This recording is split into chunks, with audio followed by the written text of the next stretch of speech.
However, Yoo IlHan's spear throw didn't end with that. 2 shots, 4 shots, 7 shots. Qua! What the heck?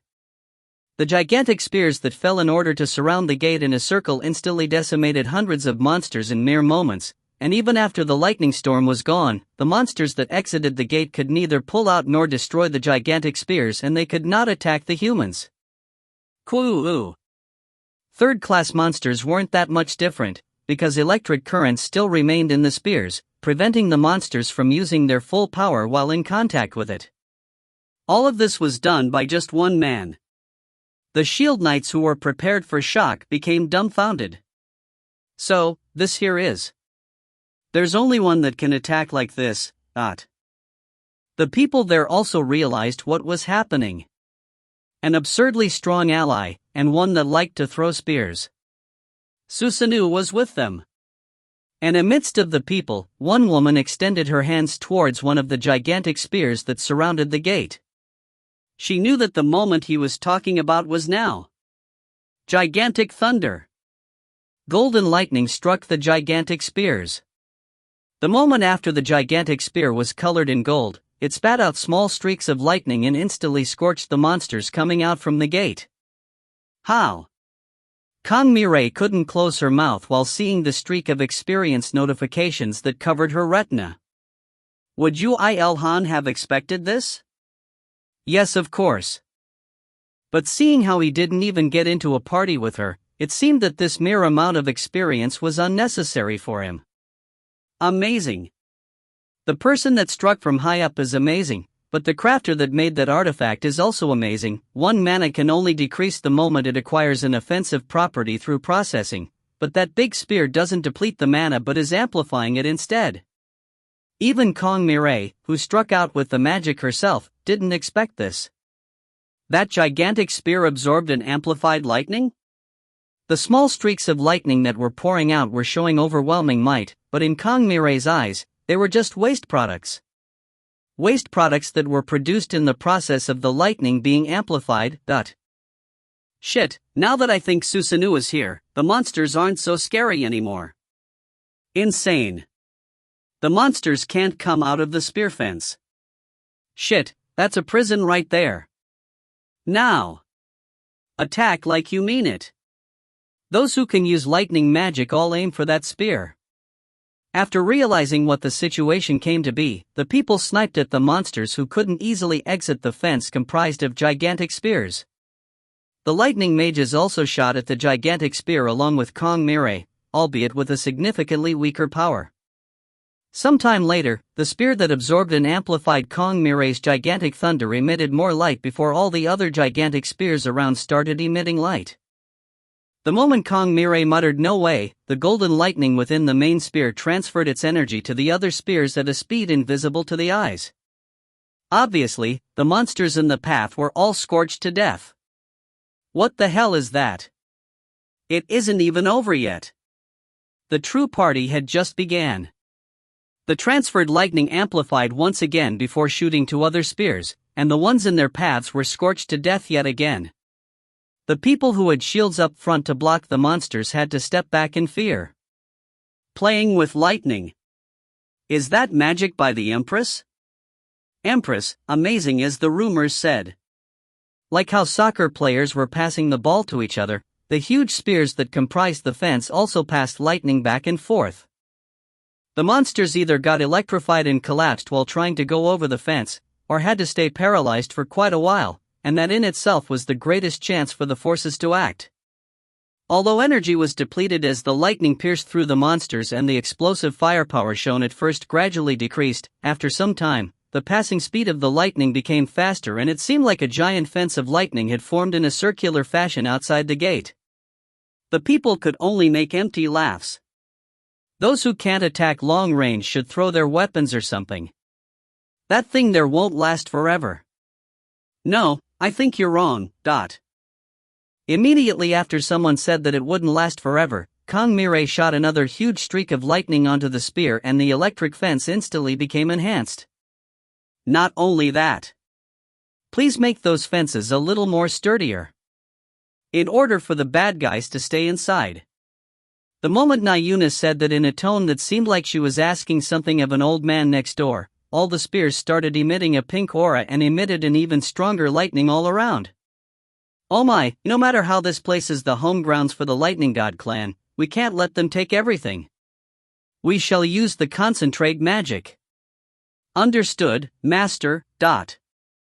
Like how they used the word magia for their clan name, Karina Malatesta didn't want to look so bad in regards to magic, and as such, showed a magic that was only possible for them as they were comprised of mages only.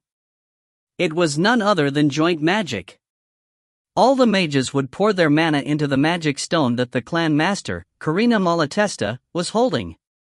Then, Karina would use that as the material to cast magic. Additional magic stones would be consumed in the process, so it could be said to be a money attack that used 2 second-class magic stones at once or even more depending on the attack. This was only possible because second-class monsters started appearing more frequently on Earth recently. Great chain lightning. Karina's magic struck the spear. Monsters screamed in pain, while the humans cheered and rejoiced. This place was a place of battle, of festivity, of growth, and of harmony. To everyone other than Yoo IlHan. Shit! Swore Yoo IlHan. He had just landed concealed in the middle of the battlefield after he had formed that fence around the gate. He had ordered the elves to attack. Currently, the archer, Pate, was at first place in contribution as he was shooting arrows from a safe place, and the other 3 were taking care of third-class monsters that managed to exit the fence, so they were slightly behind Pate. However, what was important right now wasn't something like that. Currently, he was under a severe depression. This makes sense? Yeah, it does. Urta. Acknowledged Urta, before adding in a slightly sorry tone. I should have told you this before, but I'd forgotten since you were too out of class. Urta. That doesn't cheer me up, so away with it. I'm not trying to cheer you up. I'm only saying the reality as it is. Urta.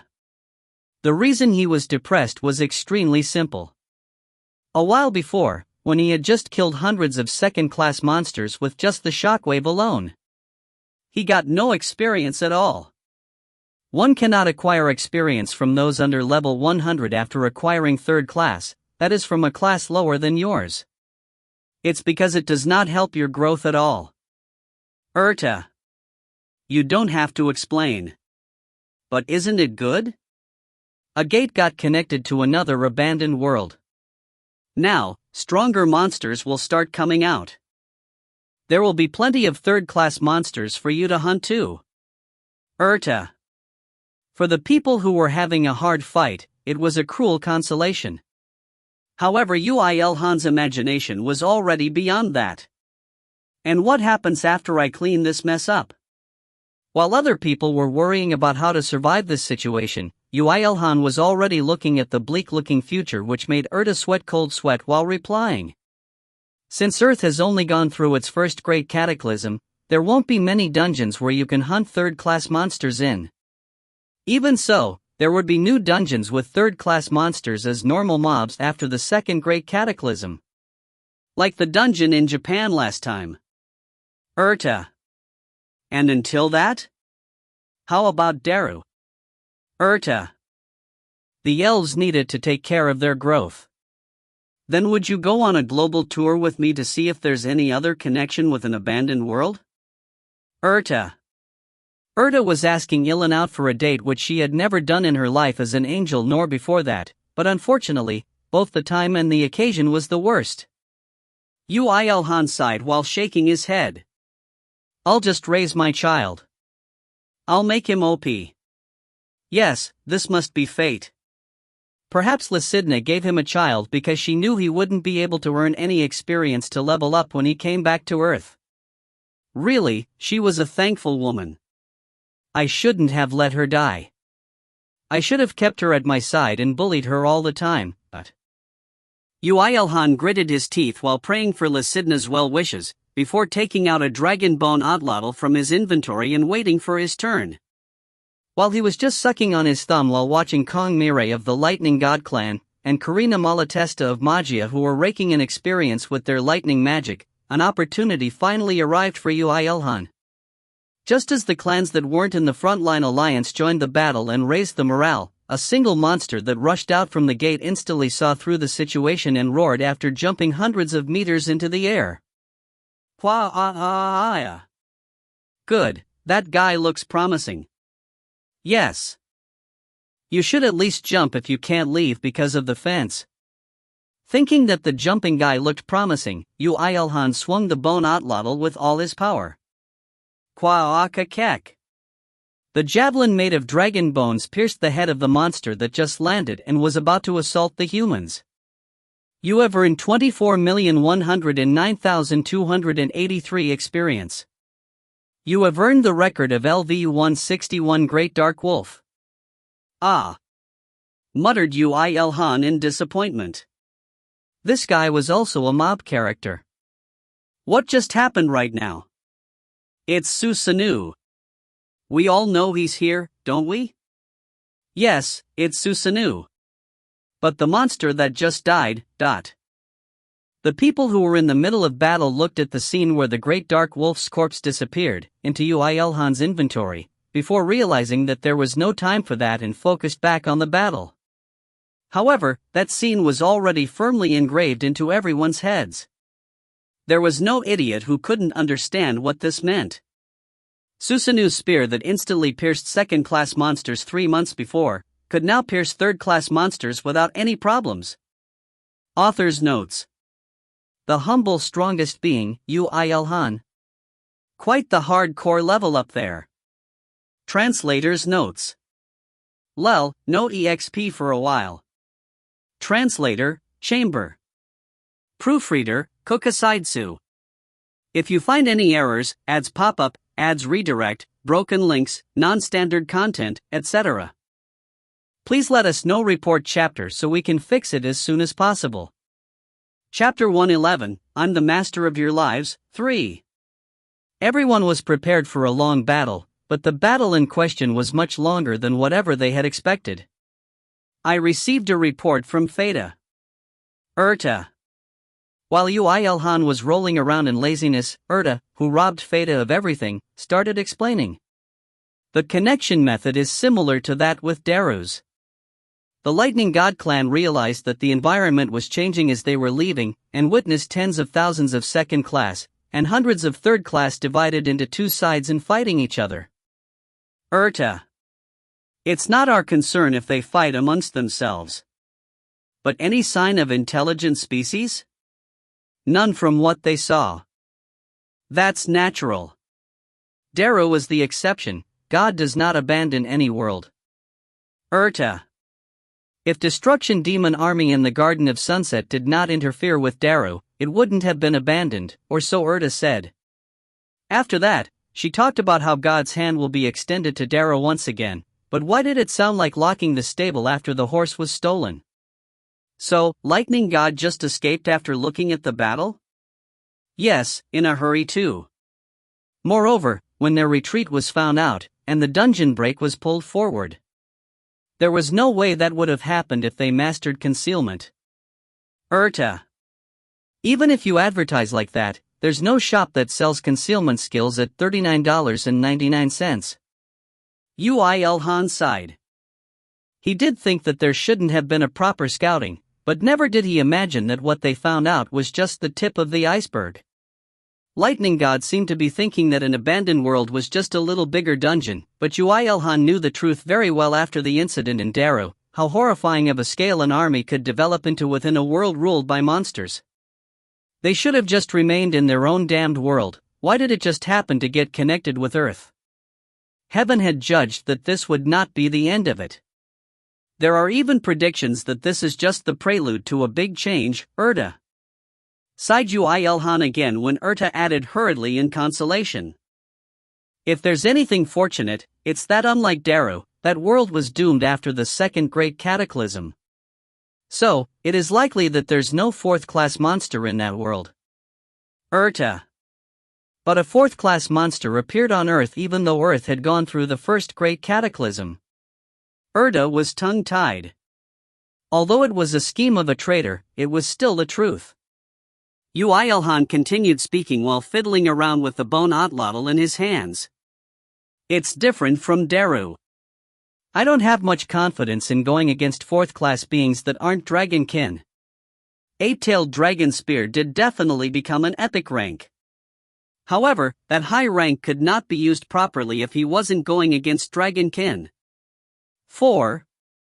No, 5. It will be different according to the enemy, but that will be my limit. If any of them are over 230 in level, then I can't do anything either. That's plenty amazing. I only wish that world isn't like Daru. His abilities would increase by 10% if fighting alongside Ymir due to the effect of Dragonman resonance, but he couldn't bring a level 1 kid in a dangerous place like this. Thought Yoo IlHan as he turned his head around, when he saw Liara with a blooming smile on her face and Ymir in her arms. Despite there being plenty of people stronger than him right now, he was concealed. What's more amazing was that no one was able to see through this newborn's concealment. Dad. Ymir realized it was him even though he had a helmet on as he jumped from Liara's arms into his. Clang, a metallic sound resounded out, but Ymir was still smiling as if not in pain. When Yoo IlHan glared at Liara silently, she excused herself in panic. He said he wanted to see his dad. He looked like he might leave on his own. Even so, how can you bring a kid to a place where it wouldn't be strange even if a fourth class? Ymir's skill, concealment, grows rapidly. Ymir's skill, concealment, has become level 20. The resonance with the writer increases and can use a stronger level of concealment. Yoo IlHan stopped speaking inside after reading the information on his retina. It seemed like Ymir's concealment was being led to further heights as he became able to use a higher level of concealment while near him. This is completely OP. Or so Yoo IlHan wanted to shout, but thinking back, his concealment was level maxed the moment he saw the status for the first time. He had no qualifications to say someone else was OP. Yes, just master it quickly. Let's earn a higher skill too, right? Yeah. Ymir, who answered while not knowing anything with a smile, fiddled around to find a comfortable position. Of course, concealment skill level was still increasing. There were countless people and even more countless monsters around. Concealing in their midst, there was no way concealment wouldn't rise in level. The power of bloodline is amazing, Don't say bloodline. Even while retorting, Yoo IlHan was inwardly nodding his head. At this speed, he wondered if the skill will rise to level 50 by the end of battle. Yes, let's just think of it as skill grinding. Well, he'll be safe with me too. That's quite a positive attitude, I like it. Even while grumbling, Yoo IlHan repositioned Ymir in his arms. However, just as Ymir was staring at the countless second-class monsters pouring out from the gate, he asked Yoo IlHan, Dad, can I hunt them? You? Yeah. This was a suggestion he never thought about. Since Ymir's level was still 1, he was planning to level him up slowly with goblins or slimes in a weaker dungeon. Yes, wasn't he too naive? Dragons hunting goblins lol. He had a higher rank skill from birth. Wait, no, he's still level 1. Since he couldn't come up with an answer by himself, Yoo IlHan sought the answer from How many hits would it require to kill a second-class monster with middle-tier magic? What that Empress over there is using is also middle-tier magic. If the caster's level and mana is enough, then of course it's insta-kill. Don't tell me dragons have middle-tier magic from birth? Good. Skill grinding location changed into leveling location. Mir, if you can't kill them instantly with your magic, then they will all die while crashing into the fence, so you have to kill them instantly. Or, you have to wound them fatally at least in order to get the MVP position. Yeah. Don't reserve your mana. It'll recover when you level up anyway. Yeah. Good, Let's prepare then. Yoo IlHan lightly grabbed Ymir's left hand and lifted him up. Ymir extended his index finger of his left hand that was grabbed by Yoo IlHan, before gathering mana and changing it to wind magic. 1. As expected of a dragon? Compared to humans, the ripple of mana and the speed of magic completion was overwhelmingly superior. A fragment of 4th class dragon's magic he had tasted so much in Dara was here. If you level up, you need to conceal yourself quickly like Dad. Yeah. When the wind on Ymir's fingertips got thick enough to take form, a 2nd class monster just came out from the gate. Now. When Yoo IlHan lightly inserted strength into his hand grabbing Ymir, he immediately shot the wind bullet. A hole appeared on the monster's head, and it collapsed like that.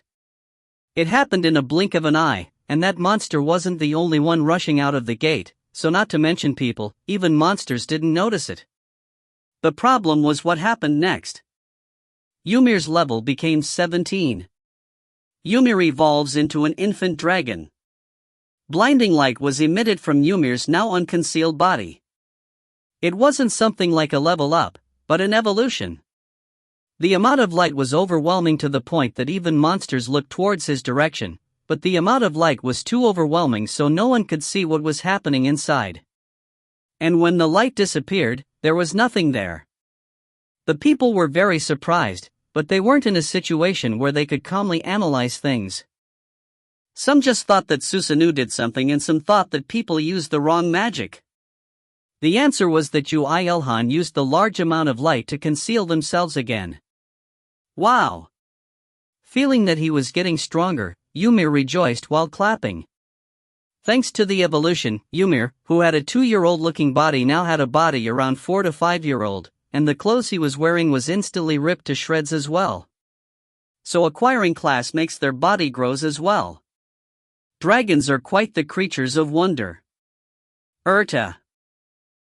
He was cuter before, but he's still cute now. Liara. You recovered all your mana, right? Yeah, it's overflowing. Ymir's mana was indeed overflowing. The mana he couldn't hold within himself was covering his skin and he prevented it from escaping. This was a dragon's mana rule. It was an amazing ability. Mana recovered when level 1 becomes level 2, when 2 becomes 3, when 3 becomes 4. Like that, he had preserved all the mana that had replenished itself until level 17. Even while going through evolution. Amazing technique. When I could do that, I had long since escaped the level where I could level up continuously like that. I still can't do that. So continuous level ups had such a function. Liara. There's no function like that. That's a cheat. Obviously, Yoo IlHan also couldn't do something monstrous like that. No matter how he became able to wield mana, this was something entirely different. This is a lot of mana, can I use all of it? Of course. Then I want to kill that next. The target Ymir pointed to was a wolf monster that just charged out of the gate. Yoo IlHan saw through its level instantal. That was a 3rd class. One that had a level over 110. In this place, excluding Yoo IlHan, only the clan masters of the Frontline Alliance would be able to kill it on a 1 versus 1 fight. And they would need the higher ranked weapons that Yoo IlHan had sold. Even so, you're still 1st class. Who's talking about who here? Spoke Yoo IlHan in worry, but he could only close his mouth at Erta's remark. Thinking back, he did indeed kill a 3rd class monster when he was still 1st class. Was it just that? There was a time that had to insta-kill 3rd class monsters for his 2nd class advancement quest. That's true. I can kill it. He didn't think much of it when it was himself in the scene, but how could he think so differently when it came to Ymir? Yoo IlHan finally realized that he was a freak. Compared to what he did until now, his realization came too late. Liara spoke while looking at the two with loving eyes. How can the father and son be so similar? Liara. Don't say what my mom used to say many times. Both the father and son couldn't be happy when hearing that line. Yoo IlHan fueled that rage into his hand and lightly grabbed Ymir's hand again. Yes, Mir. Let's kill it. Yeah. Ymir gathered the mana that was boiling inside his body, and the mana that was circling around it onto his index fingertip again. Ymir's skill, Concealment, has become level 30. The skill's power becomes stronger due to the increase in the resonance between the writer. Ymir's skill, Mana Rule, has become level 17. Keeping concealment while gathering mana into one place let the skill proficiency rise like mad. Even after considering that, the growth of the skill was too fast. As expected of the talent of the son of the pan-cosmic loner. Shit. Sweating hard, Ymir condensed the mana. Perhaps because it wasn't just the mana he possessed, the bullet that took a longer time to form than last time had become a magic bullet that was worth waiting for to form. Good, Mir. Let's just leave that guy from last time, and go with another one. A stronger one? A stronger one. The guy that Ymir pointed to last time had already charged against the lightning fence and was being weakened due to various attacks. Yoo IlHan instead pointed towards a black wolf that looked like it would be easily over level 120. Now. Yeah. Ymir flicked his finger and shot the bullet. The bullet pierced through its head as if it were natural, and entered the gate as it seemed like it still had remaining power. Ha! Ha! The father and son tilted their heads simultaneously. Anyway, since the wolf died instantly, Ymir's concealment wore off once again along with an explosive level up, and Yoo IlHan had to leap upwards in order to conceal themselves again. Ymir's has become level 31. Ymir's skill, Mana Rule, has become level 20. He can now steal insignificant amount of mana from another person's magic. Ymir laughed and rejoiced and clapped. Tens of mana crystals formed and floated around him. I got loads of mana again. As Ymir's magic stat increased considerably at each level up, the overlapped mana was headache-inducing. Yoo IlHan fought an expectation that he might be able to get his son to go through the second-class advancement today. However, his expectations had to die down. The moment Yoo IlHan and Ymir landed on the ground, a black-haired man with frightening aura rushed out from the gate. A man? He isn't human. Looking at the man that clearly looked like a fourth class, the humans finally thought that what should come had come as they gritted their teeth. Yoo IlHan raised his hand to activate what he had prepared, and Ymir seemed to think that that guy was impossible for him and activated concealment to its limits while trying to dig into Yoo IlHan's embrace but was blocked by the armor. At that moment. Please forgive us for not recognizing your almighty existence as a dragon, and please help us. Spitting out words that only Yoo IlHan could understand, the man immediately kneeled and bashed his head on the ground. The situation was going in a direction that nobody had expected. Author's notes. Mir is a genius. He does take after his dad, Even though dad and son being similar definitely isn't an insult, mothers always pick out the worst parts of the two. They probably have a lot of good points in common too. Probably. Insane senses that recognized a dragon even though it was a mere wind bullet. It's not really a bait. He just has good senses. Translator's notes. How to become OP. 1. OP gear. 2. OP stats. 3. Both. MC is currently 3, Mir is currently 2, will become 3. Proofreader notes. Adding on. 4. OP parents. 5. Be a dragon. Translators yet another addition. 6. All of the above. Translator, Chamber. Proofreader, Kokusaitsu. If you find any errors, ads pop-up, ads redirect, broken links, non-standard content, etc., please let us know. Report chapter so we can fix it as soon as possible. Chapter 112, I'm the Master of Your Lives, 4. What the hell? The frontline forces exclaimed in amazement. That man is a monster, right? The monsters are retreating? At the same time the black-haired man bashed his head on the ground, the monsters stopped their attacks and gathered around the man. It was completely different to their attitudes until just now when they charged forward without the fear of death. The people of Earth didn't go yay, I hex a kill chance, and do other idiotic things like that, but became wary of the man and kept their guard up as they sheathed their weapons. It was undeniable that the man's aura was very strong. As such, rather than attacking first and enraging him, they decided that it was better to judge the situation a little later. Good, a wise choice, nodded Yoo IlHan. We do not have any intention to invade this world. It was our last-ditch effort as we were chased out by our enemies, so please, may you spare my kin in exchange for my life.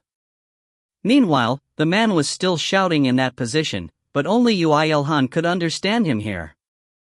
No, well, it was something only Yoo IlHan needed to understand. Yoo IlHan was in the air with Ymir in his arms, but the moment the man's second line ended, he re-leaped towards the ground and landed. Standing behind the first huge spear he shot on the ground, Yoo IlHan deactivated his concealment. Whoa! It really was Susanoo. But Susanoo has someone in his arms, Ymir tried to get into concealment in embarrassment as he was being seen by so many stronger people, but Yoo IlHan covered him with a blanket and took him into his arms again. Then, he confronted the black-haired man. I think you're misunderstanding something, retorted Yoo IlHan using the language he just learned through the maxed-out language skill.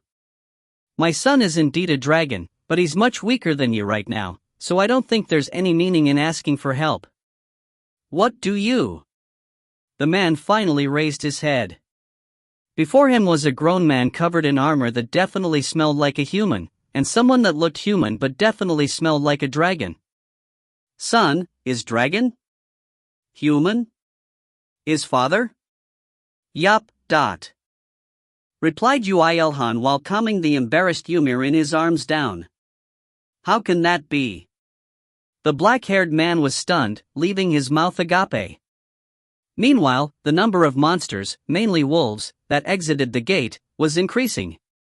As their room for movement became smaller and smaller, there came a moment where they had to exert strength into their legs in order to not get fried by the lightning fence.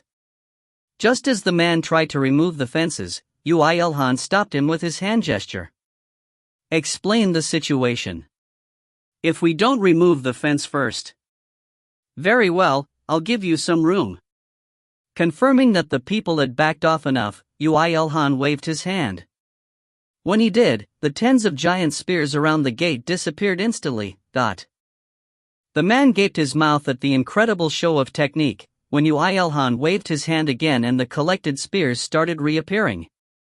The gigantic spears that appeared a little above the ground embedded themselves in the ground with booming sounds and formed yet another circle. But if there was anything different from last time, it was that the space inside had gotten wider, and the electric fence had disappeared. However, the electric energy was still there, so if someone like the Empress stimulated them lightly, then another fence with lightning would form. Moreover, as new spears were added in order to make up the length and circumference, it was still very difficult to escape between the spears.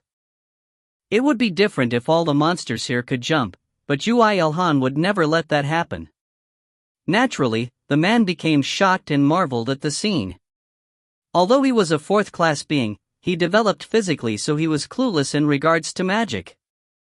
A human can cast such a high-level spatial magic. I'm not a dragon's daddy for show. A loner's disease of not being able to communicate with others without boasting or deception had activated. The palm-sized Erta asked while sighing. Did you receive some inventory education somewhere? Erta. Learned through anime. 1. Yes. Although he boasted to the man, what he utilized was merely the options from his inventory. He first collected the spears using the remote collection option, then with the exact same option, he called out the spears at around 1 m above the ground. At that time, he added the weight transfer and weight control options to add about 100 tons to each of the spears, so they naturally embedded themselves into the ground. The man seemed to hesitate after looking at Yoo IlHan. However, in the end, he seemed to have come to a decision as he nodded and smacked his head on the ground again. It doesn't matter whether you're a dragon or not. What is important is the power you possess. Please help us. Even if we fight you here, that will all be in their favor. The moment he heard that, Yoo IlHan made a thick smirk that no one other than Urta and Liara could see, as they could see through his helmet. Everything was as Yoo IlHan had planned.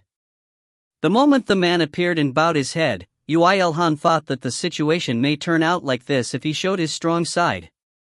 Yoo IlHan's aura on the surface definitely didn't look that strong. At least, in a fourth-class being's view, it would be as such. Then, it should have immediately stood up and ripped apart Yoo IlHan with his own hands, but he didn't. Why? Because there was something he needed to protect. Its current mindset was that of someone who wanted any kind of help possible. Yoo IlHan saw through his heart correctly. That's why I said. Yoo IlHan approached the man. The surrounding wolves glared at him, but when the man shook his head, they immediately backed off. These monsters had a clear method of communication and hierarchy. This was quite a good sign. Having approached the man, Yoo IlHan showed one action while receiving the gaze of all the people and monsters here. He made the man stand up. Explain the situation. If it is of merit to me and to this land, then I'll cooperate. I'll also persuade the other humans for you. Yoo IlHan could only do this as he had thrown away his unconditional hostility against monsters after he cooperated with dragons once. The man seemed to believe Yoo IlHan's honesty as he nodded while sighing in relief. Then he started explaining. We call our world Kuroa. Just until a few hundred years ago, humans and us wolfkin were balanced as we developed mutually and fought against each other. Wolfkin, or so the man and the wolves were called. So they evolved to be humanoid if they become fourth class? Yoo IlHan was pondering when Liara spoke from behind him. I know about Kuroa. Not long after the second Great Cataclysm, the wolf monsters reproduced at incredible speeds and exterminated the humans. Of course, we backed off at that point. Liara. Yoo IlHan started pondering again after hearing Liara's explanation. He somehow felt like he had heard about this. And as he had expected, the man's following words convinced Yoo IlHan of that fact. The second Great Cataclysm occurred, and a few of our colonies grew rapidly. We became stronger, faster, and numbered many. Since the balance was tilted, a war was inevitable. We exterminated the humans, and a world of wolfkin opened. I thought that war would end like that and there would come a time of peace. And it didn't? The various chiefs of the colonies that developed rapidly had a scheme. They attacked the traditional royalty of the wolfkin and the princess. Oh, okay. After that was the cliché rebellion and love story that any fantasy novels you pick up at a bookstore would have. How was the repertoire so obvious? While Yoo IlHan was yawning in boredom, a new element came in. We finally realized they were wolfkin, but at the same time, they weren't. So what? They had the Transcender Group, Destruction Demon Army, behind them. The man lost his words. It seemed like Yoo IlHan had hit the bullseye. If that was an act, then Yoo IlHan would bring that man to Hollywood. How did? Very well, I believe you. The moment Destruction Demon Army came in, the reliability of the information skyrocketed. The higher existence he met in Daru, Taraka, definitely did say that Yoo IlHan would encounter the Destruction Demon Army quite a lot from then on. Although he didn't know that it would come so soon, now that they did come, Yoo IlHan had no choice but to kill them all. He first checked the remaining details fast. So, wolfkin split up into two factions? The Destruction Demon Army faction is trying to bring down the royalty and want the authority, and you guys want to protect them. Yes. However, we're the weaker side. But since it was confirmed that your world was connected to Earth, Destruction Demon Army side want to invade Earth while they're at it? Why? You're completely correct. And we were sacrificed in that process. They pushed us through the gate in order to deplete the power of both Earth and ours, and they would take over Earth with their full power.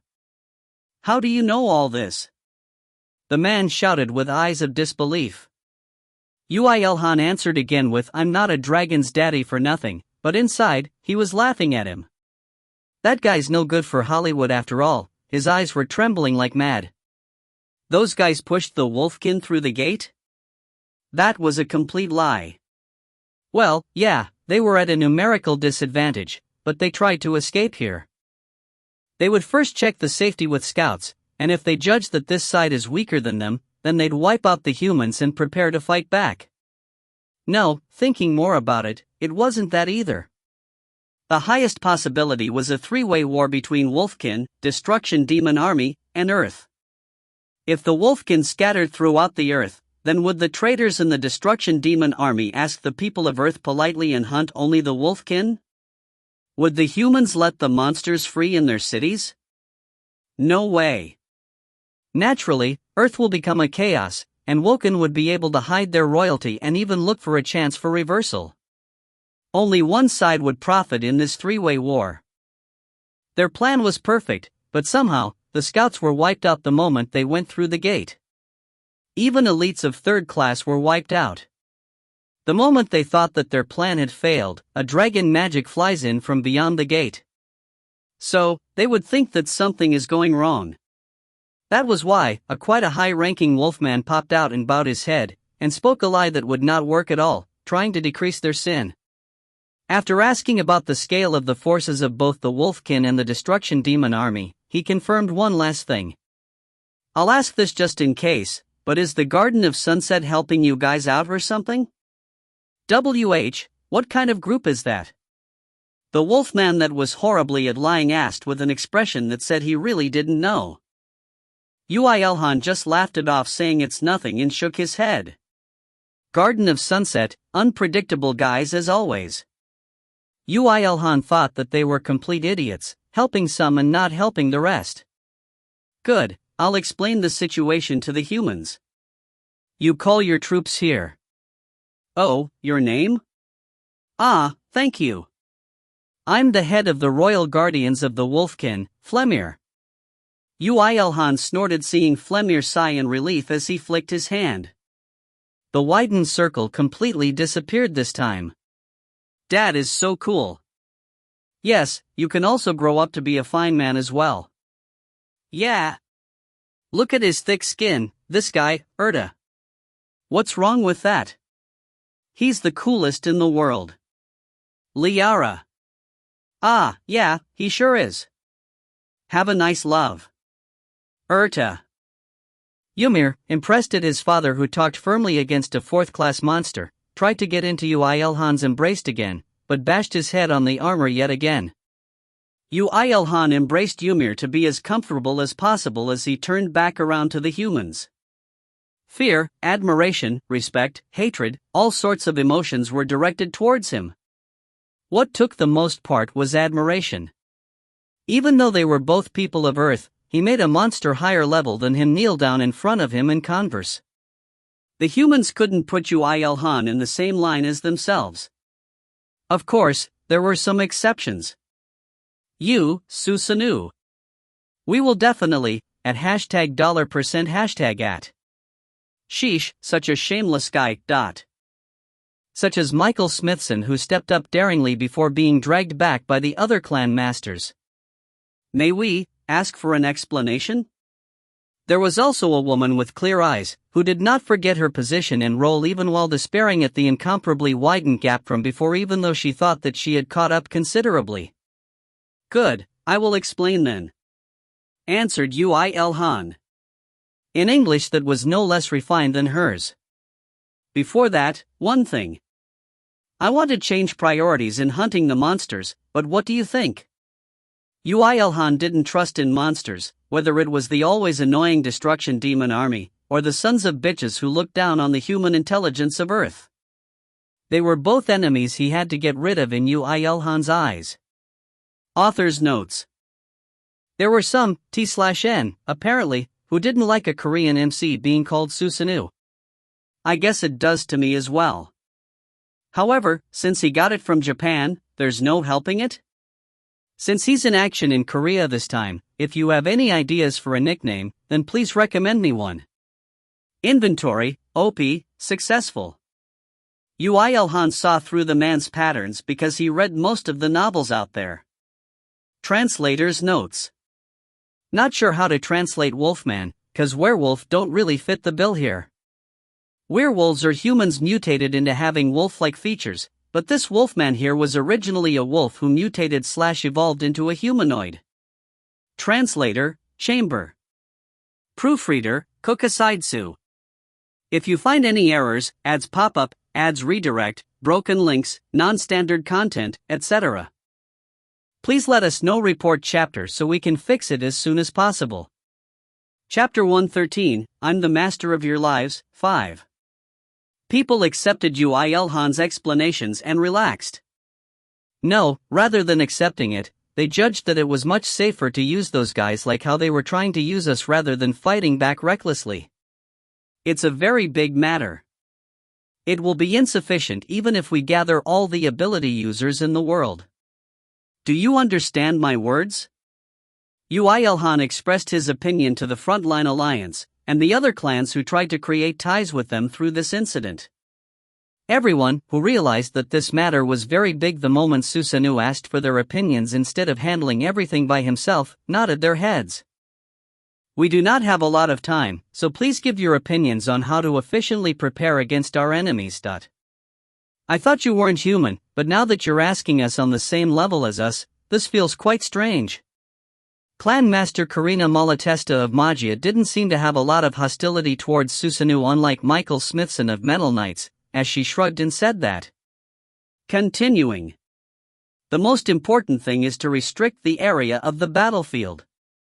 Although I'm very sorry for the Clan Master of the Lightning God clan, there is a need to isolate a wide area in order to not let the damage spread outside even if the enemies escape our formation. If the enemies retreat into a mountain or something, then that would be the worst, but... When Yoo IlHan looked at Kong Mirai after hearing those words, she firmly nodded while picking up her phone. I'll use all the support I can get. That should be possible. However, I do wish for some help from other countries. Physical isolation does not mean anything. We need ability users, enough of them to surround the entire Seoul. There should be no idiots who won't send their ability users in this matter, Miss Kong. Of course, I can guarantee that we of England will come to a just decision. It was Michael Smithson. Even though he looked like a fool when he was naggy about holding monsters in place in order to kill them despite not having any offensive abilities, he seemed to have reason at least. It was funny how he was still glaring at Yoo IlHan, but Yoo IlHan inwardly raised his evaluation on him. Ned should be setting up battlefield environments. Even though we did gather a sufficiently wide area, it's still not enough, so we need to hurry. Moreover, there are too many obstacles. Is the evacuation of the citizens completely done? Oh, if possible, I want to know one of those wolf monsters' weaknesses at least. I thought it wouldn't work, but attacking using weights worked with third-class beings as well, at least until level 130. Since we're removing them, I don't think it will be so bad to install some bombs in those high-rise buildings and use them. Most of the people here were representatives of a faction, so they were perfect in coming up with countermeasures. Under the condition that they had to fight together with a group of monsters even while fighting against all monsters, they started coming up with methods to reduce human casualties to the minimum possible and bring back victory. The people didn't just end with words. From the moment many suggestions acquired agreement from many, they were being carried out one by one. This matter was already told to all the higher-ups in the world. Even the ability user factions who were just watching the situation now, and even the military started moving. But then, asked Kong Hajin to Yoo IlHan, what are you going to do? Although it's very embarrassing for us, we may need to come up with new tactics according to how you move. The forces of our enemies are 130,000, 30,000 being third class, and 6 being fourth class, from what I've heard. Yoo IlHan's reply made Kong Hajin speechless. Yoo IlHan laughed lightly. If he told him how many fourth-class dragons there were in Daru, he might fall into shock and die. For your reference, excluding the wolfkin we've slayed, the scale of our allies are 50,000, 13,000 being third class, and 2 being fourth class including the royal guard here. Oh my god. All the people who were moving around busily in order to consolidate their tactics collapsed on the spot after listening to the differences in their fighting power. Well, human forces numbered much larger, but the people here knew very well the difference in destructive power between each classes. Especially fourth classes, the one that was about to bring about a disaster to the Kanto region. And the biggest reason why the humans didn't attack the wolf monsters when they stopped in unison. I'm going over to the other side. As such, Susanu's declaration sounded like their lives were saved. In order to prevent the fourth classes from coming over to this side, I'm planning to clean them up myself over there. Thanks to the cool and firm declaration, Kong Hajin exclaimed. Kong Mirai couldn't hear that as she was calling orders while moving, but Na Yuna, who was right next to him, heard it and burst out laughing. Is that so? Takagaki Isoa, the clan master of the Magic Dragon clan, nodded calmly instead of Kong Hajin before asking. But when you say fourth class, do you mean including that one? Of course. The one she pointed to was the captain of the royal guards, Flemir. Yoo IlHan was satisfied that she pointed out an important point immediately and nodded with a smile. They will never be able to come over here to Earth. The moment he said that, Flemir shouted.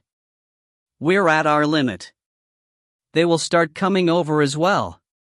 Then everyone, please start. Shortly declared Yoo IlHan before moving immediately. First, he gave Ymir in his arms over to Liara and asked her. It will be fine for you if it's just flying around with him in his arms, right? Of course, I'm a 6th class. Although direct interference is impossible, there's no problem with protecting myself. Liara. Yes, then Ymir. Yoo IlHan nodded at Liara, who declared confidently, before turning his gaze to Ymir. He was preparing to shoot magic at any time while overlapping the mana he had piled up during multiple level UPS last time. Don't hold back on your mana, and kill them all. If you wait here patiently while leveling up, then Dad will come back soon. Yeah. I will kill them all. Such was the conversation between a newborn who was born less than 24 hours ago, and a father. Continuing on, he looked at the elves as well. They looked like they would follow Yoo IlHan, but he lightly shook his head when they accepted it even while looking slightly disappointed. It was insufficient with just the humans here. They, with their legend-ranked equipments, had to hold out here in order to block third classes. Then Urta, let's go. I was waiting for those words. Urta. With Urta on his head, Yoo IlHan headed to Flemir. Making his direct subordinates retreat a few steps, he was glaring at the gate at the closest position possible. Was he worried about his own kin who should be fighting beyond the gate? Or was he worried about the enemies coming over to this side? Whatever the case, Yoo IlHan couldn't care less. He would know soon anyway. You're coming with me.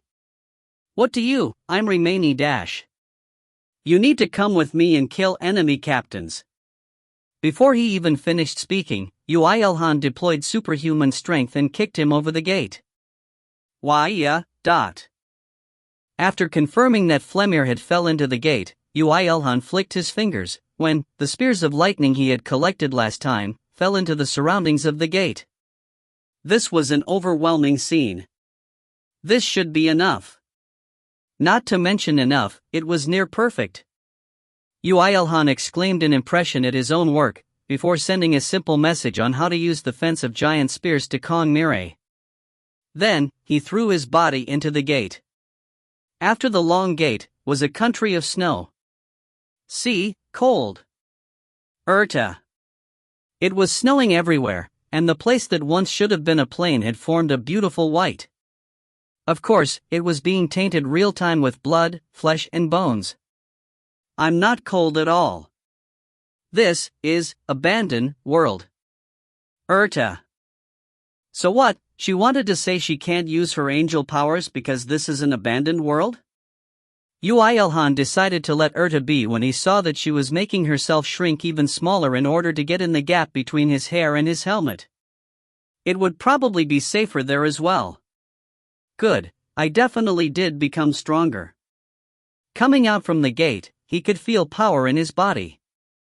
Not only was there a higher concentration of mana here as this was a world which had gone through its second Great Cataclysm, he had also raised the level of Angel's support skill so all of his abilities were being strengthened by around 30%. His stats, which were already higher than other people, were being enhanced yet again, so from his stats alone, he would be nearly level 200. Shit, that guy sent me here aga. Meanwhile, Flemir, who had fallen nearby, muttered while gritting his teeth without even knowing that Yoo IlHan had followed him. Around the gate, countless second-class wolves were throwing their bodies inside the gate, but unlike the wolfkin who had black fur, they all had red fur. Yoo IlHan confirmed that they were the small fries moving under Destruction Demon Army. Flemir also saw that and rampaged with his eyes flipped. Crowhar! You dare ignore me! When he roared despite being in human form, and waved his hand, a black claw of mana popped out of thin air and slashed apart the wolves around. However, regardless of how many tens or hundreds of wolves were dying or not, the red wolves were only charging to the gate. So you're back, Flemir. How nice to see you.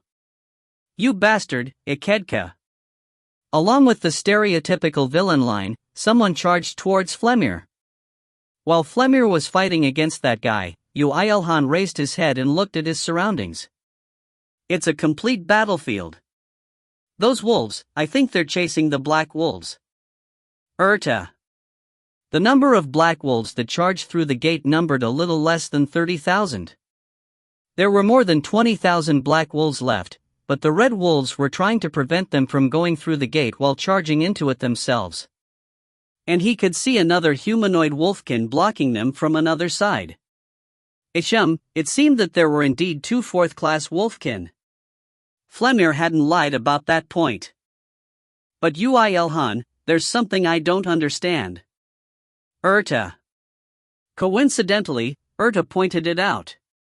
Those red wolves, of course, they are under Destruction Demon Army so they should be aiming for Earth, but aren't they getting their priorities messed up? Isn't it normal to aim for Earth after exterminating all the wolfkin? Of course that's the normal way.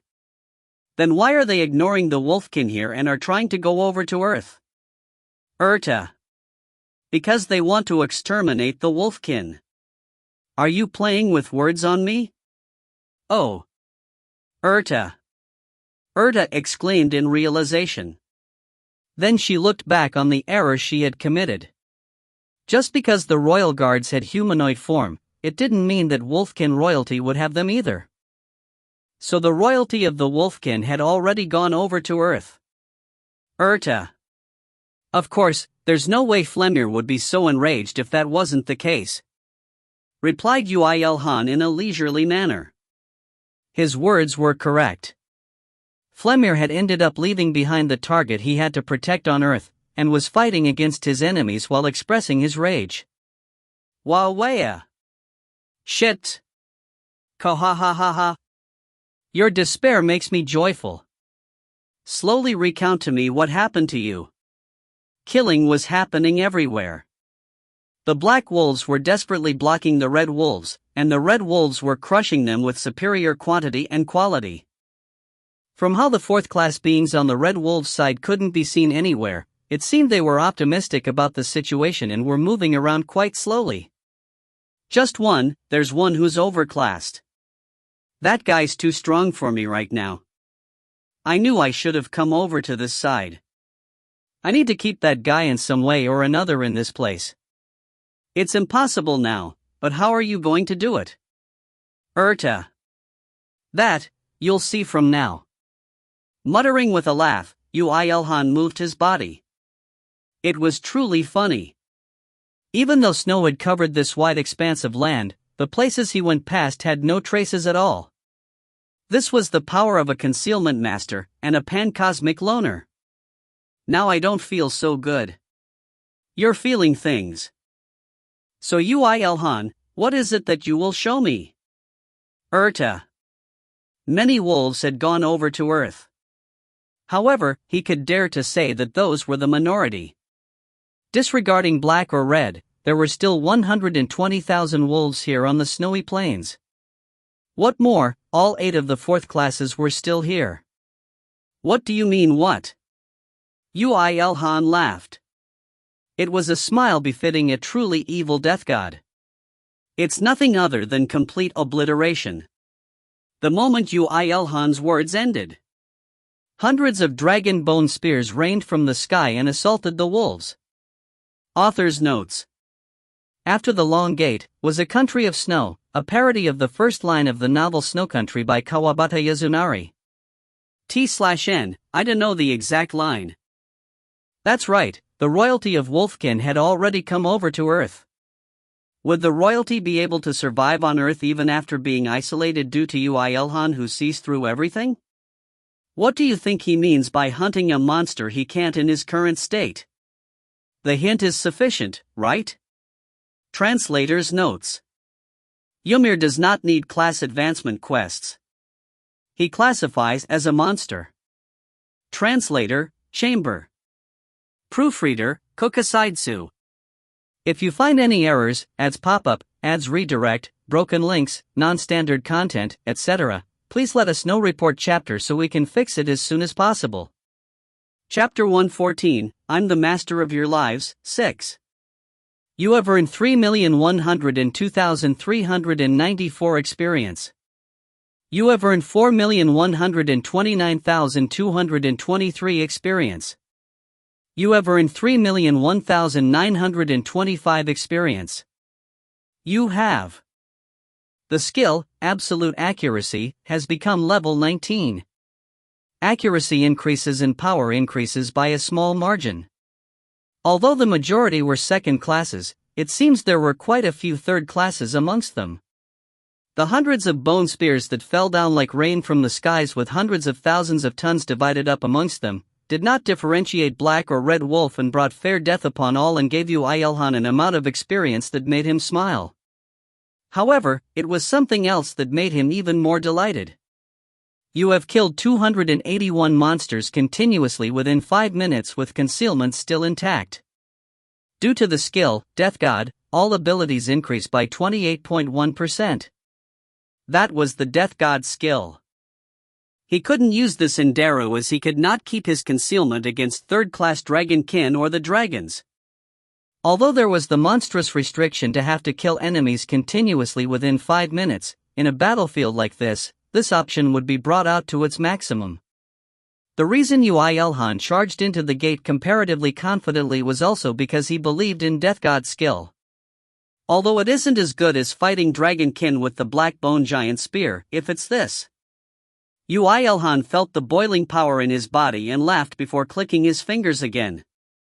The spears made from dragon bones that were collected along with the monsters he had killed with them, fell upon once again on the battlefield. As he had avoided the places where there were ones he couldn't kill with a single strike on purpose, the bone spears, each weighing over 1,000 tons, picked out the second classes and the weaker third classes precisely and put them to death. You have earned 6,758,019 You have. The skill, Absolute Accuracy, has become level 21. Usage of the skills become more free. As there was a limit to Yoo IlHan's Death God skill, his ability increase stopped with 62%, but experience still piled up. It piled up like mad. Yoo IlHan used every ounce of power he could use to sense magic power in order to desperately aim for only the ones he could kill with a single strike. As he had the Absolute Accuracy skill, it wasn't even that hard. If one of them survived, then it would be quite a big matter. Yoo IlHan's concealment would wear off, and the Death God skill he had piled up would also dissipate. Well, he could conceal himself again and kill hundreds more. You have become level 138. 1 strength, 2 agility, 1 health, 1 magic increases. Wow, finally leveled up by 1. I feel like it's been a long time. Stop right there. Urta. His enemies were dumbfounded in panic due to the mysterious attacks, but like that, 30,000 black and red wolves were butchered within 20 minutes when they realized that something serious was happening. Only Flemir, who couldn't go back to Earth due to fighting against the Destruction Demon army, and couldn't stop the slaughtering of his own kin, shouted in frustration. Qua! Just what do you want to do? What do you mean what? Of course it's level ups. Hummed Yoo IlHan while moving. As he had to find numerous enemies at once and shoot his spears, his brain was quite pressured, but as the absolute accuracy skill rose in level, it was also becoming quite easy. Moreover, this pain was a pain that made him advance. Yoo IlHan thought it was even fun. Kaya, it's definitely here. How can I not feel the ripples in mana? We can only search everywhere. The 4th classes belonging to Destruction Demon army now came into his range. From what Urta confirmed, there were no higher existences here, so Yoo IlHan could also move around with ease. Yes, it's about time to decrease their numbers too. Let's see, that guy looks the easiest. He could see a 4th class wolf, well, humanoid wolfkin belonging to the Destruction Demon army, that was slightly lacking than Flemir. The name was so long, so he decided to call it DD Wolf. 1. You will use the pile bunker, right? Urta. It was no ordinary pile bunker. What Urta was talking about was the single-time use pile bunker he had invested the 4th class magic stone on, and one that had an attack power of over 10,000. However, Yoo IlHan shook his head. No, now that I'm strengthened thanks to Death God and can use Blaze, the situation is slightly different, but... Moreover, Yoo IlHan's weapon was the epic ranked 8-tailed dragon spear that had a pure attack power of 7,000 even without the dragon kin adjustment. Asterisk sniff, sniff asterisk, can you smell something burning? As DD Wolf belonged to the dog family with advanced senses, it seemed that he had found a trace of Yoo IlHan in concealment, albeit a little. 4th classes were different after all. Shouted Yoo IlHan in exclamation as he struck out his spear. Here, your neck is burning. Options from his class as a Blazing Reaper: 40% increase in attack with surprise attacks, 30% increase against life forms, 25% increase with his robe, 62% from Death God. On top of all that, Blaze, Purple Flames, and Superhuman Strength were added in order to draw the flawless trajectory and slash at the DD Wolf's neck. Critical hit. And all that damage was instantly doubled. The enemy's neck was severed like that and died without being able to make a sound. You have earned 531,908,117 experience. You have earned the record of LV-204 Raising Claw Wolf. Whether Yoo IlHan shouts in a loud voice, or tap dances while singing the national anthem, his concealment would not wear off as long as he succeeds in killing the enemy in one strike. This guy wasn't the weak mage, and so Yoo IlHan didn't think that he would be able to kill it in a single strike, and he thought himself to be lucky when a critical hit popped up. It must be because it's an abandoned world. Yes. It's because it's an abandoned world, Urta. Next one coming. It will be a close combat if there's no critical hit, so you be careful too. Thousands of 2nd and 3rd classes were dying, and a single 4th class dying were on completely different levels.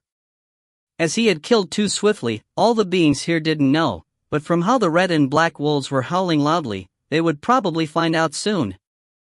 Then the next opponent is TCH. A being that poured cold water on his good feelings appeared. The overclassed, huge humanoid wolfkin that looked like it was over level 230, and one that Yoo IlHan wished for to move the slowest, started rushing towards the gate in a straight line. Kohou, it seems there's something important to everyone here beyond that gate. I don't have any thoughts in playing in the field you guys made here.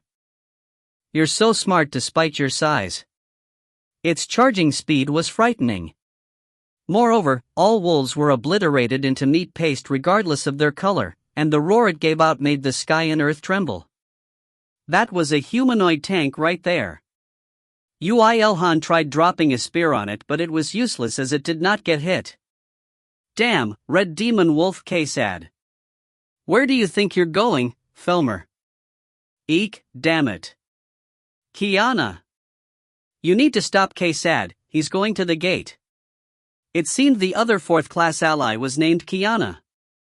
And coincidentally, it seemed the one named Kiana succeeded in slaying its enemy and started rushing towards the demon wolf, K-Sad, that Flemir had talked about. Don't you dare. You're mine. Damned traitor, begone, dot. One of the fourth-class DD wolves that charged throughout the battlefield in search for Yoo IlHan assaulted Kiana.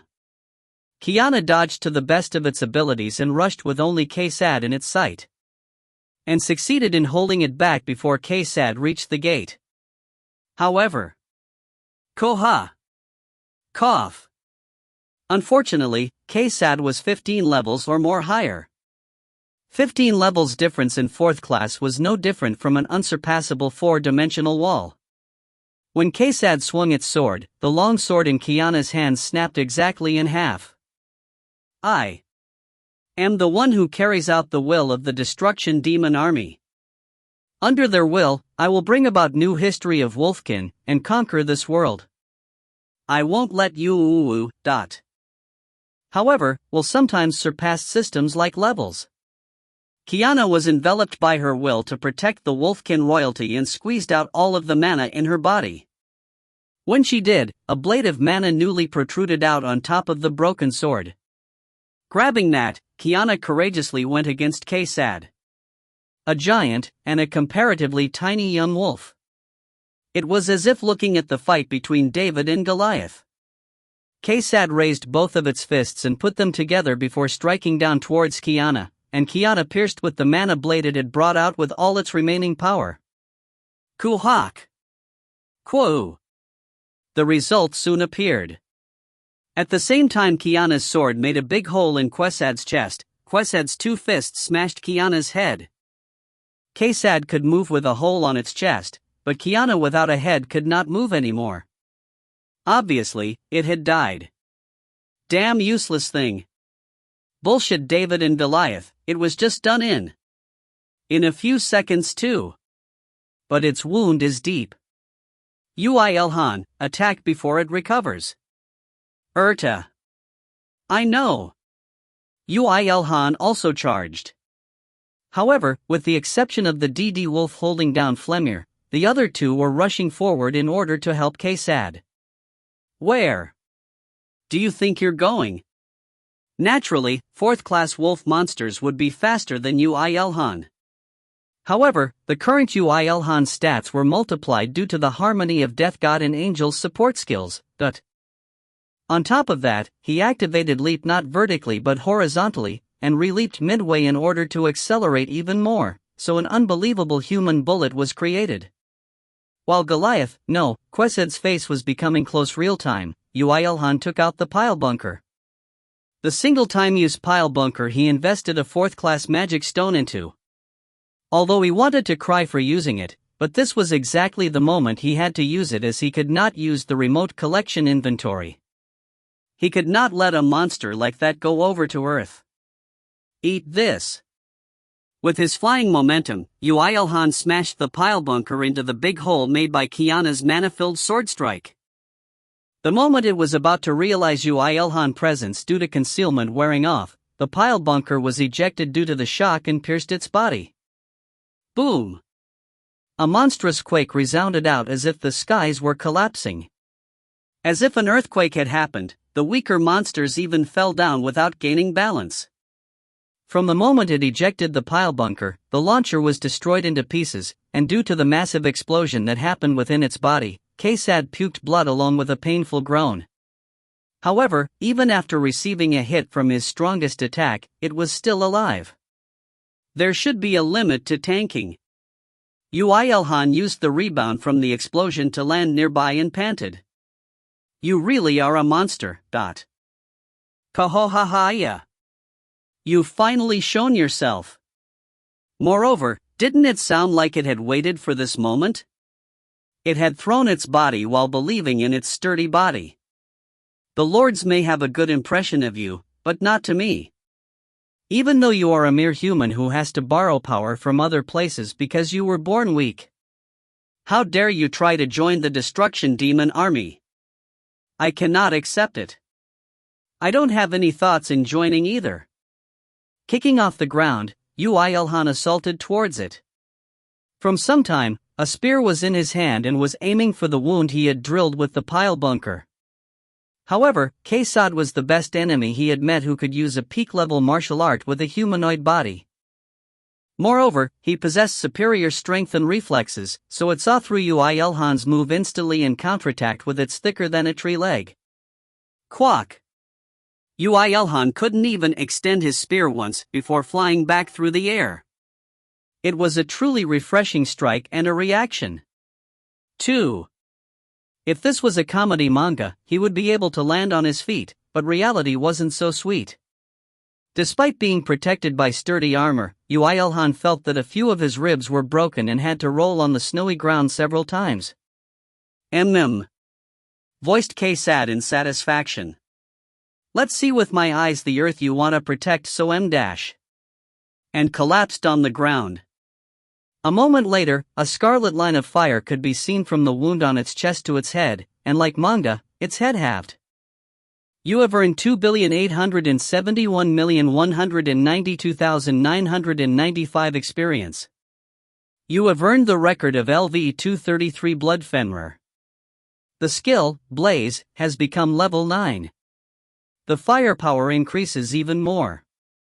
The skill, Spear of Untraceable Trajectory, has become level 18. The power increases even more. Burp star. Gosh, that's strong.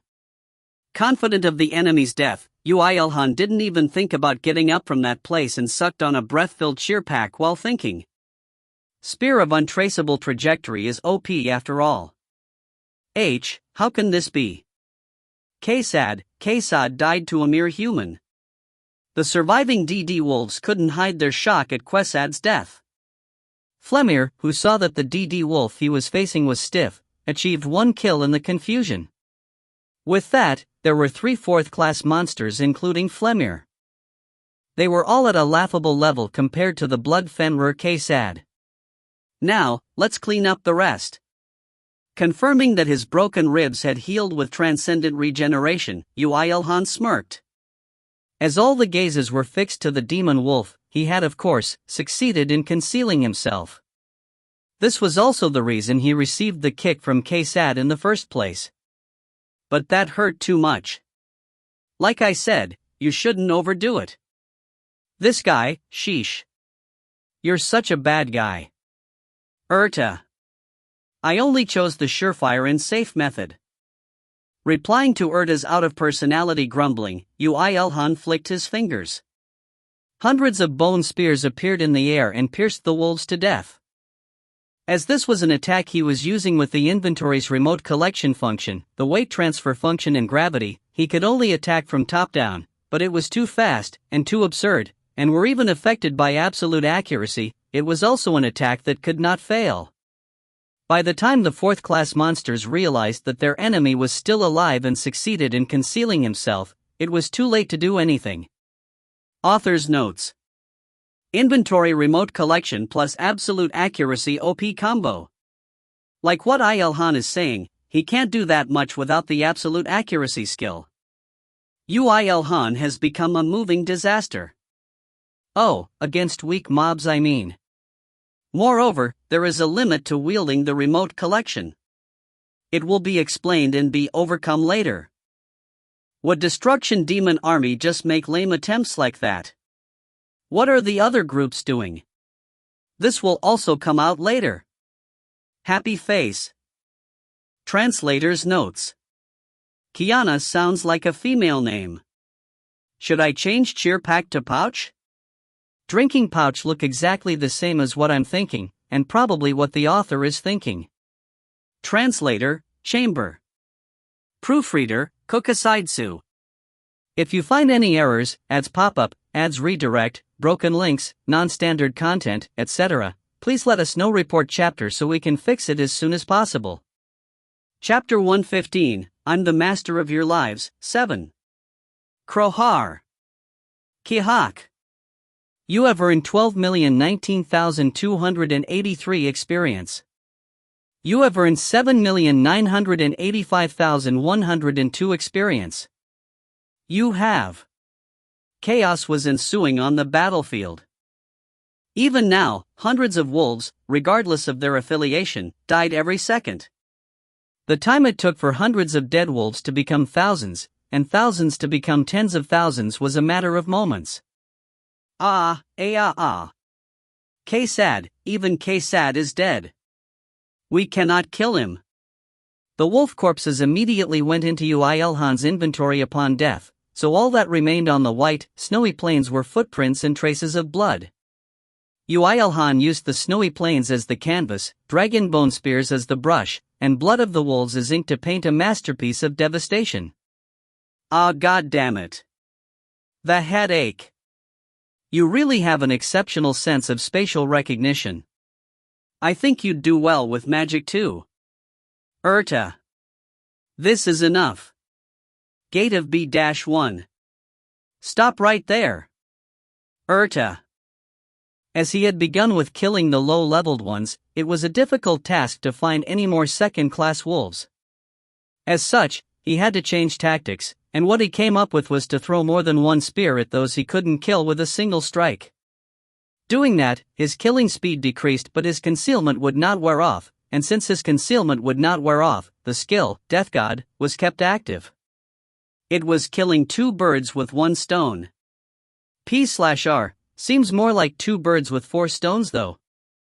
Just as Yoo IlHan was growing in regards to the application of inventory in actual combat, the fourth-class wolves who bore witness to the disaster that rained upon their kin, fell deep into despair and became enraged. Flemir. If you hadn't killed Iketka, we could have ripped apart that damned human. You are no longer a wolfkin. Even if you kill that human, it does not mean victory for the wolfkin. Also, Flemir could not find any target to vent his rage, so he clenched his teeth while facing against the DD wolves who were growling at him. He had watched as K-Sad, the strongest wolfkin in Kuroa, being easily put to death by a human. Despite the fact that it was only possible because his ally, Kiana, had seriously injured it with her life as the trade-off, Flemir did not believe that he could have killed K-Sad even under the same conditions. No, he would have become incapacitated with the first kick. Also, the spear strike that preceded Quesad's final moments, honestly, he wasn't even able to see it properly. That human had power at a level unbelievable for a human. It was hard for him to believe that this guy was from the same human race that once lived in Kuroa. Dragon's father. He does have the qualifications.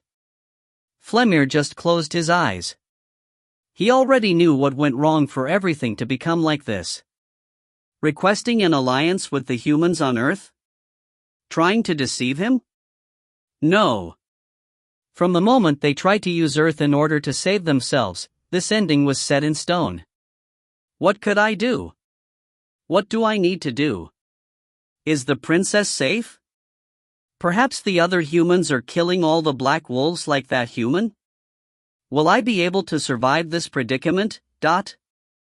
Countless questions flashed through his head and despair creeped into his heart. Meanwhile, an extremely small noise could be heard right next to him. Kekaowak. Turning his head, he witnessed a scene where the neck of one of the surviving DD wolves being slashed, and its corpse pitifully falling onto the ground. The figure of the human disaster was also there. He couldn't kill it instantly due to there being no critical hit this time. Although, that wolf died immediately after he dealt a few more strikes using his spear of untraceable trajectory. You have earned 820,224,008 experience. With that, there are only two more fourth classes left. Yoo IlHan muttered to himself and retracted his spear when the wolfman next to Flemir ran while howling like a madman. Don't you dare. Kaya. Noticing its movement, Yoo IlHan quickly threw his spear, but as if having predicted it, that guy transformed into wolf form from the humanoid form and the spear missed. So they have methods to turn back into wolves. Urta.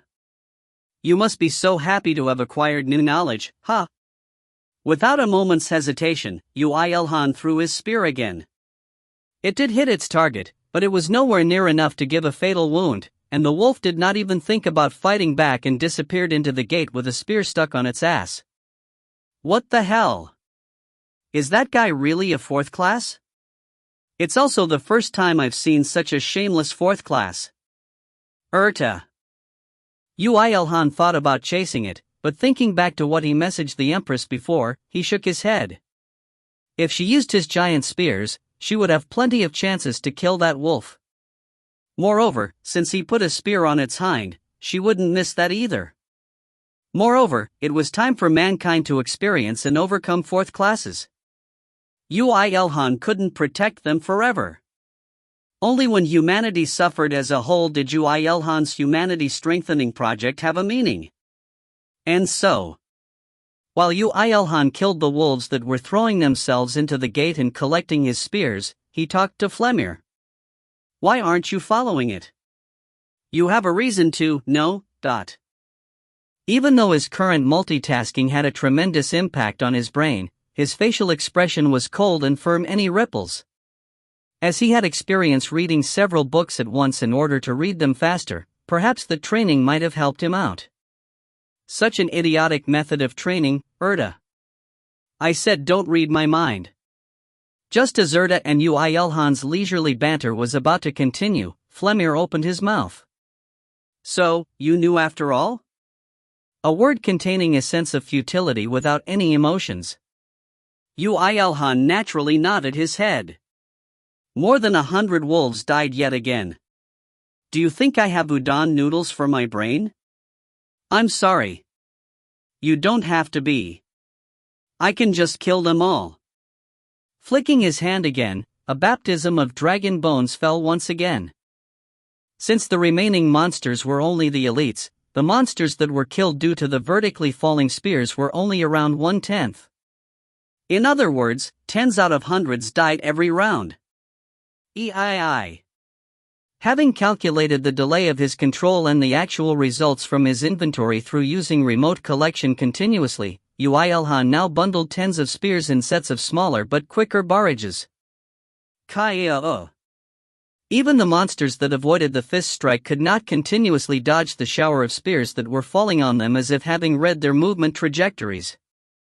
The third-class wolves that finally learned the trick to dodging all fairly met their deaths yet again. Now, there were less than 20,000 wolves remaining even after counting every single wolf.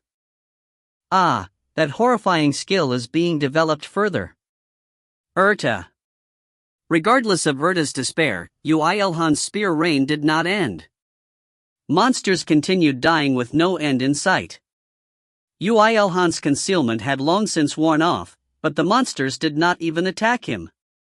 They could only helplessly fling their bodies towards the gate in order to survive. They were all the same regardless of black or red. True unity was achieved.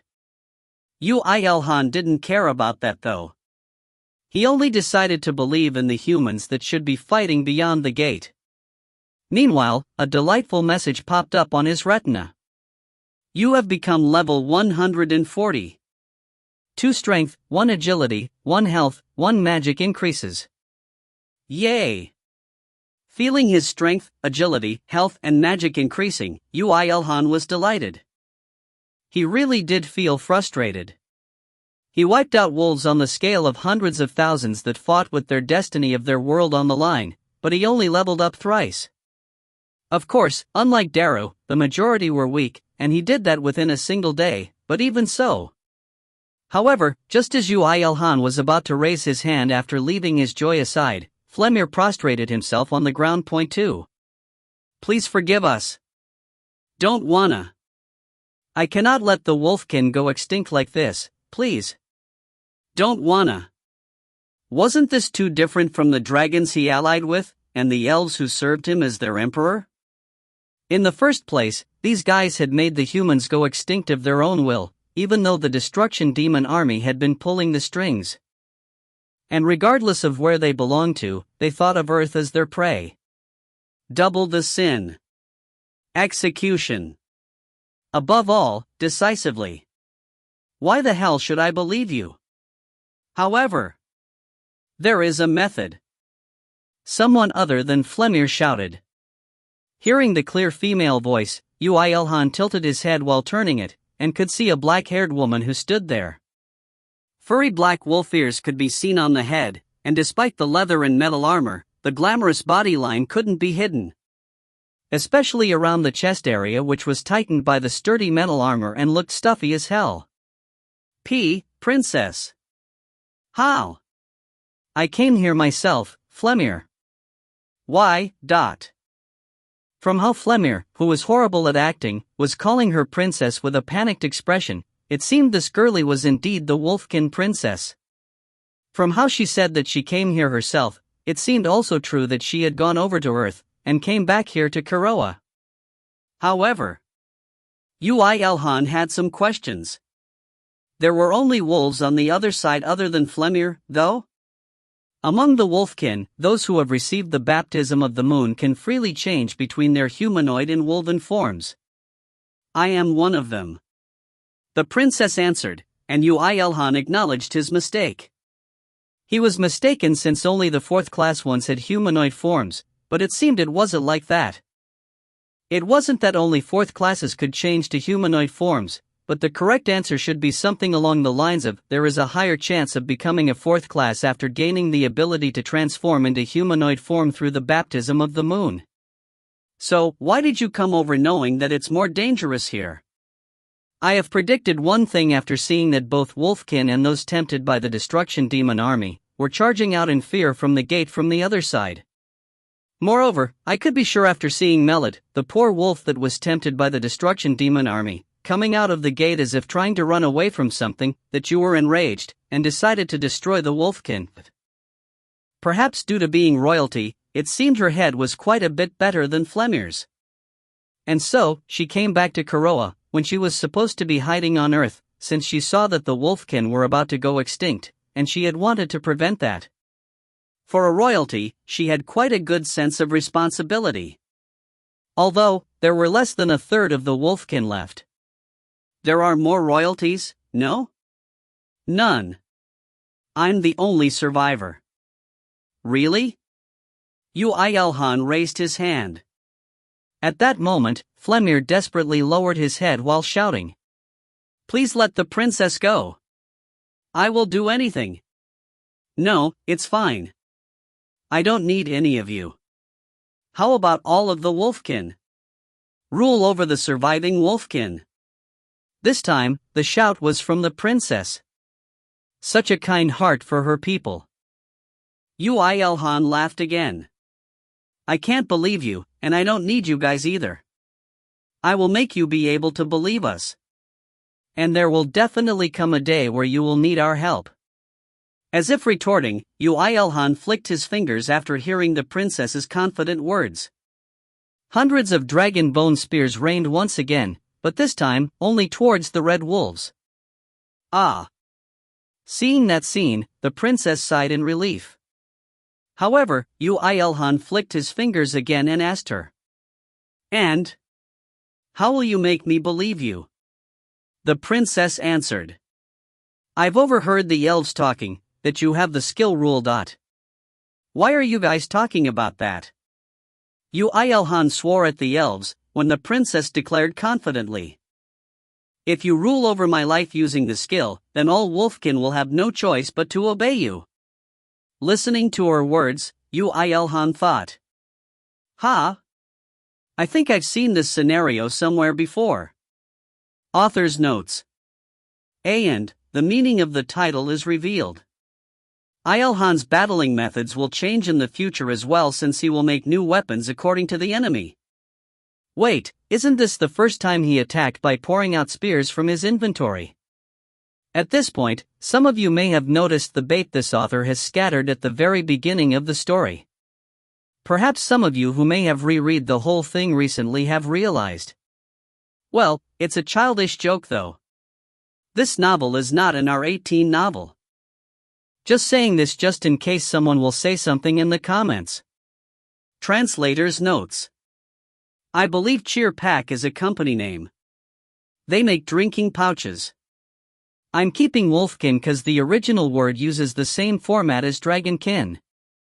I didn't know that Gate of Babylon meant until people told me in Discord, and I guess MC's cleaning weapon is indeed similar, but he can only attack vertically down, so it technically isn't the same. Translator, Chamber. Proofreader, Kokasaidsu. If you find any errors, ads pop up, ads redirect, broken links, non-standard content, etc., please let us know. Report chapter so we can fix it as soon as possible. Chapter 116, I'm the Master of Your Lives, 8. The Destruction Demon Army told us, the connection to Earth cannot be severed, and that even more worlds will be connected to Earth later. Earth will be placed in the center of all battlefields, and countless experts shall gather to conquer the land of mysticism. Somehow, it sounded like a game prologue. As such, you will need an army. An army that you can trust your back with. We shall become that power. And therefore, you want me to spare you? Yes. The princess immediately kneeled down. Even while shaking from nervousness, Flemir gathered the black wolves just in case the red ones attacked. Yoo IlHan flicked his fingers again and butchered only the red wolves again, but inside, he was quite conflicted. It's true that this girlie won't be able to betray me if I use the rule skill on her. However, just how much significance does a Wolfkin royalty have for her to say that those guys will follow me too? Can't they just declare someone else as royalty and stab me in the back anyway? The Wolfkin is centered around the royalty. Without the special power from the baptism containing the blood of the royalty, Wolfkin cannot be blessed by the moon. This is also the reason why the Destruction Demon Army tried to capture and not kill me. Without me, the Wolfkin will go extinct. Explained the princess as if having read his mind. She then continued. The only surviving royalty is me. No, if you put me under your rule and ask me then I will have no choice but to answer the truth, so it will be easier to find out. You're quite desperate. I want to survive. Also, I want to let them survive. Yoo IlHan could feel that the princess wasn't lying. Yes, since it was the truth, it was all the more laughable. He snorted. That's why you should have thought about where you set foot in. The princess bit her lips. When she looked at Flemir momentarily, he only lowered his head in embarrassment. Yoo IlHan now knew who exactly was behind the plan to invade Earth, but since it should have been the princess who gave the final approval, he had no plans on letting her off easy. I will not make any excuses. I just want you to understand that we're that desperate. If you listen to me, if you accept me as your subordinate, then I will do anything for you. Even if it may be licking your boots. Nah, that's dirty, so no. If so, then I dash. Yoo IlHan thought for a moment before asking Erta. What do you think I should do? Thinking about how a new woman is about to be stuck to you, I don't feel that well. Erta. Ha? Nothing at all. If you can rule over a massive monster army like that, then you should. Only if you can completely subdue them. Yes, of course. Erta. Somehow, the angels around him nowadays were behaving quite strangely. What exactly was happening? While tilting his head and scratching his ear, Yoo IlHan nodded his head. He then flicked his fingers once again. Kwa wa. Wawak. Over 400 dragon bone spears. They didn't show the slightest sign of cracks even after hundreds of throws, despite having ended the life of all the howling red wolves on this land. With that, in this world of Kiroa at least, Wolfkin that belonged to the Destruction Demon Army did not exist anymore. Well, at least among those that took part in this war. Very well. Emotionally speaking, he could never accept this, but Yoo IlHan wasn't an idiot who decided everything based on his emotions. If it was Yoo IlHan alone, then he had the resolve and confidence to survive anywhere and everywhere, but if all other people of Earth died and Yoo IlHan was left alone, then there would be no more people to play tic-tac-toe with, would there? Well, there wasn't anyone to play with him in the first place, but still, I accept your suggestion. Thank you very much. Damn it. While the princess was being thankful to the point that she was even banging her head on the ground, Flemir was frowning due to his complicated emotions. From that, it did seem like the princess wasn't lying. Then please, immediately subordinate me. But wait. I don't think I have any room in the ski dash. Muttering, Yoo IlHan checked the information on his status, and the rule skill amongst that, and he was surprised to find out that the level of it had already reached 13. The reason was simple. It seemed that Ymir and the elves were going on quite the rampage, and as such, his skill level was rising rapidly. He had plenty of room. He could probably take an additional 7 on top of the princess. Scratch that. Let's hurry then. Yes. Extending his hand, Yoo IlHan activated the rule skill. Flemir looked like he wanted to stop it at all costs.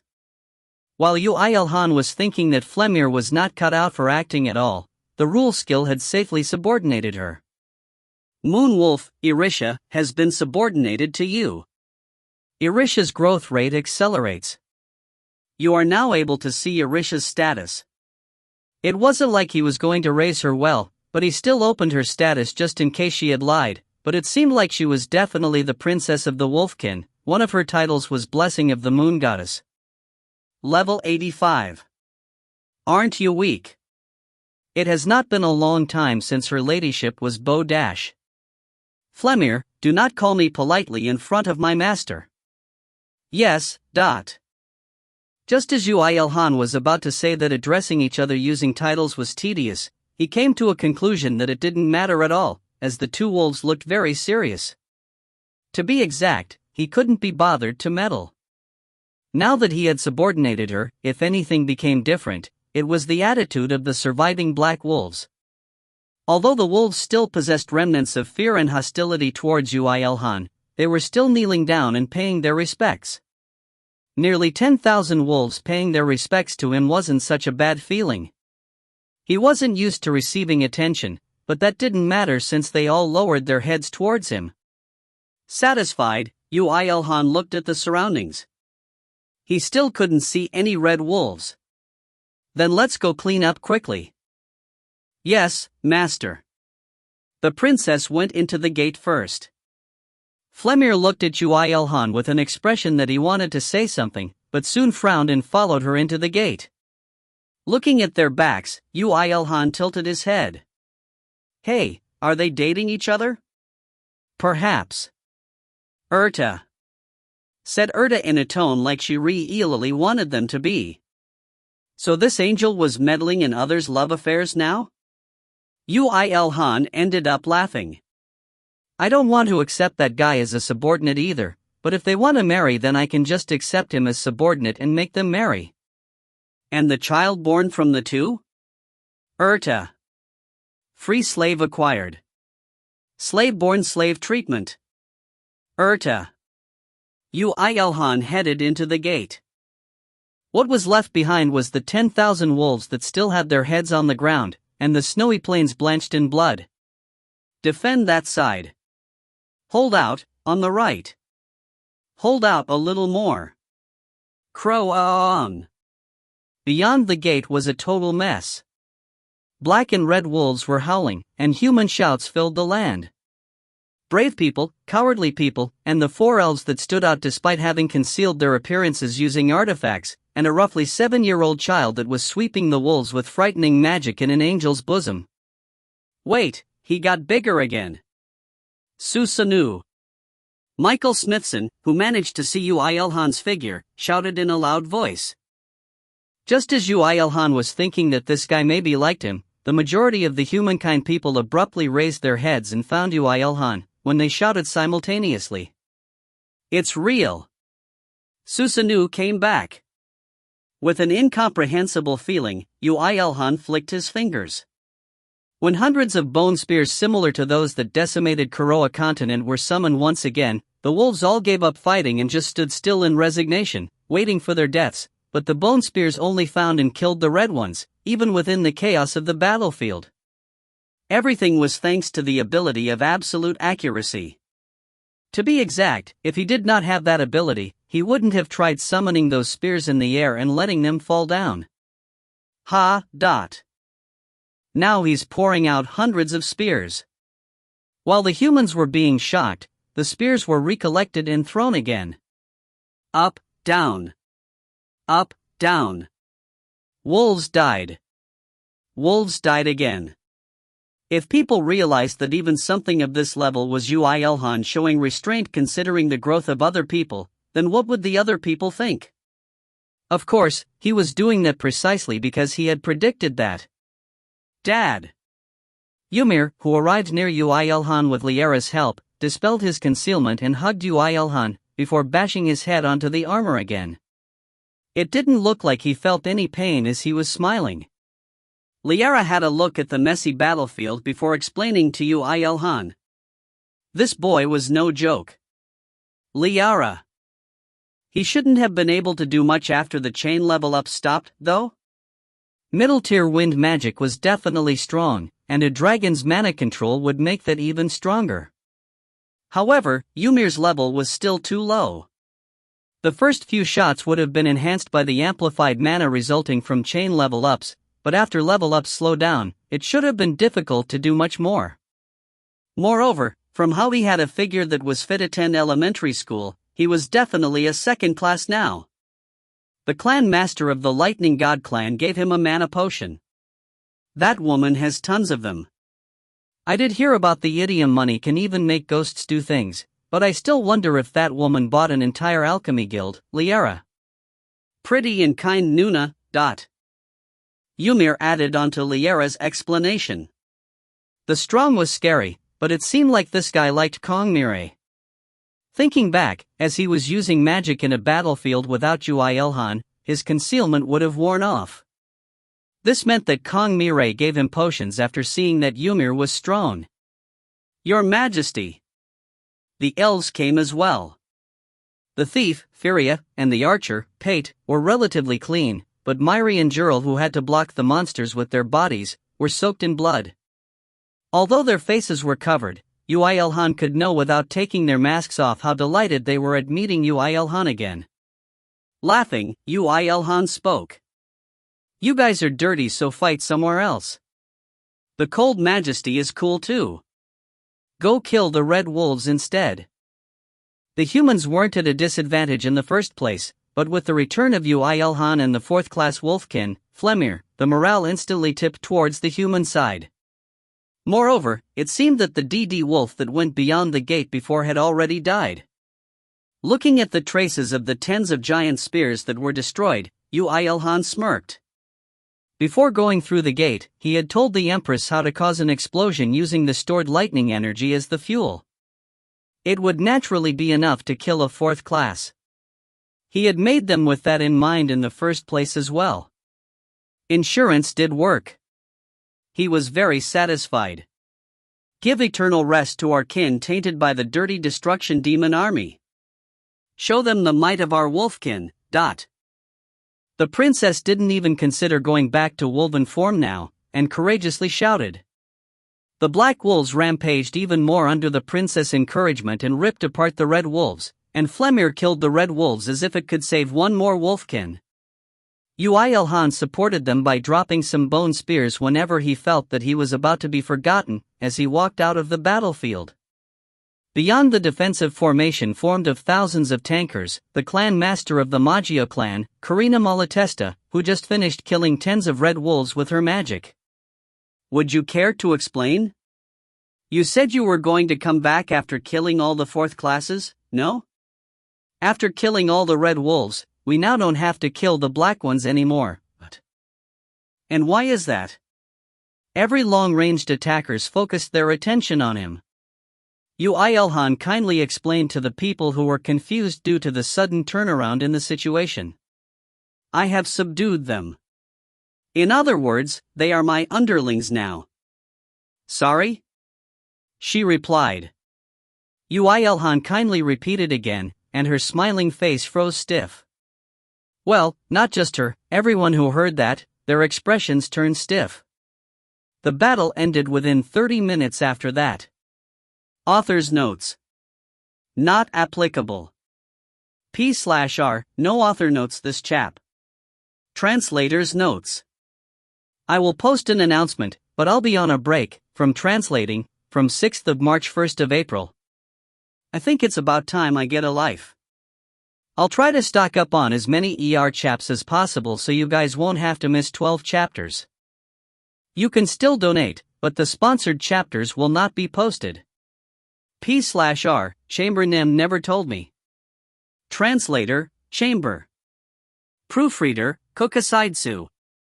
If you find any errors, ads pop up, ads redirect, broken links, non-standard content, etc., please let us know. Report chapter so we can fix it as soon as possible. Chapter 117, Combine everyone's strength into one. 1. After the red wolves were obliterated, the humans surrounded the black wolves while remaining on guard. Originally, they were prepared to attack the black wolves right away, but thanks to Susanu's sudden declaration, it was put on hold. The clan master of the lightning god clan, Kongmire, put her hand on her forehead, trying to calm herself down as much as possible, while confirming the situation with Yoo IlHan. These guys all became your subordinates? Yes. Nodding, Yoo IlHan gave a glance to Orisha. She, along with Flemir, walked into the front and greeted her by bowing slightly. When she backed off slightly behind Yoo IlHan and knelt, all the surviving wolves followed her. It was a complete declaration of submission. Oh my word. Insane. Now he's taming monsters? And on such a large scale too? Just how? Everyone became shocked. It wouldn't be strange for any one of them to shout, "I can't believe it!" or "I cannot accept that," but no one did. That was because, if they started questioning, they had to question the very existence of Susanu first. Every fourth class being with the exception of that guy, Flemir, have all perished. If you want, you may enter the gate to confirm the corpses. We do not doubt your words. However, they are monsters, and as such, we cannot help but be Radash. I will take responsibility. So said Susanu. The clan masters all subconsciously nodded their heads. Of course, he did say this while glaring at Orisha and Flemir. It was a confirmation, saying, "I did all this for you, so you know what will happen when you cause an accident, right?" Of course, the wolves could not understand English, but they seemed to have noticed something and nodded like mad. Then, we want to confirm these guys going into the gate. That was very simple. When Yoo IlHan ordered, Flemir made all the surviving 3,000 black wolves go into the gate.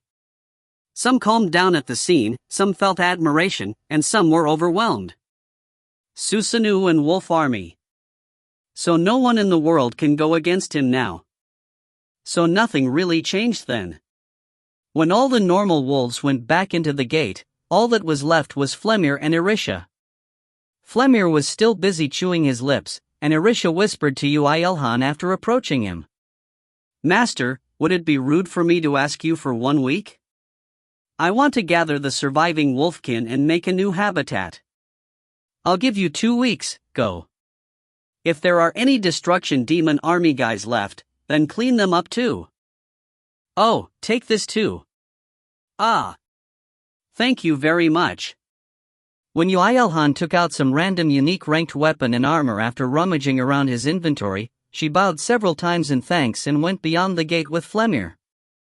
The humans were looking at the gate absent-mindedly as it was still spitting out ominous smoke, but when Kongmire clapped, they all looked towards her as if entranced. "We obtained victory," she declared as such. "Thanks for your work, everyone." That was like a magical declaration. Everyone present was nervous in front of a global-scale crisis, but now, they could be relieved. Really, the short and chaotic war of the autumn night came to an end with this. Ha! Where did Susanoo go? He disappeared. Ah, the cute little boy flying in the air alone too. 1. There were also 4 really strong people of unknown affiliation. Thanks to Kong Mirai gathering attention, it became easier to activate concealment. He even wondered if this was her intention in the first place.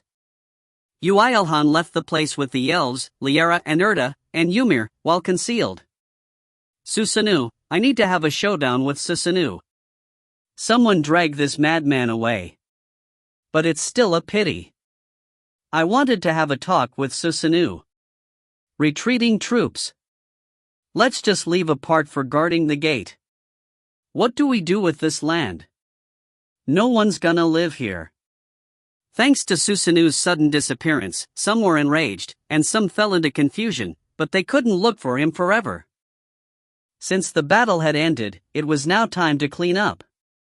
They had to thank the forces that came to help from foreign countries, gather dead bodies of allies, look after the injured, check for any enemies that may have escaped, contact the media, contact the government, come up with compensation on a national scale for the ones whose properties were damaged, and decide what to do with the gate N.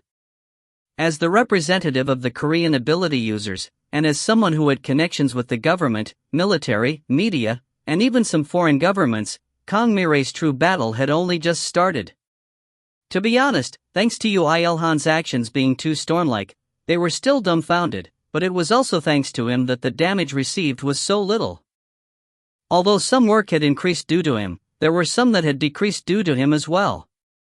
Although it was a little off for a 100% pure Korean to be called Susanoo, but they couldn't deny the fact that the name was too fitting. He was like a storm. No one could find him, and no one could hold him down. He came and went as he wished, but somehow it didn't feel so bad. That was even stranger. Just as Kong Mirai took up her phone, it lightly vibrated and showed the message it had just received. I want to have a talk. Please contact me when you have some time. Quite a careful tone, contrasting to the figure that had overwhelmed all the humans and wolves alike just a moment before. Looking at that message, Kong Mirai's heart thumped loudly for a moment. Looking at that, Yuna asked her while tilting her head. Miri, you like work so much? It's gonna be hellish from now on, but why are you smiling? Yuna, you're going to work too. Ooh yak. Smile? Nonsense. It was just her facial muscles relaxing due to the tot situation calming down as well. Or so muttered Kong Mirai as she grabbed Yuna by the neck. Just then though, Kong Hajin, who was moving even more busily than Kong Mirai, ended his phone call when he approached her with a stiff face. Mirai. Keep the private talk till later. Father wants to see you. Kong Mirai's expression solidified as well. Was it because she said she didn't want to go to university? Did she do something that breached her father's authority? Just as she thought of some questions in her head, Kong Hajin spoke in a slightly nervous voice. He wants to talk about Mr. Yoo IlHan. No, I'm not going. She shook her head like a little child. All people that knew the Empress would be shocked if they saw this. I'll set the tentative date to the day after tomorrow. No, I'm not going. Don't be stubborn. There's a phone call for you, let's work. I'm not going. Mirai's so cute. Peekaboo kaya hack. You work. Lightning struck Yuna's head just as she found an opportunity to tease Kong Mirai. With a depressed face, Kong Mirai took up her phone. The day after tomorrow. The day after tomorrow, God damn it, I don't care anymore, let's work first. Just as everyone started their new battle, the sun was rising beyond the horizon. Meanwhile, Yoo IlHan, who couldn't care less about other people singing songs or dancing about him, headed home faster than anyone. The elves were boasting about how many wolves they killed, so Yoo IlHan said he killed 70,000 to make them shut up. Dad, I killed a lot too. I killed Thioethis much. Yeah, I'm proud of you, son. Can I become stronger? Of course you can. It wasn't some empty words. Yoo IlHan brushed Ymir's head and checked his stats, and he found that he had changed from an infant dragon to kid dragon, and his level was 55. This happened within a single day from birth. Going over to skills, it was jaw-dropping. Perhaps due to undergoing second-class advancement, there were various new passive and active skills, and middle-tier wind magic had even rose to level 39. Concealment was even more of a spectacle at level 47. No matter how extreme the situation was, Yoo IlHan was just dumbfounded. Dragons are really OP beings. There was no second-class quest either? Dragons are races that were promised the fourth class upon birth. There's no way they'd have quests. But don't you think Mir is a genius among them too? His growth is too fast. As expected of my son. Liara. Who's your son again? No class quests? That's even more OP. If it wasn't for the fact that he was his son, Yoo IlHan would have complained about it already, but seeing Ymir fidgeting his ever-small fingers and digging into Yoo IlHan's embrace, his boiling rage calmed down. Yes. He's cute, so it's okay. So, are you sure they won't stab you in the back? Liara, who couldn't be with him over the gate unlike asked worriedly. Yoo IlHan nodded. I applied the rule skill on her and checked, so it's fine. And not that you accepted her because she's a pretty girl? Liara. Yoo IlHan blinked. This was a direction he had not expected an attack from. She's a monster. What's there to be cute about? Dragons are monsters too. Liara. You're right. So there's no need to be so bothered about that. Yoo IlHan's thinking changed. Liara despaired, thinking that she shouldn't have said that, and glared at her. But fortunately, Yoo IlHan added. It doesn't matter in any case. They are in the end, just my subordinates. There's no way they will like me. Rather, it will be a miracle if they don't hate me. I'm not just a subordinate. For your majesty, I can hand my life. Then my soul. Then all my records. The angels were relieved thanks to Yoo IlHan's words, and the elves who couldn't hear the angels' voices muttered slightly nonsensical things, and Ymir, who could listen to their voices from birth, was just all smiles. So cute. After coming home, Yoo IlHan and Co first slept. Just 2 hours. That was enough. Excluding Ymir, who needed quite a lot of sleep at his age, everyone shrugged off their fatigue with a short sleep and calmly headed towards the workshop and started dismantling. Only stayed behind to look after the child. Guys, rejoice.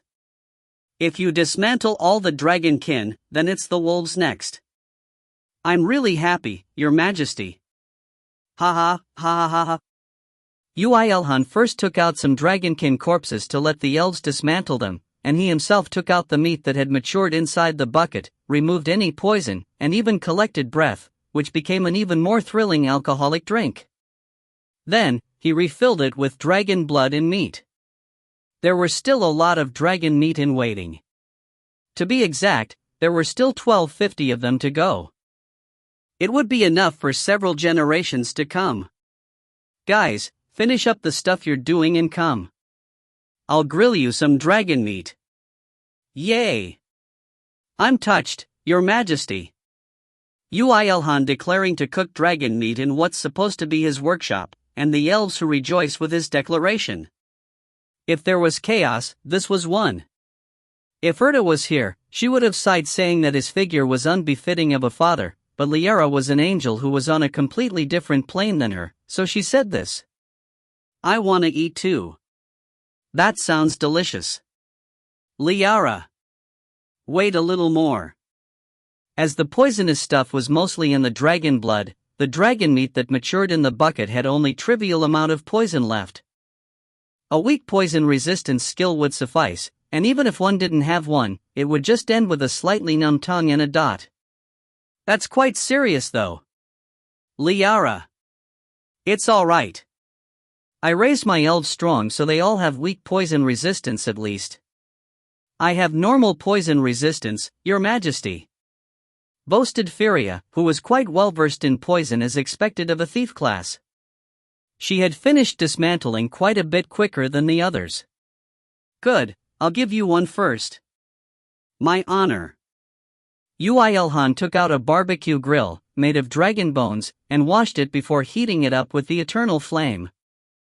Next, he sliced some pieces of meat into bite-sized meat and put it on the grill, and when that happened, a bone-shivering sound of grilling could be heard, and a nice fragrance could be smelled. Wayo, I'm happy at this point too. The skill, cooking, has become level 54.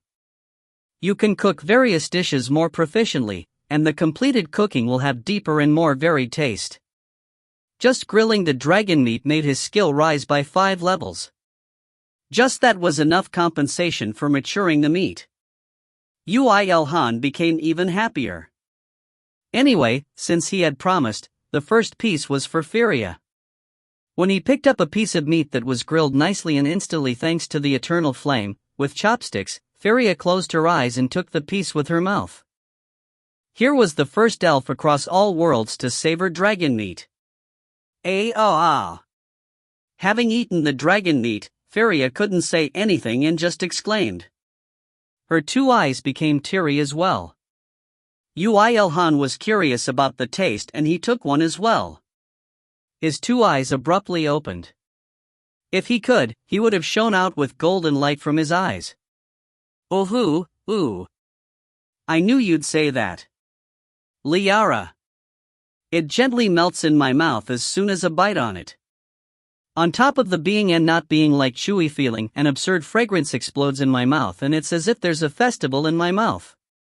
Oh, carnival. Did you practice that line?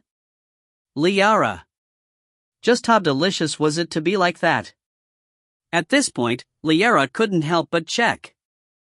In fact, although she had killed a lot of dragons, she never ate one. However, just as she took Yoo IlHan's chopsticks to pick up some meat, the angel's ring on her head rose and emitted some light. Another angel was communicating to her. Even though no one was supposed to trouble another when eating. Liara received the incoming message while grumbling. The angel she knew well, Spira, was saying this. Liara, Heaven's army came to a decision. As the higher existence factions related to Earth are showing suspicious movements, I will also help Yoo IlHan from now on. You did say he became a 3rd class and the number of angels he can contract increased, right? Due to the sudden declaration, Liara lost her words and just stood stiff. Yoo IlHan's baggage was going to increase now. Author's notes. Dragons are OP from birth. Ooh, an exclamation one has to do when eating delicious food. Even better with some oriental music. T/N, Cooking Master Boy Ref. Look at this for more info. The new angel Spira. Her position is Martial Arts Master? Translator's notes. Translator's notes. Proofreader's notes. Translator, Chamber. Proofreader, Kokasaidsu. If you find any errors, ads pop up, ads redirect, broken links, non-standard content, etc., please let us know. Report chapter so we can fix it as soon as possible. Chapter 118, Combine everyone's strength into one. 2. And so what? This angel called Spira will come to contract me? Yeah. Liara. Liara replied with a depressed face while putting dragon meat in her mouth. Her expression brightening and darkening in a cycle was considerably cute, and so, he gave her another one and her expression brightened before darkening again. It really was cute. And it was as if her coming down was a massive reward for you too. Does she want to play now that the war is over? But hey, why do you keep giving me meat? Liara. Because you're cute. Then I can't help it. On. Liara. Liara stopped thinking and decided to just receive the meat.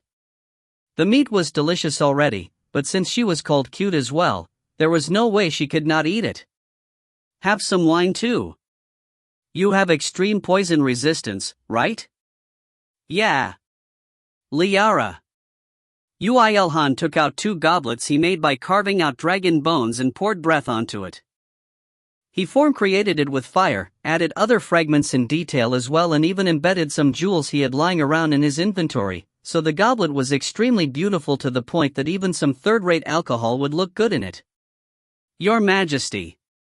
Do you not have any for us?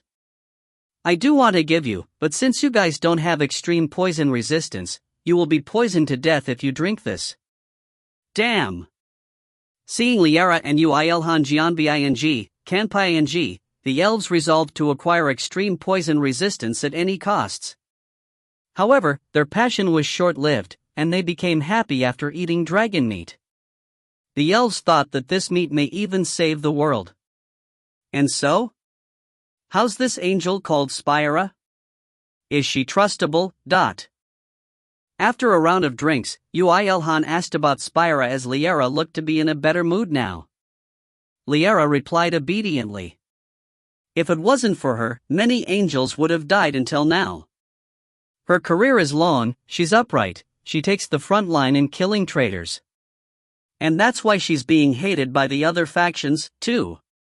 If Spira comes to us, then the probability of other factions aiming for us will increase. Liara. I don't think it's possible for us to get in any more danger than this, so that's fine. A very good way of thinking. At that moment, a reply came out from someone other than Liara. Raising his head with a piece of dragon meat in his mouth, there was a beautiful angel with burning scarlet hair tied into a ponytail. There was no need to ask who she was. 1. Ha! Sighed Yoo IlHan while emptying his goblet. All these damned angels intrude my property without my permission. My name is Spira. Human Yoo IlHan. It is nice to meet you.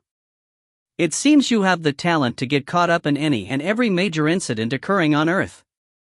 Spira. Yeah, damn it. I'm so thankful to heaven for giving me this talent. Moreover, this girlie was picking a fight as soon as she arrived.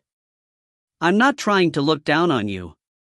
You have splendidly taken care of all incidents that we judged as impossible for the people of Earth, and that is worthy of praise. I was curious about you from how Erda and Liara only talked about you whenever they came up to heaven, but since there was a nice opportunity this time, I came down here myself. Spira. Time? Opportunity? As the War of the Wall of Chaos had ended not long before, and with an overwhelming victory on our side, we do not have to worry about that for the time being. Also, I became quite free after I've lived a long time without rest. And lastly, the number of angels you can contract with had increased after acquiring your 3rd class, Spira. Spira stopped talking and sniffed. You give me quite a surprise as soon as I come down. What is this smell? Both the meat and the wine are of a variety that I have never come across before. Spira. Liara, what the hell is up with her? She's trying to rip off meat and wine as soon as we meet. As you see, she's a total thug. Liara. Spira lightly glared at Liara, but she only snorted. Although Spira was still above her even after advancing to the same class, Liara didn't care about that because that was her personality in the first place. Seeing 2 angels having a power struggle, Yoo IlHan lightly smacked Liara on the head and spoke. Sit, and you can eat and drink too. Is that fine? Spira. If I contract you, then the power as an angel's partner will increase, right? Since we're gonna do it anyway, I'm not letting you get upset just because I didn't pour you wine. I think you're settling things a little too fast. But very well. Spira. Sitting obediently, Spira took the goblet. With the members drinking alcohol increased to 3, the elves immediately felt more isolated. I'll be honest. There are quite a few angels who want to contract with you. There are some who want to get to know you as you're almost guaranteed to become a higher existence in the future, while there are also who want to experience this small world that's undergoing many changes, with the strongest person here. Even at the risk of destruction. Spyra. Quite the perverts there. I also have an interest in you. Also, I want to give you some help in confronting the traitors of Heaven's army. Spyra. Just as Yoo IlHan was about to pass it over like it was nothing, as he had decided to not rely on the angels anymore, Spyra suddenly spoke. It seems you don't expect anything. Spyra. Of course, Liara and Erda were a great help of me until now. They helped me console my loneliness, and made me stronger in abandoned worlds. As such, I'm expecting quite a lot of things from you as well. If you have the courage to play tic-tac-toe with a loner like me, then we will become much closer in the future. I'm speaking of a more fundamental help. If you listen to me, then you will think differently. I guarantee it. Spyra. Spyra said with a voice filled with confidence. When Yoo IlHan looked at Liara, she shook her head and retorted. This woman's the worst. Liara. I heard you mastered many martial arts. And I hear you even upgraded spear mastery too. Spyra. Spyra spoke while ignoring Liara. It was quite sudden, but Yoo IlHan went with the flow. Yes, but I left the rest alone because it's hard to fulfill the evolution criteria. It will be a problem even if they do evolve. Sure. You must be plenty busy getting into the spear right now. Spyra. Yes. Yoo IlHan had his hands full with just the spear of untraceable trajectory. Of course, although it was difficult to fulfill the requirements for the evolution given to him by the Akashic record, it wasn't impossible. There were no insane requirements like having to kill a 4th class with a single strike.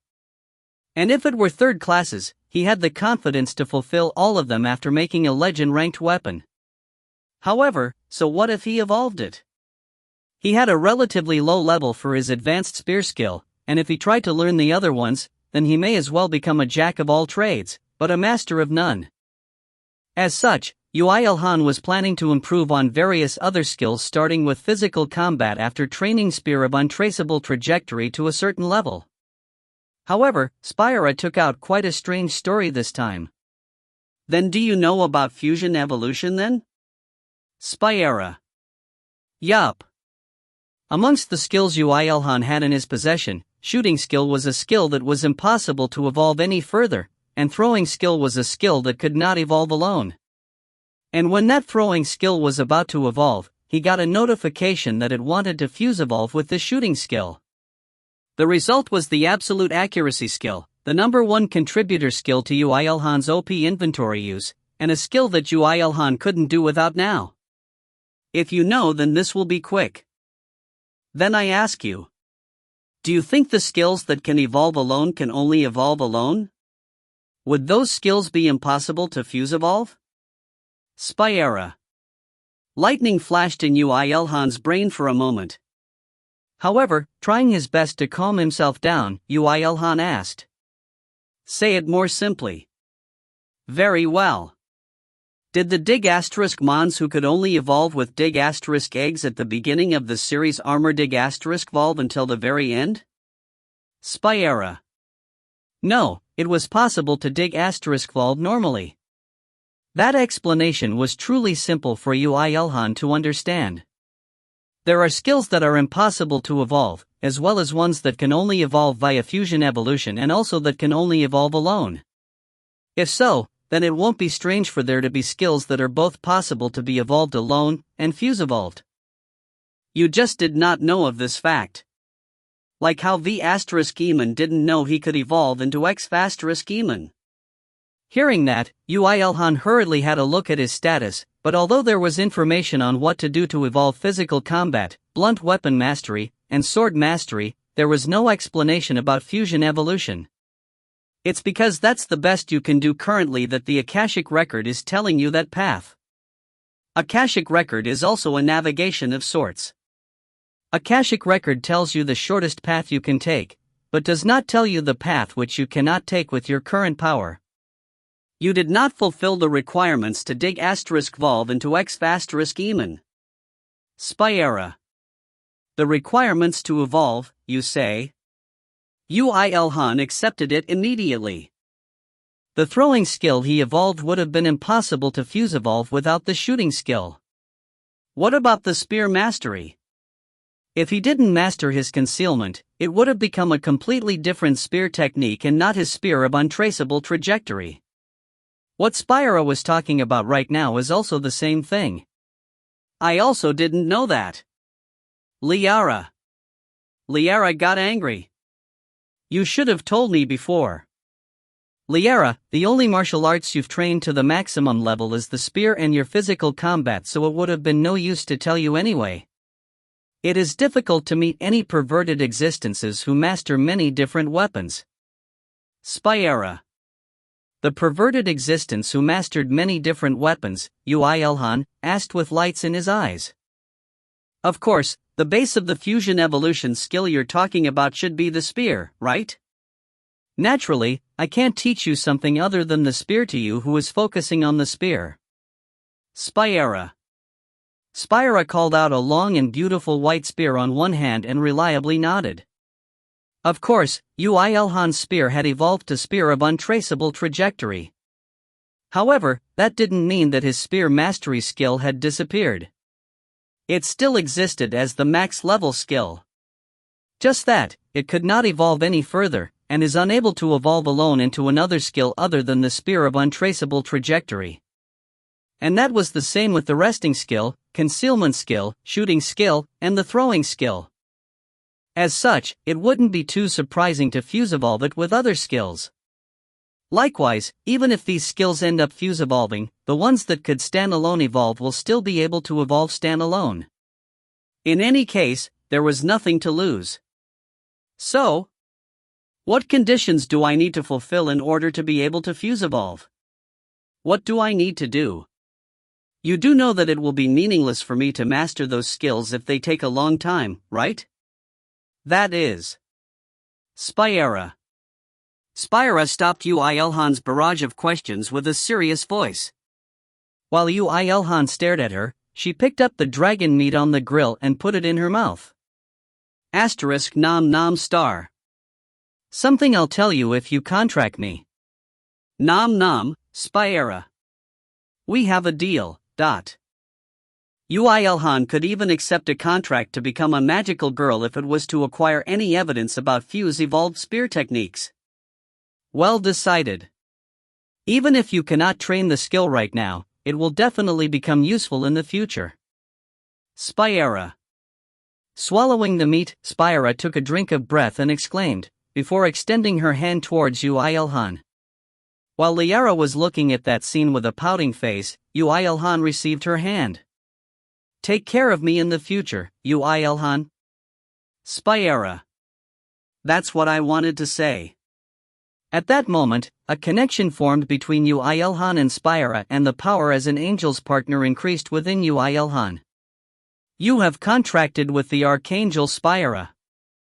Angel's protection and angel's support skill increases in power. Against higher existences, it becomes possible to activate angel's support even if you're not in an abandoned world. This really is. Looking at the updated information, Yoo IlHan made a vain laugh.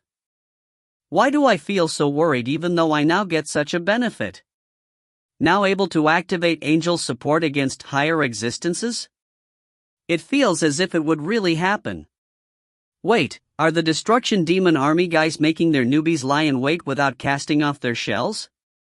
Just because they want to catch Yoo IlHan? No, wait, the world was screwed up so it was unknown what might happen. Yoo IlHan decided to train the Death God skill while taking care of his health a little more. Then I'll say it to you now. Spyera. Spyera, feeling better now due to the contract, spoke. The spear fusion skill that I could only learn after I acquired my 6th class, Great Cosmos-Severing Spear. In order to learn it. Spyera. Wait, I don't want to learn it after hearing that name. Ha? What you want to teach him is the Great Cosmos-Severing Spear. Me too. I want to learn it too. Liara. How is something like that the target of envy? It's the same advanced weapon technique, but why the hell is the name so childish? It sounds like an elementary schooler came up with it. It's the name I've come up with after thinking wholeheartedly. You should also be able to name the spear technique you have created? Spyera. He checked, and it did seem like it was possible to change the name as he wanted to. However, Yoo IlHan decided to keep it. It was not boasting, but he had no confidence in his naming sense. If he made something worse than Great Cosmos-Severing Spear, then he wouldn't be able to take it. What if someone who mastered both concealment and spear mastery learned Yoo IlHan's spear technique and swore at him? Anyway, to learn Great Cosmos-Severing Spear, you need to master spear mastery, physical combat, sword mastery, blunt weapons mastery, and Spyera. Spyera added, with a slight smirk too. Whip mastery, for your basics. Spyera. She was saying this with her expression, even though it's definitely an advanced skill and it will be of great help to you, but first you need to master the whip. It should be hard, eh? Yoo IlHan said oh and took out a whip from his inventory.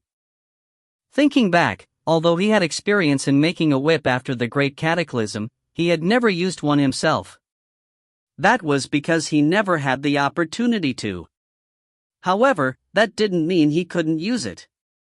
Yoo IlHan lightly swung his whip. For the Akashic record to notice his ability, that was enough. You have awakened, Whip Mastery LV Max.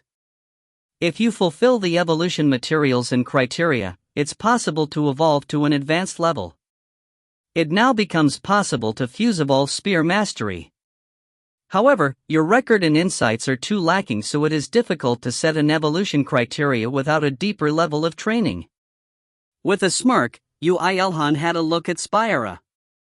Her previous expression was already gone, and Liara drank the wine as if it was her who had given Spyera a blow.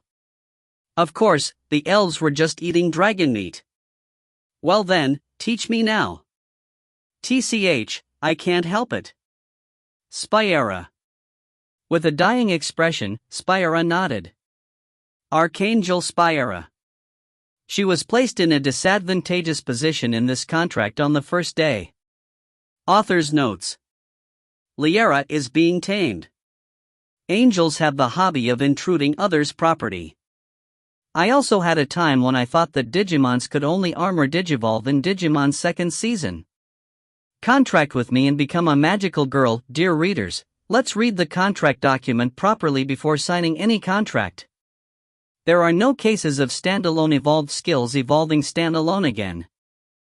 That is because it has already evolved to the form that's best fitting for that person. However, as seen on the chapter, the source skill of the evolved skill is still kept, so it's possible to fuse evolve with other skills. The meaning behind this arc's title was revealed quite quickly. Translator's notes. Guys, I'm using Digimon Wikia here. So you may know Vmon as Vmon and Xvmon as Xvmon, as well as Digivolution being just evolution.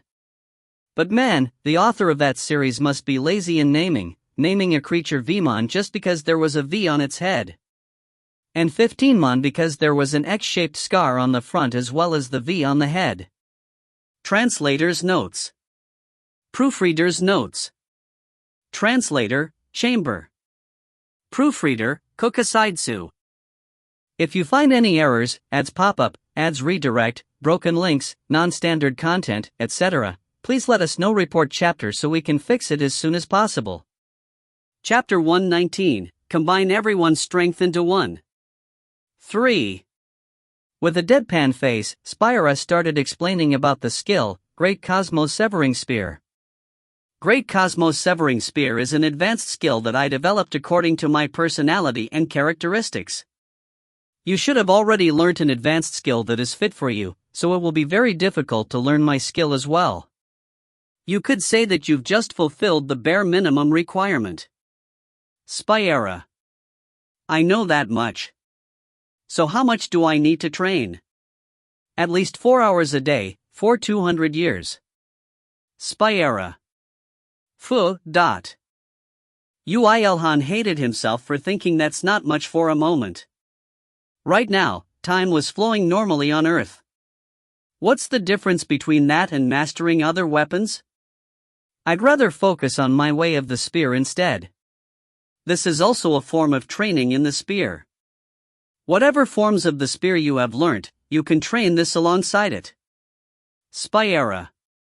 Though, his heart did waver hearing that. But if it's that much, Earth may as well be past the 6th Great Cataclysm. Past 5th Great Cataclysm is already a higher world, IlHan. That's at the level where the Heaven's Army or the Destruction Demon Army reside in. With your power alone, you can't make Earth like that even if you die, so don't worry. Even if it's possible, Earth will be destroyed before that. Liara.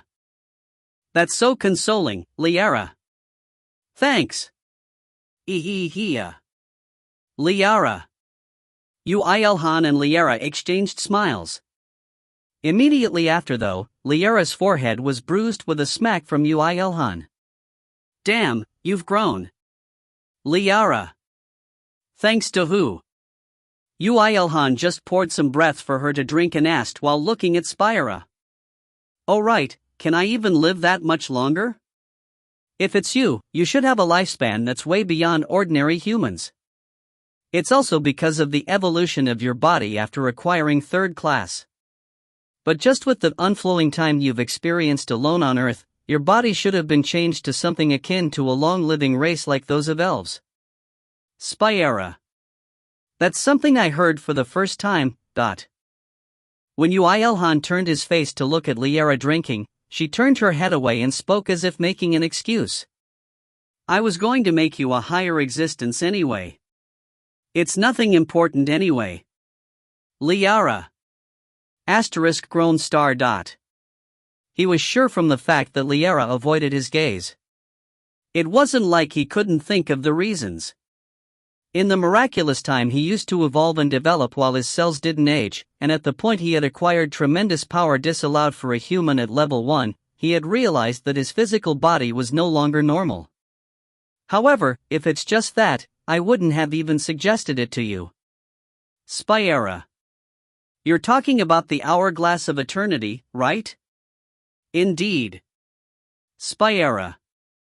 Spyera seriously nodded, but even if she did, there was a piece meat in her mouth anyway, so she didn't look serious at all. Asterisk asterisk if you focus on training using the hourglass of eternity, you should be able to shorten the time you take to acquire the skill. I'm expecting somewhere around 30 years. Spyera. IlHan should be faster though. Liara. Retorted Liara, but Spyera only snorted. I'm not looking down on Yoo IlHan's potential. Liara, you should know how difficult it is for one to learn an advanced skill when you have already learnt one of your own. Spyera. Liara. Liara turned her head away. Spyera also didn't say anything. She only looked at Yoo IlHan. He pondered for a moment, but eventually nodded. Yes, this should be a good opportunity. I did think I should train in the spear a little more. He used Spear of Untraceable Trajectory splendidly until now. However, the skill level was still below 20, and he was feeling a little unsatisfied as well. On top of that, he now couldn't acquire any experience from the majority of the monsters, so he was thinking about polishing his spear, and coincidentally, Spyera's suggestion came in. If that was related to the spear, then he had no reason to refuse. Then let's start immediately. It should serve as after-meal exercise. Spyera. No, before that. Eating the last piece of meat, Yoo IlHan declared with a serious face. Let me finish making some weapons first. A few days passed after that. Fortunately, no connection with another world had occurred yet. Vanguard's homepage had been renewed for the first time in 3 months. Selling higher quality weapons again. Also, the standard weapons increased in quality. Everyone who needed weapons rejoiced passionately after seeing that. The next day of store opening attracted a huge crowd, and only his father, who was newly appointed as the shopkeeper of Vanguard Store No. 1, suffered a lot. Standard weapons were changed as soon as the stocked-up items were sold out, and the higher weapons was planned to be sold 2 weeks later. The qualifications were simple: all clans that participated in the dungeon break in Korea were given tickets. There are too many clans insulting you, saying they didn't hear of anything like that? They're all lying, so don't mind them. Kang Mirai requested cooperation to many clans by using all of her connections. At least to all the clans that had the physical and financial power to obtain the higher weapons this time. And it was them who decided not to come. Do they think I'm some idiot? Yoo IlHan snorted and put up the second notice. It wasn't only the clans that cooperated with this incident. Like the proud strong friends of Korea, Suppression, there was at least one government-operated ability user faction in each country. In the case of America, there were 3. But last night, Kang Mirai used some method or another to deploy tens of different national forces of tens of different countries to hunt around in Seoul and pulled out the roots of the Wolfkin belonging to the Destruction Demon Army. She really did have monstrous connections. And Yoo IlHan, who thought about increasing the number of forces on the scale of Suppression, thought that this was a good opportunity to arm the ability users of foreign countries as well. He had an overflowing amount of materials anyway. If he saved them, they were nothing more than putting some more weight into his inventory. So, he didn't hold back. But this, did you consult with her? No, I'm going to do so now. Koreans wouldn't welcome this for sure. They should have been thinking that Vanguard was giving special treatment to Lightning God in Suppression. Even though the time was of great crisis where the fate of Earth was on the line, people were selfish and wanted all the rewards for their clans and themselves. This was the thought process Yoo IlHan hated the most. Look at those comments, man. Liara. I see you're at the center of attention of all people of Earth. Spyera. Dad is amazing. Liara, Spyera, and Ymir were all checking the comments with their noses almost about to hit the monitor. Ymir was a dragon, so his eyesight wouldn't really get worse, but since he was worried anyway, he pulled him and took him in his arm. Miss Kang Mirai has a wide vision. If there are any variables, then it's the possibility that the higher-ups of Korea will not look at me in a good light. But it will be fine if I just say I'll go off to another country if I don't feel it's good here, so things should work out. Yoo IlHan had nothing to fear in this world. He had solved everything with his own power from the very beginning. No matter how many changes occurred in his surroundings, he himself would not change. Although, it was questionable if that could be called a good thing or not. You alone are supporting this twisted Earth. Spyera. Looking at Yoo IlHan's back while he was sending a message to Kang Mirai, Spyera muttered. She was really impressed right now. Of course, knew that Yoo IlHan was strengthening the other people since he didn't want to suffer alone, but she decided to stay quiet for the time being. Spyera will know soon anyway. Then when are you planning to activate the barrier? In 4 days, it will be a month since I've last used the barrier. At that time, the elves should also be finished dismantling. I'll probably activate the barrier then. Having finished talking, Yoo IlHan put away the wolf materials that the elves dismantled with a wave of his hand, and took out a new cadaver. Dragonkin corpses had long since been dismantled, and right now, they were dismantling second and third class monsters. The elves had reached the state of thoughtless tranquility as they dismantled. In this harsh training environment, their skill proficiency was rising rapidly. Perhaps, it was an influence of the rule skill. Perhaps, he may be able to let them handle fourth-class beings in the future too. Then it should be fine to commence training for real at that time. Spyera. Dad, me too. I want to train. Yes, yes. I'll teach you a whole lot. Without having him to talk about it, Yoo IlHan let Liara and Erta take care of Ymir as they cleaned around nearby dungeons to level him up. Of course, the speed couldn't be compared to the few nights before when he leveled up by killing third classes, and so, his level was only just above 60, but it was a good opportunity to raise skill levels like concealment and middle-tier wind magic, along with many others. Now, he was required to avoid simple monster hunting, and needed to train on a deeper level. Skills didn't only increase just by using, they rose by the experience of using them along with enlightenment and training to acquire those insights. Like what Yoo IlHan did in the 1,000 years, that it would be impossible to make his son suffer for 1,000 years, but just by solidifying his foundations using the 2 months in the barrier, he would be at a level that would not be embarrassing for a dragon to have. No, in fact, he was already beyond that now. He couldn't let the elves play around either. He wanted to strengthen them to the point where they could beat up the clan masters in the frontline alliance with room to spare. Although they could already do that, he wanted to strengthen them to be able to beat them up with more leisure. Of course, the most important one was himself. He was planning not only to use up all the piled-up materials to make equipment, but also to train in his spear techniques along with learning the Great Cosmos-severing spear. To prepare for the past few days, he supported the elves in dismantling and refined his physical combat, sword, blunt weapon, and whip movements. Spyra tried her best to hide her shocked face each time Yoo IlHan wielded each weapon, but she couldn't hide from Yoo IlHan, who had gained the Dao into looking at other people's expressions. I didn't live long for nothing. You're long beyond what could be explained by time. Perhaps 29 years are enough instead of 30. Spyera. Such conversation was repeated for the past few days, and now it came down to 25. Yoo IlHan's aim was to decrease that into 10 after he came out of the barrier. At that moment, his phone rang.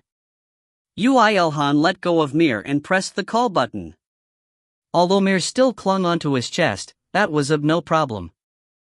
It's Yoo IlHan. This is Kong Mirai. He hated himself for saying that despite knowing who the opponent is. He was only thankful that Kong Mirai answered him. Having finished greeting, she naturally continued speaking. I've checked the Vanguard homepage. You've made a big decision. They were all those I was planning to do anyway. Although it's quite strange to say this is a good opportunity, I could also have an easier time selecting targets to sell my weapons thanks to you gathering the people this time. Kong Mirai was silent for a moment. She probably predicted the reason Yoo IlHan opened Vanguard, perhaps. Her estimations had turned into confirmation right now. Mr. Yoo IlHan really wants to just protect Earth. No, I only don't want to suffer alone. I should have told you last time. Yoo IlHan replied honestly since he didn't want to get himself into a useless misunderstanding, but that only resulted in Kong Mirai bursting out into laughter. Kong Mirai became silent as if she couldn't believe it even though she had laughed, but eventually refined her voice and replied. Thank you. Even if Mr. Yoo IlHan requests anything in compensation for the weapons, our cooperative relationship will only solidify more. I'm happy to hear that I'm able to help. I thought the higher-ups of Korea who only know about themselves would feel unsatisfied. And so? Kong Mirai's voice trembled. The feeling that she was forced to this was quite strong. If it's all right with you, would you be able to free up some time? I will. There's some information I want to exchange, and there are things I should tell you about. No, it's not that. Spoke Kong Mirai. Yoo IlHan solidified after hearing that. My father wants to meet you, Mr. Yoo IlHan. Author's notes. 200 years looks like nothing to him since he already lived for 1,000. Will Kong Mirai's father come out intact and not Yoo IlHan's nerves?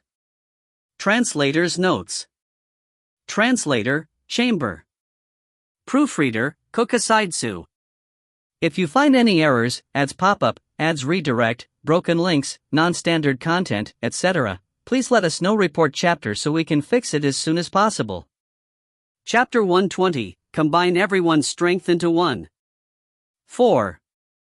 Kong-chan. 1. Yoo IlHan. Even while having a handshake with the man in front of him, Yoo IlHan was confused as to why he had to be here.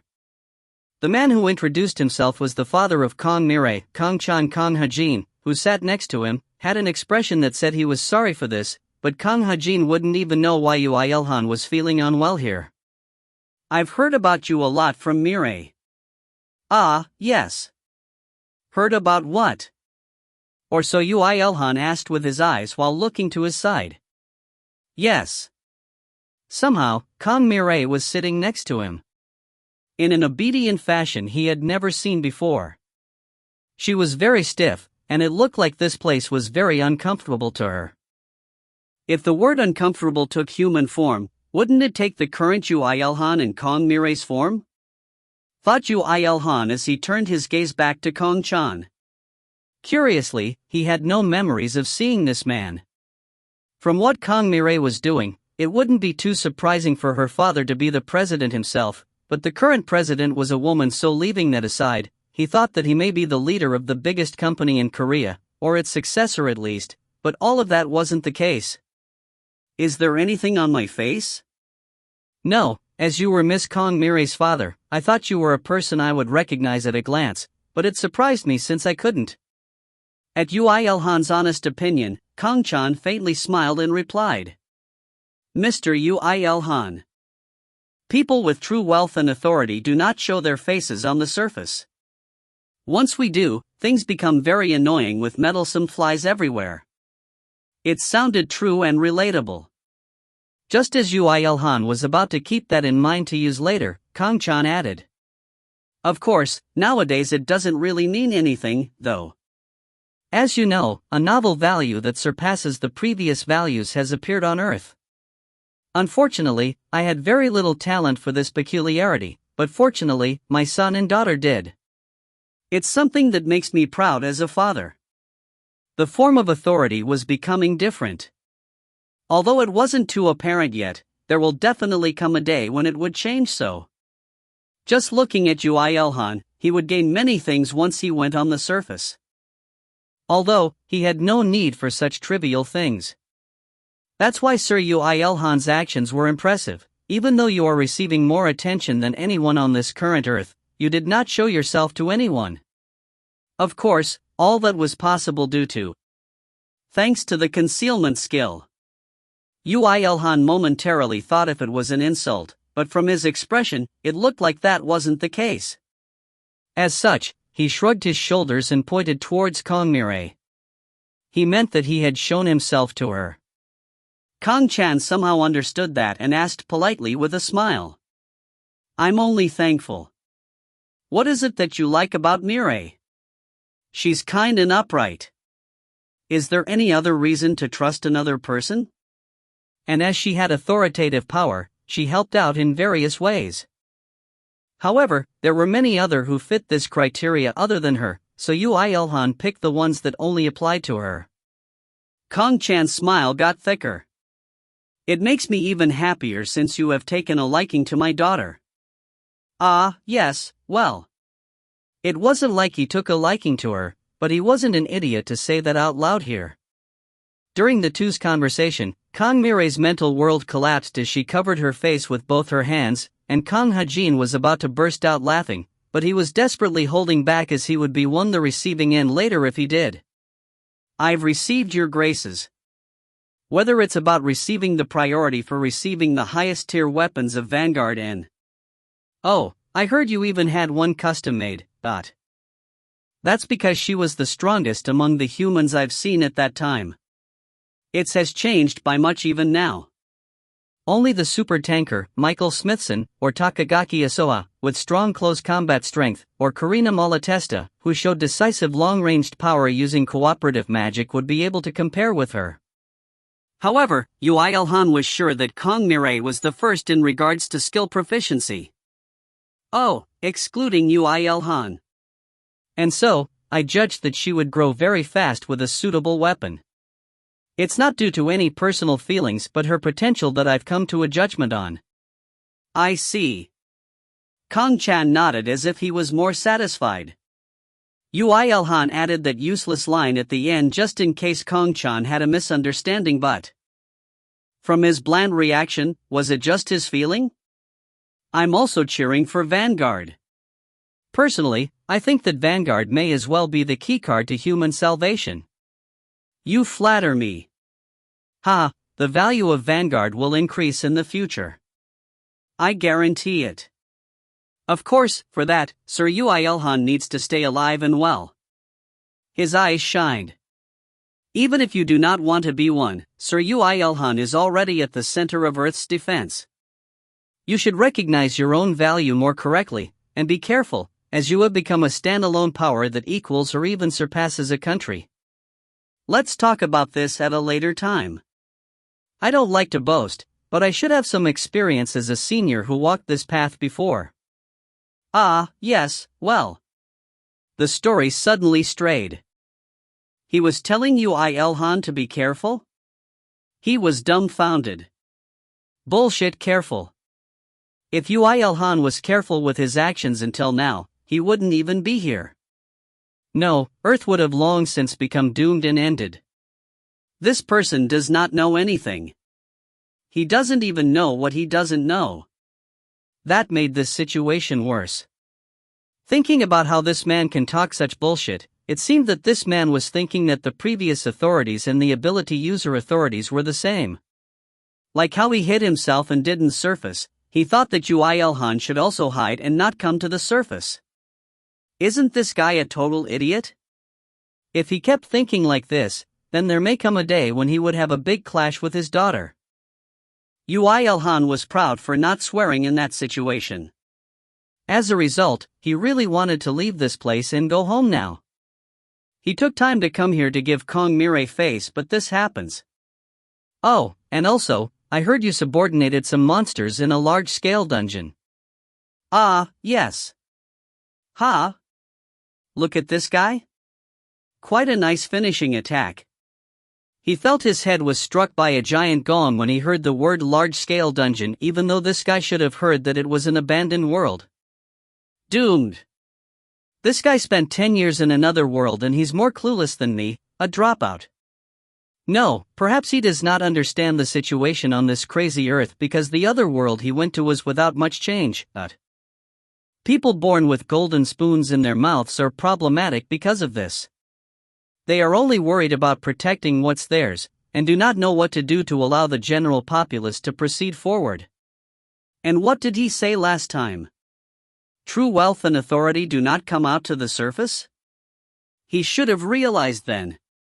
His still pertaining civilian mindset exploded into a rage. Let's calm down first. It may be my misconception, and it's not like all people think like this guy. Kong Mire and Kong Hajin are believable people too. Good, calm down. While Yoo IlHan was sharpening his blade, Kong Chan spoke. And so, I've thought of a small present for you. Present? How about land? A question mark popped up on top of Yoo IlHan's head. There's a limit to changing topics. What's that about land? He thought up to there when he realized and creased his brows. Do you mean the land that was wiped out due to the fight this time? Indeed, said Kong Chan with a sneaky smile. You can't reject this. Or so he said with his expression. To be honest with you, the value of that land is dropping very quickly. As you know, there's no real method to make the gate disappear completely. But since a large amount of monsters came out during his incident, although Sir Yoo IlHan had subordinated them, the very fact that the gate is there is an element of worry for the people there, do you not think so? It should be. However, let's say that Sir Yoo IlHan takes possession of that land. Sir Yoo IlHan will then be able to call out the forces in the dungeon at any time, and become more free, and the people could feel safer. However, there's just one problem. There are people who call you Susanoo and they might. Kong Chan creased his face at this point. Oh, so that's it. He doesn't like that name. This part, he was definitely Korean. Yoo IlHan understood his feelings. However, he didn't hate the nickname Susanoo so much, and that was because that was the least embarrassing nickname people gave to him until now. Those people may define your identity, and may bother you. Of course, we will do our best to sever the connection between the two, but there's no 100% in this world. That's true. There were many predictions that Susanoo was Korean even before, and if I become the landowner of a place nearby the gate. Yoo IlHan thought while nodding, but his pondering didn't last long. If you give me land, I'll gladly take it.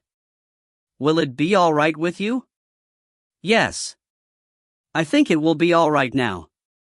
Kong Chan ended up laughing at Yoo IlHan's words. He could feel a very natural and firm confidence from his words. Kong Chan thought that it was a youthful ambition, but if he knew how much Yoo IlHan undervalued himself normally, then he may think differently. Yoo IlHan was thinking that there were no problems in revealing his identity even with his power that he had undervalued. So what would it be really like? Very well. I will let my daughter take care of it, so talk about it more with her later. Yes. It will also be more comfortable for me if you do that. Despite Yoo IlHan's honest attitude, Kong Chan only smiled brightly, and Kong Hajin tried his best to hold back his laughter by pinching his knee. Lastly, Kong Mirai saw that the relationship between Yoo IlHan and Kong Chan was slightly off inside a little. However, just as everyone thought that this was the end, Kong Chan suddenly changed pics. I heard that you brought a child to the scene. For a moment, Kong Mirai's ears twitched as she leaned towards Yoo IlHan very slightly. She wasn't even aware of that action herself. And she thought to what Na Yuna was curious about with that child. Oh, yes, Dot. Is it too rude for me to ask about that child? He's a monster. He couldn't say dragon. But dragons were monsters anyway, it wasn't a lie. Whoa. Phew. Yoo IlHan's answer made a certain someone intake a sudden breath of air, and a certain other person sigh in relief. Kong Chan nodded with an aha. As expected. I thought so when you acquired the wolf army so easily, but is it really so? He's a child that follows me as a father. And that isn't exactly wrong, as my mana was consumed during his birth. Yoo IlHan's I never lied skill successfully fooled the others. However, it's a monster you created by consuming your mana, yes? Yeah, well. You should know if you heard, but he uses quite the strong magic at his figure. I have a lot of expectations for him as his growth rate is very fast. So that's it. Kong Chan made a thick smile again. Seeing his bright smile that looked like his worries were just lifted, Yoo IlHan realized that his worries were not wrong. Is he trying to connect him and Kong Mirai somehow? There was no way Kong Mirai would like him, and he himself didn't have any feelings about her that was more than a good impression. To hell with it. Kong Mirai should do well solving that misunderstanding. Yoo IlHan decided to put away his useless worries there. Coincidentally, Kong Chan also seemed to have judged that this was enough conversation and said this. Oh, I held you for such a long time. Even though you must be the busiest man on earth. No, it's fine. Then I shall take my leave. It was an honor to meet our country's hero in person. Please take care of my daughter in the future as well. Ah, yes. With a deadpan feeling, Yoo IlHan shook hands with him and stood up. As he met gazes with Kong Mirai who was staring at him, he nodded his head lightly to her as well. Today, he had a meeting with her as well. He had set a schedule with her in the afternoon as there were various things to talk about including Vanguard. Then see you in the afternoon. Yes. Kong Mirai obediently lowered her head. However, her cheeks were lightly blushing. Everyone who knew about the Empress would be shocked when seeing this. Yoo IlHan left the room. In the room, only Kong Chan, Kong Hajin and Kong Mirai were left. Put. And Kong Hajin finally burst out laughing. I'm sorry, father. It's just. Put. You're being rude, Appa. Kong Mirai said to her brother, while glaring at him with murderous intentions without Kong Chan finding out. Kong Hajin now started hiccuping. Seeing the siblings fight, Kong Chan just laughed and spoke to Kong Mirai in a quiet voice. Grab onto him and don't let him go. Even an elementary schooler would know what that meant. Father, I've kept saying this before as well, but I have no relations with Mr. Yoo IlHan whatsoever. It will be rude even if we said it just by ourselves, and moreover, I'm only 20 years old. 2. What I mean is, to grab him before another girl gets him. Kong Mirai's face reddened a lot. She shouted in a loud voice to the point that it was unbelievable if this was the same her as the one who sat obediently moments before. Even if I do develop into another kind of relationship with Mr. Yoo IlHan, you will not influence my actions and judgment, father. Like she resolved in the past, she was planning to acquire Yoo IlHan using herself as the compensation after raising her own value. Although Yoo IlHan's value was skyrocketing real-time, but she had no intentions on giving up. She thought that there were no other man at the same level of Yoo IlHan in the world right now. And the one who found and acknowledged that value first was not Kong Chan, but Kong Mirai herself.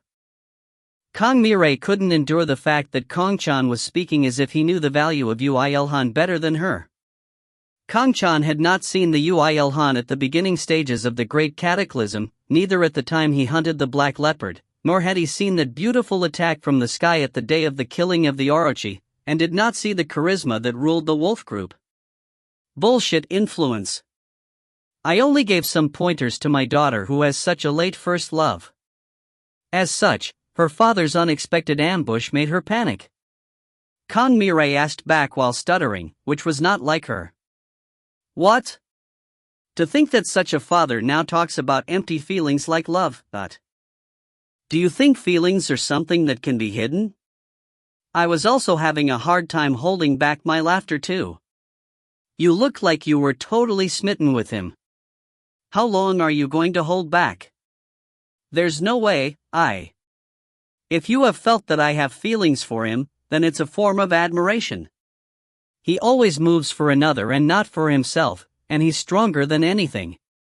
He's a rare person that has both the mindset and the power. I only thought that I have a lot of things to learn fr. It's alright. Kong Chan interrupted her. Kong Mirai's excuse had instead convinced him more. I definitely said enough. Now it's not my problem even if you come crying to me because Na Yuna stole him. Just who will come crying, ? She tried to ignore her father's foolish words, but her face was very stiff. Na Yuna was definitely beautiful, and had feelings for Yoo IlHan. Of course, she would never know that the true enemy was not a mere Na Yuna. If Yoo IlHan showed up one day with Na Yuna in his arms, then how would she feel? She momentarily imagined that scenario and felt bad, but she shook her head. She does not move on her emotions. The relationship with Yoo IlHan were trading partners until the very end. There won't be anything like that. There's no way he would go over to a childish girl like Yuna, and I have never felt something like love or other equivalent emotions. I will take my leave now. Kong Mirai smacked on the table and left the room. When the father and son were left alone, they exchanged glances and smirked. This was only possible as they knew each other's thinking. If Mirai combines with Sir Yoo IlHan, then I'll be perfect in regards to force. Hajin, it will be your turn from then on.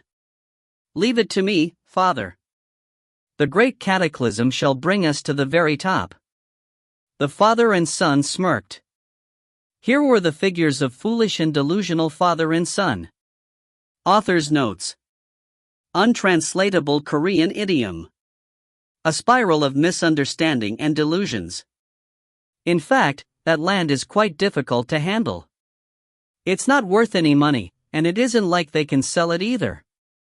That land going over to Yoo IlHan's hands should be the best ending. Translator's notes. Translator's notes. Translator, chamber. Proofreader, Kokasidsu.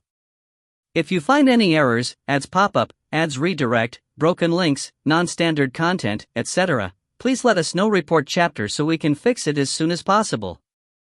Chapter 121, Combine everyone's strength into one. 5.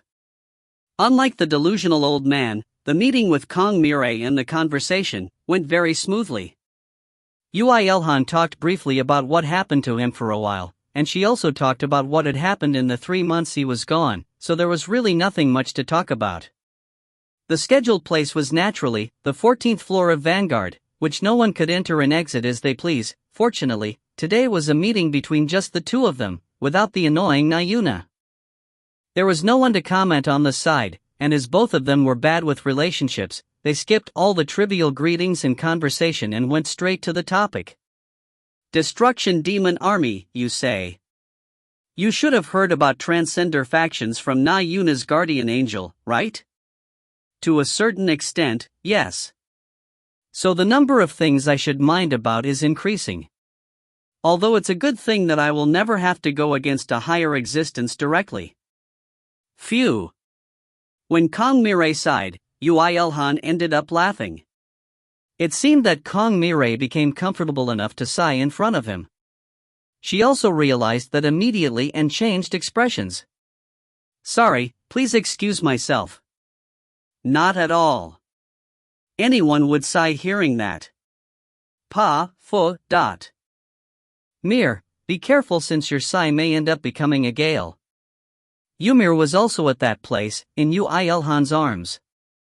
Kong Mirai stared at Ymir for a moment due to the similarities between the father and son, before shaking her head and changing topics. Although I can't say nothing happened on Earth. There's nothing that Mr. Yoo IlHan would be surprised about. A few of the small countries collapsed, land became sea, nothing too serious. If you want the materials Give me. That was plenty surprising. And Ymir should really fix his habit of trying to copy his father. We couldn't focus on every matter as there were too many monster appearances. Although it's fortunate that there were no stronger monsters than the one that appeared in the Cantu incident, the quantity of incidents increased explosively. It seems that's the case from how strong the people got. You included, Miss Kong Mirai. Pretty Nuna strong. Strong and kind. Kong Mirai felt proud for a moment hearing Yoo IlHan's and Ymir's praises before becoming dejected again. Only Yoo IlHan would be able to give her such complex feelings on Earth. With confounding thoughts in her mind, she changed the topic once again. Next, it's about the land that father talked about. The estimated statistics are already out, but I don't think I will be able to do this as fast as the time we traded this building. There are too many people involved in this. Take it slowly. It's nothing urgent. Yes, thank you for your understanding. First, I will give you the documents related to it as soon as I finish compiling them. Then, Kong Mirai closed her mouth. She had now finished saying everything she wanted to. As Yoo IlHan had already talked to her about Vanguard, the conversation would end here. Truly neat. However, why did she feel that he was aloof even though he was at such a young age? Oh yeah, she thought of something to say. Kong Mirai licked her lips before speaking. The thing that father talked about, you don't need to mind. It seems he got a little greedy after seeing how exceptional you are. I'm alright. I'm instead worried that you may feel down because of it, Miss Kong Mirai. Kong Mirai was about to speak something, but she decided not to. Thinking about her father's annoying face, she was afraid that anything she said would contain a strange meaning behind it. Organizing what to say in her head, she opened her mouth again. I'm also alright. Whether it's father's pranks or teases, I'm used to them. You must have a hard life. Nuna, are you hurt somewhere? Should I fix you? Ymir figure asking with glittering eyes while leaning forward a little like Yoo IlHan was truly cute, so Kong Mirai extended her hand to pat Ymir's head despite the fact that Yoo IlHan was watching. I'm not hurt. But thanks for worrying about me. Kind Nuna. I'm hungry. It was a child's privilege to sound cute despite saying two completely unrelated lines. Yoo IlHan laughed and held him up high. Yes, Daddy's talk is over, so let's go eat now. I'll take my leave since my child is hungry. Wait. At that moment, Kong Mirai stopped Yoo IlHan with a shout. Both Yoo IlHan and Ymir had widened eyes as they turned back. However, the one who was the most surprised was Kong Mirai herself. She didn't even know why she stopped them either. Now that she had stopped them, she had to say something. However, just as she was about to think about what to say, Yuna's face popped up, and her mouth opened automatically. I think that we've made a good relation with each other as colleagues. That is, as colleagues that fight against monsters. From the beginning of the Great Cataclysm, it's been over half a year. Yeah, well. I also think that way. Yoo IlHan couldn't understand where she was going, but her words itself was very reasonable. There were a lot of situations where they had to meet each other, and he had made the first ever party in his life with her, and even traded a lot with her clan, so at this point, it was no different from an alliance. There was no need for Kong Mirai to confirm that. At this point, they were considered colleagues. Right? I can think that since she called that first, right? Thought Yoo IlHan, who hated to leave behind any embarrassment for himself or discomfort for others by measuring the distance between them on his own. However, Kong Mirai's words were just the beginning. However, if we address each other so stiffly, formally, I think it may be a little uncomfortable, but by address, you mean? As if having waited for it, she spoke very naturally and smoothly. I feel we are distant for nothing by addressing each other with surnames. There will be many more cases where we will fight together in the future, and as such I think we could swap to a friendlier term. Not to show it off to someone else, but as colleagues. Isn't it fine to allow that? It will also be easier to communicate in battles that way too. Yoo IlHan finally understood. So she meant they should call each other without surnames? Even though it hasn't been a year since they met. Social butterflies had a really fearsome communication method. However, honestly, he felt really happy. There was no one other than his parents and Liera that called him without his surname. Colleague. That's a word I haven't used before. Was there anyone in the world who became a loner because they wanted to be? Of course, there are moments when someone wants to be alone when they live busily with many people around them, but no one would want to be alone for life. Rather, Yoo IlHan was a special case since he had lived alone for all his life. It could be considered a Yoo IlHan unique case. However, that was until today. Here was a person who thought of Yoo IlHan as her colleague. The existence of people who had good impressions of him beyond the question of believe or not believe, was a truly thankful matter to him. Of course, Yoo IlHan wasn't a loner for nothing, and would hate it if a stranger or a person he hated, called him without his surname, but on that side, Kong Mirai passed with flying colors. That's good. If so, should I call you Miss Mirai from now on? Yes, Mr. IlHan. Please take care of me in the future. Kong Mirai's expression was vividly brighter as she replied to Yoo IlHan. He was worried that everything would be just greetings until the end, but that was just him. Yoo IlHan grabbed her extended hand and gently smiled. It was a smile from the bottom of his heart. Miss Mirai gives me something new every time. I'm thankful. Hearing that, Kong Mirai's heart thumped loudly once. Yoo IlHan's sudden ambush. As expected of a death god, despite not being in concealment. The problem was that the person in question wasn't aware of it. That goes for me too. So, Yeah. I also learned a lot thanks to Mr. IlHan. If you'll please, excuse me. Panicking due to Yoo IlHan's unexpected ambush, she stuttered a little while replying and entered the elevator without even looking back.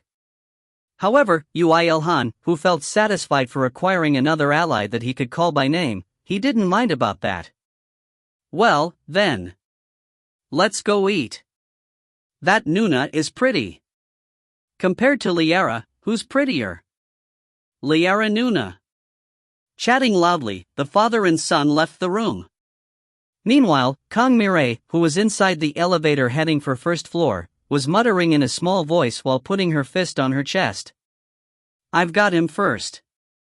This is fine, ... Then blushed while thinking about Yoo IlHan's previous words, before shaking her head again. Trade, this is a grade.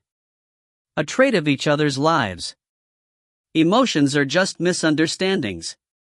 The emotion I have is only admiration, and love is only my misunderstanding. The heartbeats are only because of arrhythmia.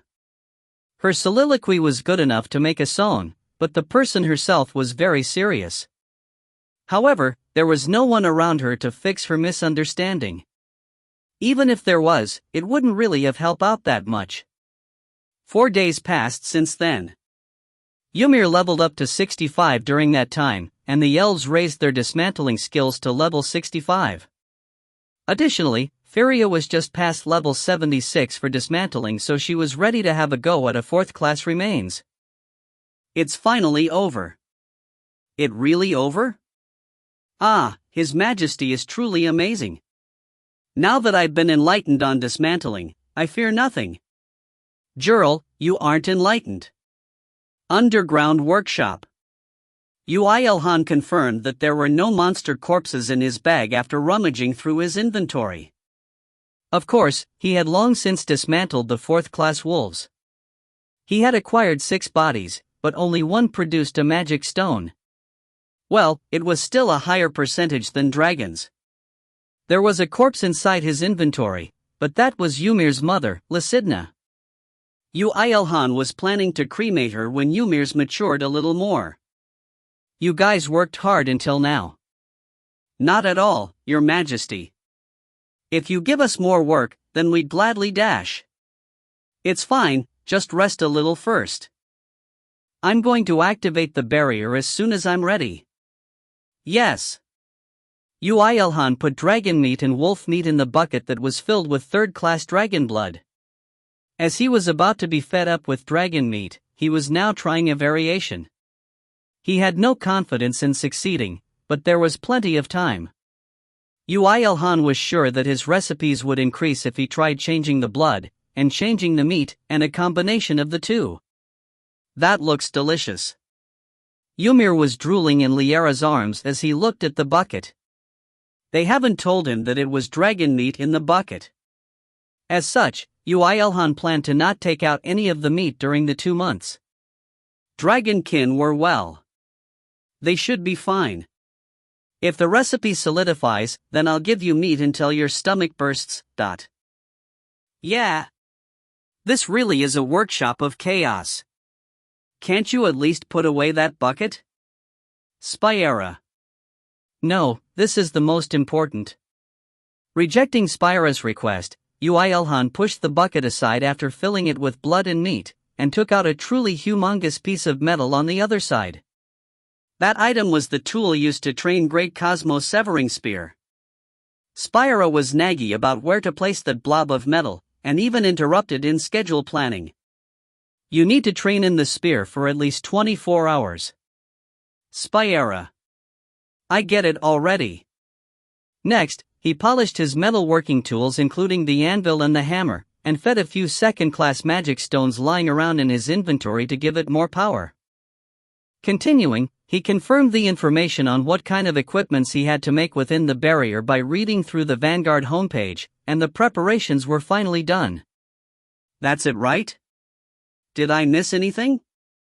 Wait, Yoo IlHan. Someone is trying to enter the workshop. Urta. Was Urta's report. Just who when not anyone could enter the underground workshop? Yoo IlHan retorted. You just need to chase them out. But, they are recognized as allies. While the angels and the human tilted their heads, the door to the workshop opened and someone came in. Long curly, black hair and wolf ears that twitched between them. A glamorous body that was contrasting to the young-looking face. It was none other than Irisha. Master, I've returned after settling everything I had to do. I will now serve you by your side in the future. Her timing was truly perfect, as if she had predicted that they were going to activate the barrier now. Does this girlie have a prophecy skill too? Yoo IlHan narrowed his eyes momentarily while thinking nonsensical stuff like that, but he ended up laughing anyway. Okay, that isn't bad. Isn't what? Irisha tilted her head in confusion, but Yoo IlHan didn't mind her and activated the hourglass. For 2 months, she would experience it herself. Author's notes. Stop time. Yoo IlHan to the confused Irisha, T/N, apparently, a JoJo ref. Heart thumping is due to arrhythmia, T/N, a camphor ref apparently. It's a historical moment. IlHan finally acquired a human ally. T to the power of T. I can only say that the plot has largely advanced forward. Although it's unknown if Kong Mirai is also thinking of him as just an ally, but anyway, in IlHan's view, it is like that. What was that? Don't all Koreans refer to each other with just the first names within an hour after meeting a stranger? In fact, I still call an uncomfortable Seonbi with their full name. No, I'm not a loner. Translator's notes. Translator, Chamber. Proofreader, Kokusaidsu. If you find any errors, ads pop-up, ads redirect, broken links, non-standard content, etc., please let us know. Report chapter so we can fix it as soon as possible. Chapter 122, Combine everyone's strength into one. 6. Their power level should be around equal, I guess. Liara. But I still think Mir is the strongest. Well, it's our Mir after all. Liara. For elves, Ymir, and the latecomer, Irisha, for a total of 6. Looking at Yoo IlHan's subordinates, Liara and began to seriously judge their levels of strength. Of course, it was an objective judgment without the bias towards Mir due to their affection for him. Well, at least, the people in question thought so. I think you know very well why you have entered this place. Liara. Declared Liara while putting the red hat that Yoo IlHan made on her blonde hair. As she had shown herself, the elves and Irisha could also see her, the angel of brilliant beauty. I honestly don't understand. What I know is that this place is similar to a blacksmith's workshop, and that some strange magic had activated just now, said Irisha. Well, Yoo IlHan did activate the hourglass without any explanation, so it was reasonable that she was doubtful. However, Liara seriously nodded and replied, I also can't be bothered to explain it, so find out yourself later. Or just understand through the context. Liara. That was one irresponsible teaching assistant. Anyway, from now, you will undergo battle training under my orders. You are still too weak right now. If you don't want to drag down IlHan, then just follow obediently. Liara. Just what are you to do such things, ? As if having expected that question, Liara spoke proudly. You can consider me IlHan's master. Although it's only in regards to spear and physical combat, I'm at least better than you guys in the sword and archery. Liara. She's the living proof of the disciple surpassing the master. Eii. Liara. Kahak. When Liara heard Erta's natural counterattack, she flying knee-kicked Erta on her feeble waist and unleashed a chain combo to make her roll around on the ground in pain. This just took 7 seconds. Angel combos were scary. You really are a master of physical combat. The master of His Majesty. I will follow you. I didn't want to prove that. With my body. Urta. Are you alright, Nuna? Urta muttered while clenching her teeth, but no one listened to her. Only Ymir, who would learn magic from her, patted her on the back. You should know how unstable Earth is as you've experienced your worlds connecting to this world, right? IlHan is fighting on the frontmost lines in such a world. As such, as his underlings, you are nowhere near close enough to become his power. You should at least set your goal as mastering a martial art before acquiring third class, got it? Spyra. Yes, ma'am. While everyone replied in a loud voice, only Urta, who was still grabbing onto her waist, muttered while narrowing her eyes. Even you only mastered 2 of them in the long years you lived. Urta. Then we'll start now. I'll first have a look at your levels, so come at me all at once. Liara. The group hesitated even after hearing that, but they could only change their minds in order to survive when Liara started conversing with her fists. This place is open. Liara. Ugh. She's coming. She's coming here. Resist a little more. Liara. While angels, wolfkin, and a dragon were having a nice bloody training, Yoo IlHan on one side was in the process of making artifacts. And Spyra was watching it. You should teach them too. You've even mastered the sword, no? My methods are too violent, so it will be recognized as attacks to them. If that happens, then I'll be banished from heaven. Spyra. And me? It is not like you need real-life battle practice, but a practice to learn an advanced technique. Moreover, your league is completely different from other lower existences. Spyra. He was slightly happy that Spyra acknowledged him, at the same time as he was feeling a little angry since he thought that she was looking down on those he got close to, excluding Irisha, but Yoo IlHan didn't say anything much and just kept hammering away. To use 2 months fully, there was no time to rest. It really is an amazing technique. Just how can items of such quality come out in such a quick time? Oh, he's not listening, is he? Spyra. Yoo IlHan was using up all his materials he got from higher-leveled second-class monsters, and lower-leveled third-class monsters in order to make new standard-tier weapons of Vanguard. Considering how the first-generation standard-tier weapons were made from first-class monster materials, this was an absurd change. Exaggerating a little, equipments that even the people of the Frontline Alliance could use were being completed every 2 minutes right now. The speed even accelerated as time went past. As his actions made the people watching doubt of the completed item's qualities, Spyra purposely took up a completed sword and checked its information. Blood-calling wolf-tooth sword. Rank, rare. Attack power, 3200. Durability, 2/500/2/500. Option, it becomes easier to make the enemies bleed. A rare rank for something he made in 2 minutes, Spyra. Just in case, she checked out each one of the equipments that Yoo IlHan made since coming into this barrier, but her predictions were completely correct. All products were rare ranked or above. Perhaps it was because of the fact that there was an absurd person on Earth that various insane happenings occurred on Earth, or so Spyra seriously considered as she watched over him. Due to focusing on production so much, Yoo IlHan wasn't even conscious of the fact that Spyra's gaze was on him as he kept refining metal. Clang, clang, clang. Eternal flame danced according to the beat of the hammer's clang. It was a scene not far from what was depicted in myths.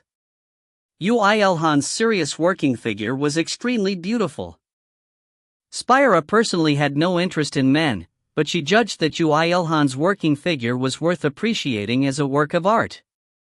You really are sufficient to shake the hearts of higher existences. It's no different from watching a miracle. Spyra. Muttering, Spyra looked at the busy Liara and Urta. Although they themselves might not be aware, they got to have more emotions and even developed faster after meeting Yoo IlHan. If it was that they became like that because of the characteristics of Earth, it would be wrong since other angels dispatched to Earth were no different from before. If so, the only remaining element is Yoo IlHan, who came in contact with them. The reason Spyra volunteered to be Yoo IlHan's partner was to find out the reason behind it as well. For now, she was only worried about one thing. She also wanted to become stronger like Liara and Erta, who advanced very quickly, but she wondered if it was enough to just stay close to Yoo IlHan. ***, there's nothing I can do for now, so I can only watch. Spyra gazed at Yoo IlHan again. Yoo IlHan was currently in the process of sharpening a wolf's bone. And only after 12 hours Yoo IlHan worked like that did he let go of his hammer. Over 600 equipments were proving that his metalworking skills were at the level of a legend. Spyra asked after looking at Yoo IlHan putting away all his equipments. So you are finally commencing training? Spyra. No, I need to check the bucket. That damn bucket. Spyra. She was noisy for someone who enjoyed dragon meat and breath. Yoo IlHan snorted and checked the condition of the meat and wine in the bucket. Dragonkin meat was fantastically matured with their poison removed akin to that of dragon meat, but unfortunately, wolf meat weren't like that. Although the quality of their meat did become better, their poisonous aura was enough to be used as weapons. Was there an error in the dragonkin blood? Or if it's not that, did he have to use another liquid and not blood? This was research material. Ooh, the wine looks quite steady though. Of course, the level of it was way lower than breath made with dragon blood, with almost no recovering power and no rest energy. However, it was tasty. And also, it smelled of sweet fruits that was different from breath. That's strange. Wait, why does it taste like this? I put apples in it, confessed Ymir, who was resting after the training. Alcoholic drinks made of apple and meat were unheard and unseen of, but thinking about the characteristics of the bucket, it didn't sound too impossible. Well, it did succeed like this. This was a great find. Possible recipes could be expanded now. But where did that apple come from? Realizing Yoo IlHan's doubts, Erta, who was right next to Ymir, explained in kindness. We were researching into summoning magic and, Erta. So there's such magic too. Laughed Yoo IlHan as he patted Ymir. He was patting, but he froze. An apple? Inside the barrier? That's true, it seems it's possible. It's also the first time for me to research into the hourglass of eternity, so I didn't know. Erta. Over 100 apples were floating around in the bucket. From Erta's explanations, it seemed like he summoned it from a store nearby. In other words, it was stealing. Mir can only summon what he has directly seen before. I told him to summon anything small, and he summoned a bunch of apples he saw in the market. Erta. Apples are tasty. And it's me who will pay for all this. Although it's alright since the wine got better. Yoo IlHan grumbled as he took out an apple from the bucket and checked it. Although it looked fine on the outside, unlike the meat, it couldn't endure dragonkin blood as the innards were a mess. It was a poisonous apple people wouldn't be able to eat without poison resistance. However, what was important right now was not a mere poisonous apple. So it's actually possible to call in something from outside the barrier when it's activated? But that doesn't really have any meaning. Summoning magic doesn't have any real uses. It only calls in items. And it's a completely different matter with summoning elemental spirits. Erta. Then is it possible to send items outside as well? I can do it. Brightly smiled Ymir as he pointed towards the poisonous apple, and the apple disappeared. Yoo IlHan smiled faintly as he asked. Where did you send it? Where it was before. Mir is kind, right? Please summon that apple back immediately. If the barrier was suddenly dispelled, then they might actually succeed with a perfect crime. Ymir immediately summoned the same apple, hearing Yoo IlHan's words. It was definitely the same poisonous apple. Phew, my kid was about to achieve 1 kill with humans. It really has no uses. It does, said Yoo IlHan, while pointing at the fruit wine made of third-class dragonkin blood that emitted a faint apple fragrance. It's the #1 contributor in making various wine for the next 2 months. And you said things for stealing just now. Well, he could just pay for the fruits after the barrier time was over. In the exact same method they took and sent the apples. Dad, did I do good? Of course. Should we increase the variation on summoning magic a little? Yeah. Ymir's mistakes would be recorded as a great find in the future, probably. Looking forward to such a day, Yoo IlHan took out a goblet from his inventory and put it inside the bucket and let's train. Spyra was dragged by Spyra and was thrown onto the giant blob of metal. Even while being dragged, he grumbled while emptying the goblet without dropping a single droplet with his incredible sense of balance. If you get annoyed so much, then I'm not giving you that wine. It's not that I got annoyed. I was only doubtful of your passion to learn my spear. Spyra. So she wanted to drink, huh? Yoo IlHan laughed as he threw away the goblet, although it was collected into the inventory just before reaching the ground. What replaced the goblet was a wooden spear for training. Great Cosmo-severing spear is hard to train with too good of a weapon. Spyra. No, I like wooden spears too. Of course, it was the truth that weapons with higher attack powers were better, but that only applied to cases where he had to battle strong enemies. As he had to train using spears he made with tree branches in the past, he felt more familiar with it as well. When Yoo IlHan took form with his wooden spear in hand, Spyra nodded with a very satisfied expression. You really have the foundation of a warrior. Spyra. And so? What do I need to do in order to learn that technique that gives me the shivers just by listening to its name?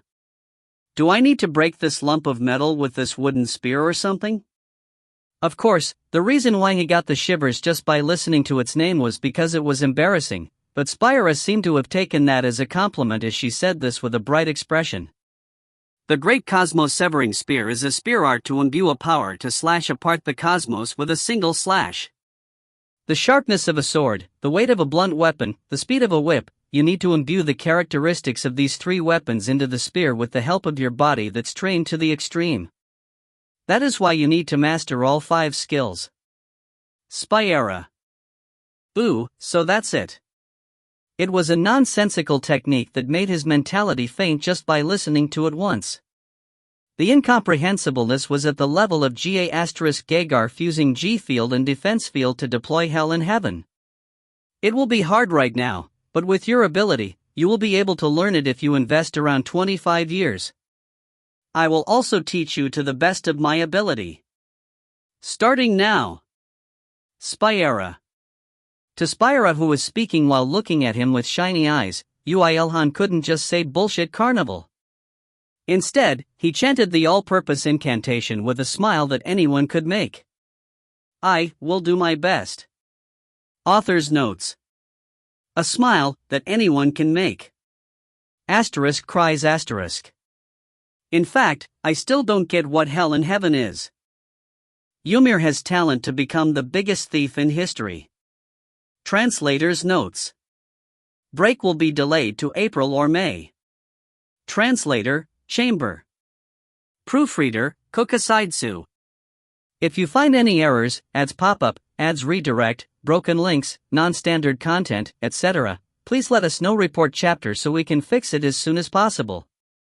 Chapter 123, Combine everyone's strength into one. 7.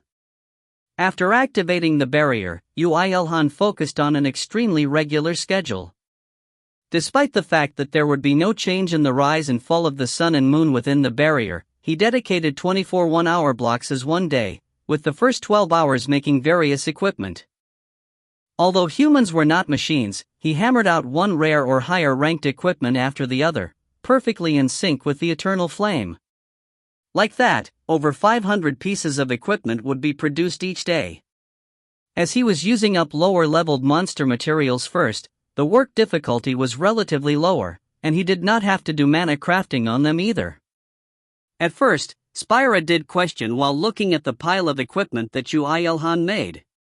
But are you really planning to distribute these items on Earth? Spyra. Yup. When Yoo IlHan nodded, she tilted her head and continued asking. But then, wouldn't they realize that the one they call Susanoo and Vanguard are related? Spyra. Probably. Yoo IlHan agreed with her. If the equipment he made this time were distributed through Vanguard, the people would realize that Susanoo, who massacred the wolves this time, and Vanguard should have some relations to each other.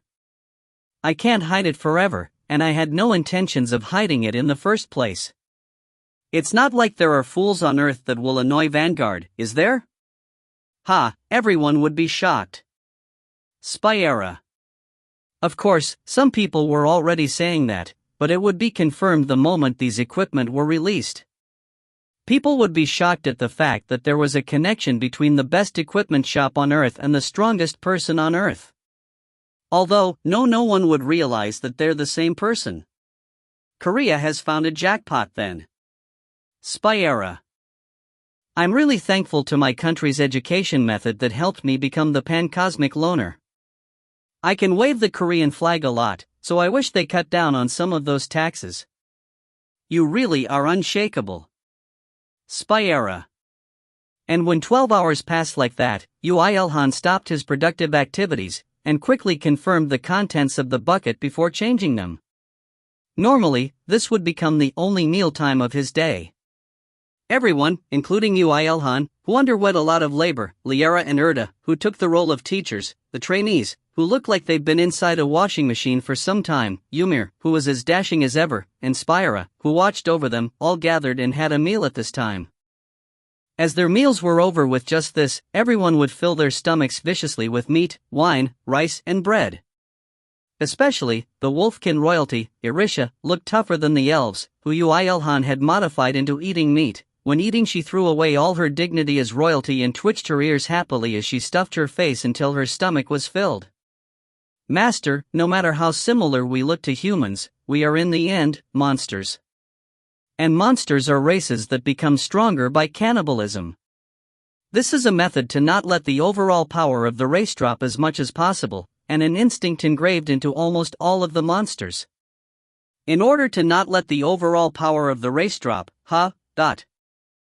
Yoo IlHan did not get stronger no matter how much wolf meat he ate, but her strength, mana and level increased permanently just by eating the same meat.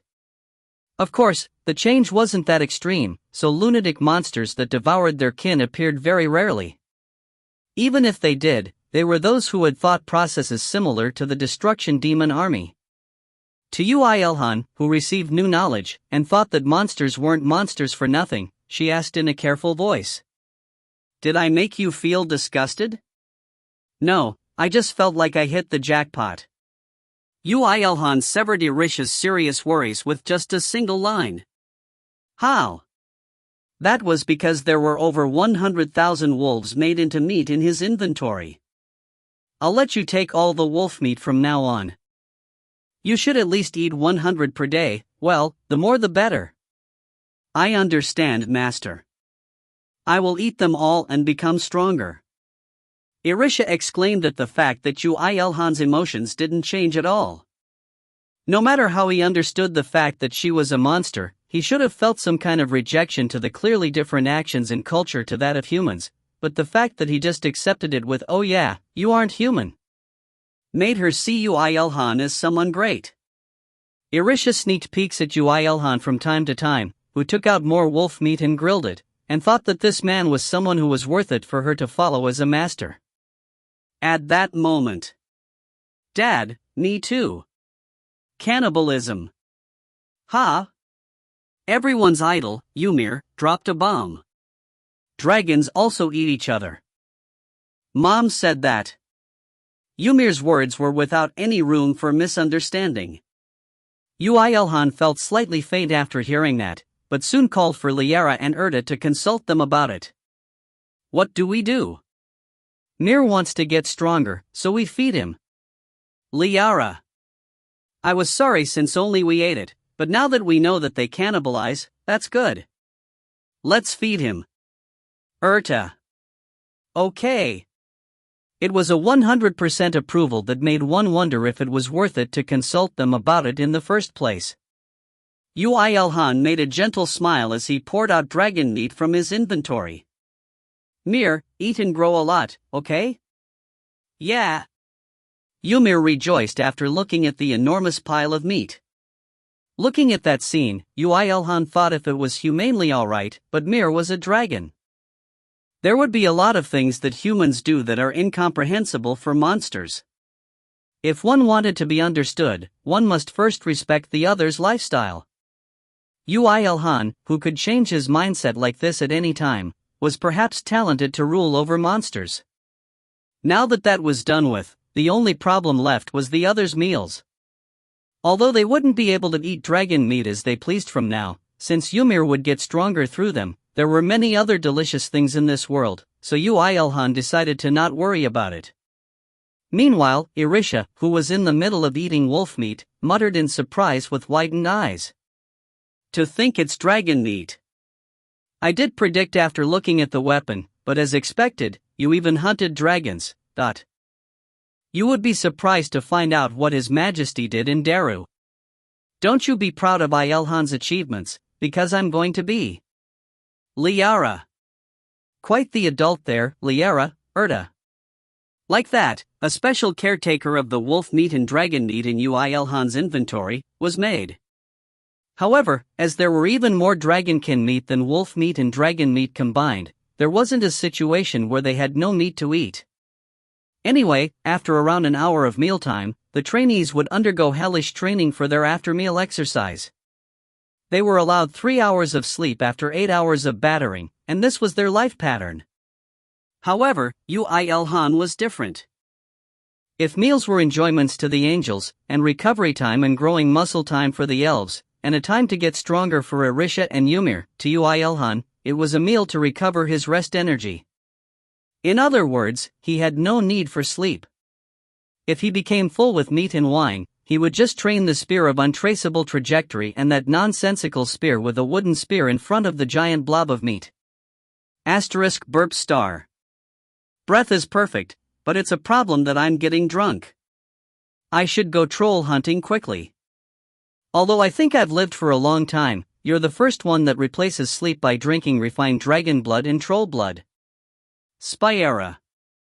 You can say that it's a fantastic combination of the cooking skill and the extreme poison resistance skill.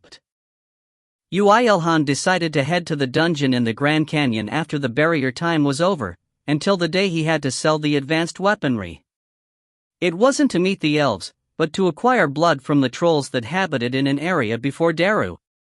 Anyway, enough of that. Focus, Yoo IlHan. You need to bring out the peak of all martial arts with a single spear strike. Spyera. The speed of a whip that surpasses the speed of sound even without the use of mana. The sharpness of a sword that cuts apart everything that blocks its way with a strike that focuses its all. The heaviness of a blunt weapon that destroys anything in its path to smithereens. By subliming all of those with techniques to control the body to the extreme, he would imbue it into the striking spear. Although I still think it's bullshit even if I think about it twice or thrice.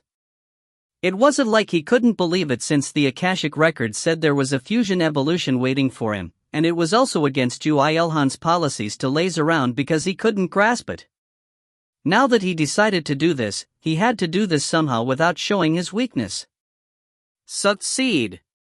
25 years? It wouldn't be strange if the second Great Cataclysm happened tomorrow. I can't be so leisurely. Yoo IlHan activated superhuman strength. If he couldn't do it with his ability alone, he could only strengthen himself. If he didn't understand the principles, he could only repeat it like an idiot, again and again. Spyra noticed that he activated a skill, but didn't interrupt. Instead, she was proud, thinking that he was serious about learning the skill. So you're trying that, huh? Well, it is true that your physical body is very weak right now. Moreover, the Great Cosmos-Severing Spear is a fusion skill in itself. It wouldn't be strange if another skill was added into the mix. Even if the result is different, that seems interesting in itself. Spira's skill and Yoo IlHan's skill wouldn't be completely the same anyway. If anyone could become as strong as her just by walking the same path, then heaven wouldn't even need to be wary against the other factions. In the future, Yoo IlHan would hesitate in countless forks in his path. Perhaps he might not be able to arrive at a destination, and perhaps the destination he finds might be completely different to where Spira had arrived. However, if there was anything sure, it was that Yoo IlHan was proceeding without stopping even now. Every wrong turn he takes, every mistake he makes would become Yoo IlHan's record and leave an eternal trace behind. Spira thought that she wanted to see it one day. She now wanted to appreciate the footsteps that this human makes, who makes many worlds tremble and even shakes the heart of higher existences, as he steps into the unknown. But I can't appreciate it too much. I have work to do here. The work to observe positive changes to the angels around Yoo IlHan, and if possible, applying it to herself. And what was more important, was to find traitors. Destruction demon soldiers are alright since their movement patterns are quite simple. I can't do anything about the Garden of Sunset since they're perverts that I will never understand no matter how I dig into them. So they're fine as well. However, the Army of Brilliant Light, Fallen Angels faction, was a different story. They, who bear the wings that were burned black, look down on God's power and wish for the distortion in the Akashic record. Although she felt like they were being buried under the actions of the destruction demon army nowadays, Spira also knew that even that was their intentions. Traitors that were sneakily acting in heaven. The ones that had their wings not completely burnt yet, and the ones that wait for the time to give a fatal blow to the angels and God. Those guys were on Earth. Looking down on all existences, they were waiting for the time to rebel against the Absolute Being. Erda and Liara don't suspect much since they're too pure. However, I'm different. The absolute majority of the higher existences would not be able to use their powers on a lower world. However, there was one case where that rule was ignored. They could use their power when they found a traitor within the same faction, and only in order to punish that traitor. In order to guard the record of the faction, all higher existences would become the punisher. Like how, in the past, when Liara was Lita, she beat up the angel that cooperated with the fourth-class mage to open a gate to Earth. Traitor. I do not know who you are and how big your faction is. But she will find them. With the partner she had newly acquired, she will find them even if she had to sweep every corner of this world. And she will. Thud. Spira's thoughts suddenly ended. She opened her eyes and abruptly raised her head, and saw Yoo IlHan with a broken wooden spear. He was also looking back towards her while blinking. "Wayo," muttered Yoo IlHan in a small voice. Looking at that figure, Spira's lips slightly trembled. "You? Don't tell me you?" "Spira. I think I took the first step," humbly replied Yoo IlHan. However, Spira could not agree with that. "One step, you say? At the point you poured that power into the spear, you already, Spira." The giant blob of metal that could be seen behind him. In the middle, there was a long and sharp scar that could not have been created by a wooden spear. The sharpness of a sword that was more specialized in slashing. He had succeeded in imbuing that power onto the spear. Well, of course, although it would be relatively easier to do since the spear and the sword had more in common than the others, it still was an abnormally fast training speed. Oh, only half a month has passed. Spira couldn't say anything anymore. She knew that Yoo IlHan was not ordinary the moment she heard that he trained martial arts while enduring 1,000 years alone. However, in her eyes, endurance was not the most amazing thing about him. The biggest power that her contractor had was neither his positive personality nor his endurance, but his talent. Author's notes. Dragons are monsters too. Stories about other factions are slowly surfacing. What did you say? I can't hear you 'cause you're an idiot who just learnt an advanced spear skill after just reaching 6th class. Translator's notes. Break will be delayed to April or May. Translator, Chamber. Proofreader, Kokasaidsu. If you find any errors, ads pop up, ads redirect, broken links, non-standard content, etc., please let us know. Report chapter so we can fix it as soon as possible. Chapter 124, Combine everyone's strength into one. 8. Although it was a little off to say that time passed quickly, the 2 months inside the barrier seemed like it was shortening faster the busier Yoo IlHan and co moved around. They felt like it was just yesterday when they said it was going to be a boring 2 months of closed-door training, but now, only 75 hours, a little more than 3 days, were left.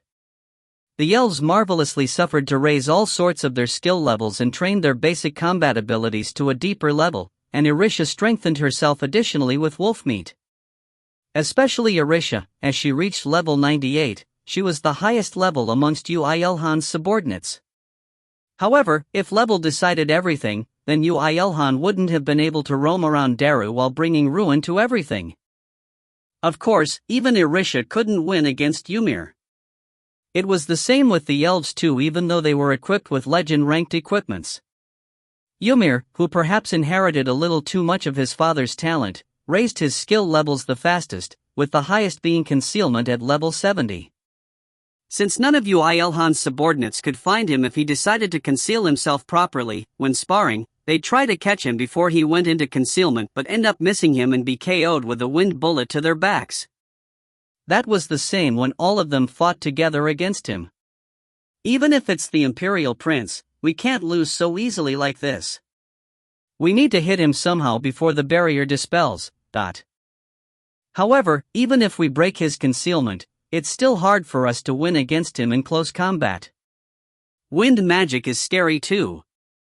Dragon's chantless casting is so OP. As seen, perhaps due to his father, or perhaps Lysidna had talent for physical combat, but Ymir's close combat was also very fast. As weaponry like the spear and the sword were meaningless once he reverted back into dragon form, he focused on physical combat, but as a result of his focus, physical combat has reached level 60 in the 2 months.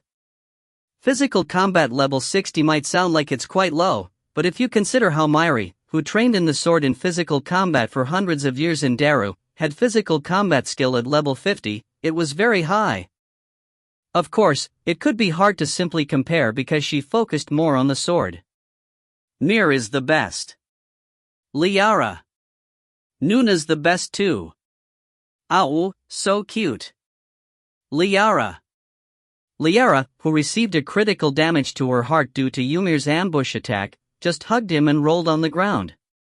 Erda was a little jealous, thinking that they looked like a mother and son playing around, but eventually decided to not mind about it so much. She monopolized him when it was magic training session anyway. Are all dragons like this? He's exceptional even in regards to wielding mana. I'm even thinking it was a miracle that Yoo IlHan massacred them all. Erta. He's Mir's dad after all. Liara. Checking Ymir's current state, who had been reborn in the past 2 months to become a fighting power that didn't lack in any part, the angels were only dumbfounded. On the outside, he was just a 7-year-old kid, who was as cute as an angel, but the contents were a monster that could fell a normal 3rd-class monster with ease. Ymir didn't only go through technical development. He really arduously cannibalized on his kin and raised his stats permanently along with his levels. Levels didn't increase that much, but his stats did so every so often, so it was even more of a profit. However, to the 4 elves and the Wolfkin princess who intended to support their lord, it was very insulting for them to lose against his son. 3rd class. If we just earn 3rd class, then we may be able to win against the young master. But what if the Imperial Prince also undergoes 3rd class advancement? That's why we want to finish our class advancement missions fast and win against the young master even once before he advanced to his third class. Irisha ate wolf meat again and again. She wanted to grow until she was able to undergo third-class advancement missions until the barrier was dissolved. We can't lag behind. If I want to receive His Majesty's love, I need to be at least the strongest among the subordinates. Pate, please restrain yourself. On the other side, the elves could neither raise their stats with wolf or dragon meat, nor could they raise their levels, so their sense of crisis was the highest, and desperately put in their efforts into getting stronger. From how it made them rise to new heights, it wasn't such a bad thing. And Yoo IlHan of course influenced his subordinates' growths.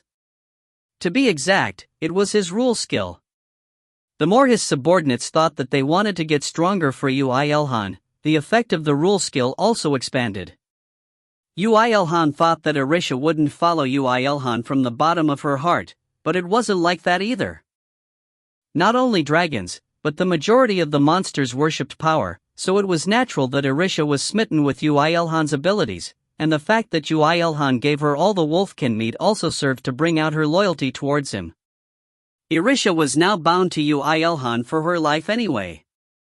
It was unknown before she was subordinated, but now he even respected her and gave her things. What good would it do for her to hate him? Of course, she also had some expectations to be given an amazing artifact like the elves if she appealed her loyalty while serving him. No, it wasn't just some expectations.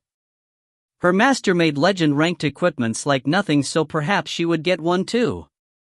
Like that, Yoo IlHan succeeded in receiving her loyalty without him knowing. Of course, whether or not Irisha's expectations were fulfilled was up to whether Yoo IlHan felt like it or not. Well then. What the served being was doing right now was, of course, making artifacts. Not those that would be released through Vanguard, but for himself. He also had made plenty of large-scale install-style weapons to be used in large battles too. It was now time to make things for himself. Let's make some weapons, and since my current armor is of the fire attribute, let's make one of the water attribute, yes. If it's possible, I want to be able to move around freely in the water. Humming, Yoo IlHan spun around the hammer on his left hand. Well, of course, it was fun to make items to sell, but the most enjoyable moment was none other than when making stuff for himself. Above all, whether it was the standard tier weapons or the specialized ones, he could not use fourth-class materials.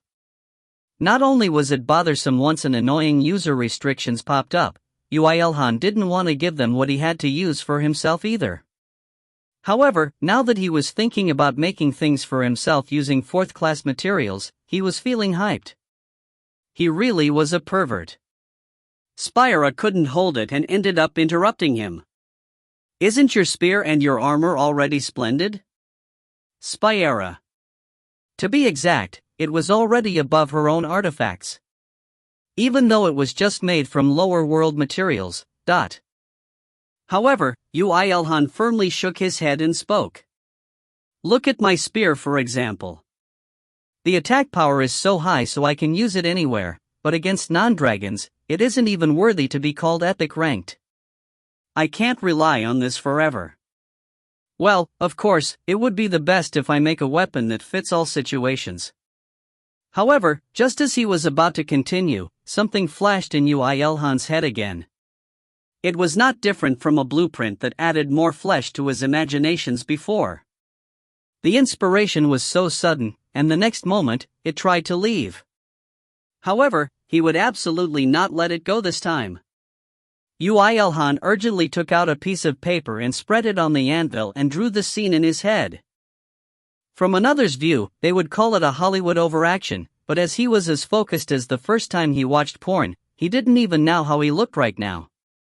And Spyra, who watched him from beginning to end, knew too well what Yoo IlHan was drawing. Is this? Don't tell me it's a magic formation? Spyra. Drawings and symbols, and language that even Spyra, who lived for quite a long time in Heaven's army, could barely understand.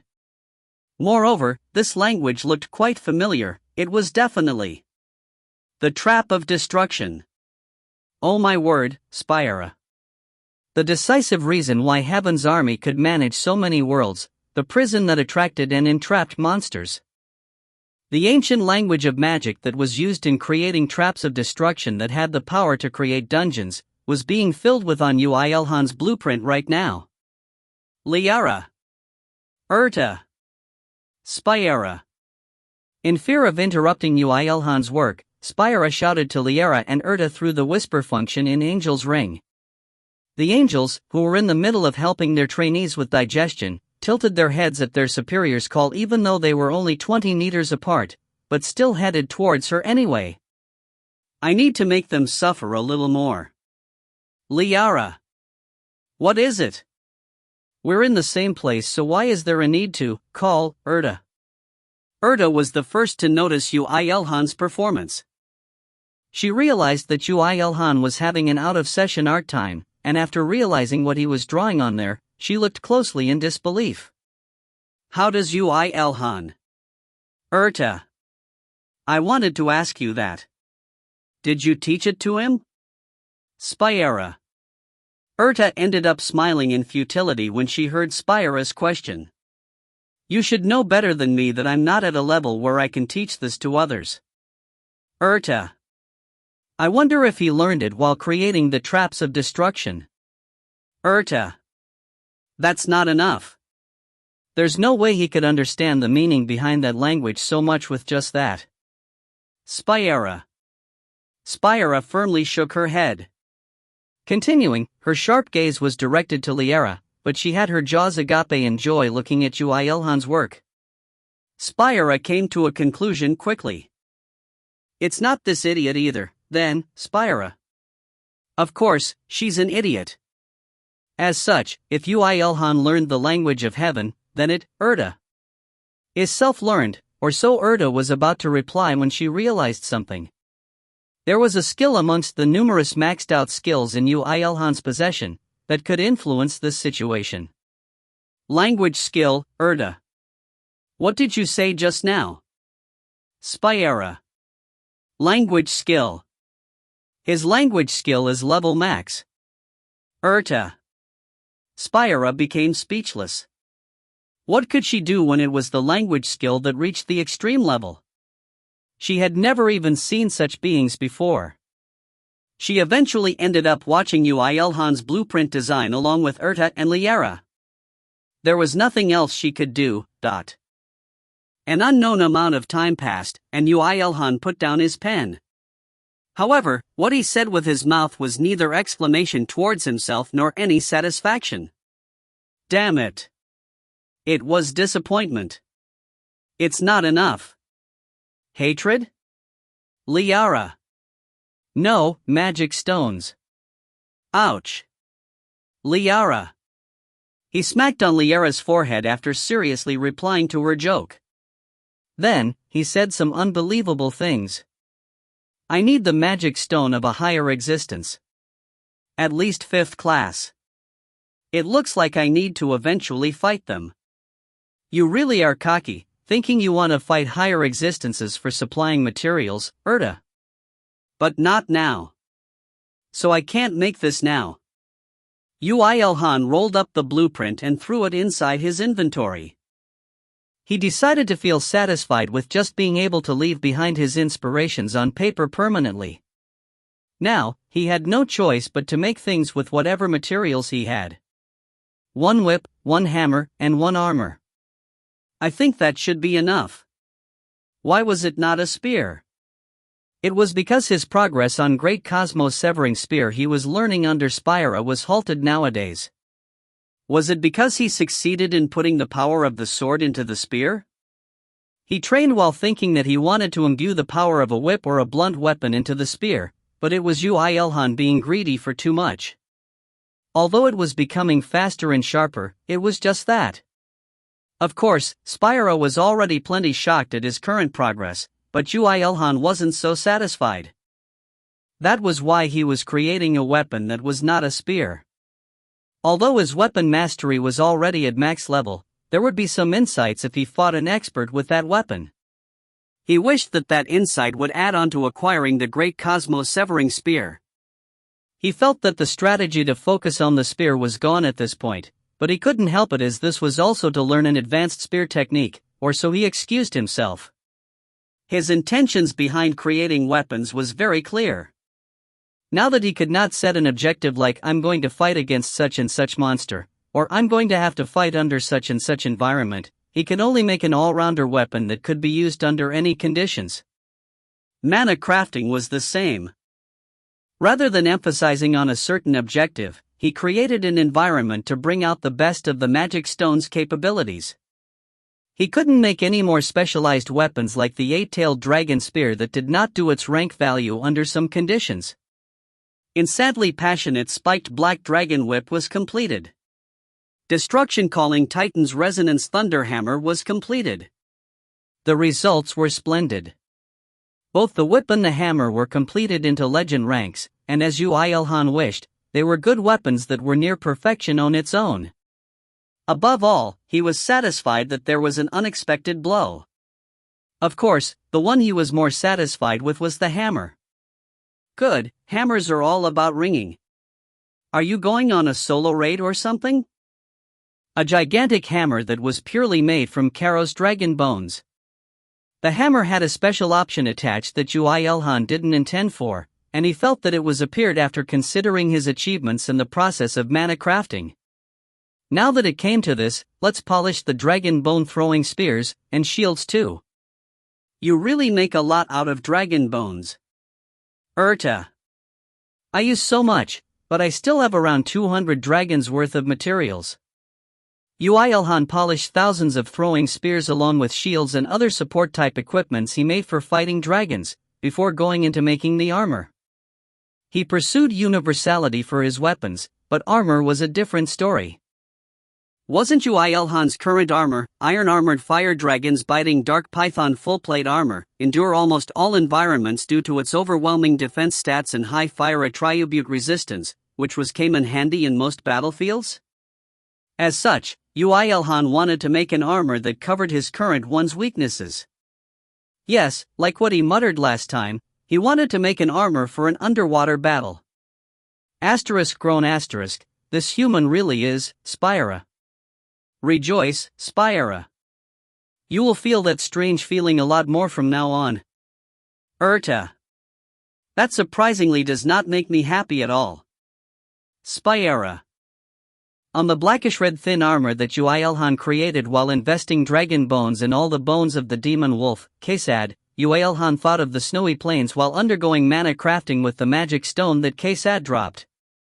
It was the record he had the most in relation to water. The rest was bringing out the suitable options for underwater battles out of this record. That was Yoo IlHan's specialty. Chilly Blizzard Tyrant's mixed bone full-plate armor was completed. And his mana crafting succeeded in bearing fruit. Chilly Blizzard Tyrant's mixed bone full-plate armor. Rank, Legend. Defense, 7,300. Durability, 11,500/11,500. Options. 1. 90% increase in water attribute resistance. 1. 50% increase in water attribute attack power. 3. Becomes able to create ice by using water and mana. This ice can be freely controlled, and the hardness increases according to the amount of mana and water consumed. User restrictions, Dragon Slayer. An attribute specialized armor that was born from a smith that wields the power of miracles. It is an armor that reflects the crafter's will to survive under any extreme conditions. And quite a lot, in a direction that Yoo IlHan didn't intend for. Author's notes. You're weak. Why? You lack hatred, line used to awaken one's little brother. Effect amplifies in situation that the little brother hates the older brother. T/N, Naruto, to be exact, Itachi, ref. He experienced ground battles and air battles, so now. Translator's notes. Enjoy. PR and news update, has apparently ended at 349 chapters, correct as of March 16, 2017. Information source is Chamber Nim. You can probably check Munpia, but the site is in Korean. Translator's notes. Break will be delayed to April or May. Translator, Chamber. Proofreader, Kokusaidsu. If you find any errors, ads pop up, ads redirect, broken links, non-standard content, etc., please let us know. Report chapter so we can fix it as soon as possible. Chapter 125, Invade, 1. Even after finishing off the armor, Yoo IlHan's smithing did not stop. However, since he had made everything he needed to, the time he spent smithing decreased a lot. If so, it would be good if he trained in the Great Cosmo-Severing Spear, but he did not do so. Good, I'll master it in 5 hours. It looks really uncool though, Liara. What he used that time to practice was swapping. Swapping the armor he is currently wearing to the one inside his inventory. And with as little a delay as possible too. Now that he had prepared a fire attribute armor and a water attribute armor, swapping was an important technique. Of course, until now, he did swap weapons or took out multiple of them during battle, but swapping weapons that are used with the 2 hands, and swapping a full plate armor over his body differed a lot in difficulty. If Yoo IlHan's body movement was even the slightest bit off, then only the armor he was currently wearing will go inside his inventory, and the new armor won't be worn, and therefore, he would be put in a difficult position. Mostly, around his thighs. It would be good even if you strip, though. Liara. It will bring about a physical and a mental trauma, so no.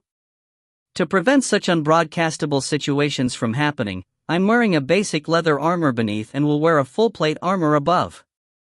If a pretty woman stripped, then any man would welcome it, but no one would like it even if Yoo IlHan stripped. Although the world did nothing for him, he did not want to cause any damage to the world either. Nowadays, Super Rangers get interrupted in mid-transformation too. Is changing clothes considered transformation too? Spyera.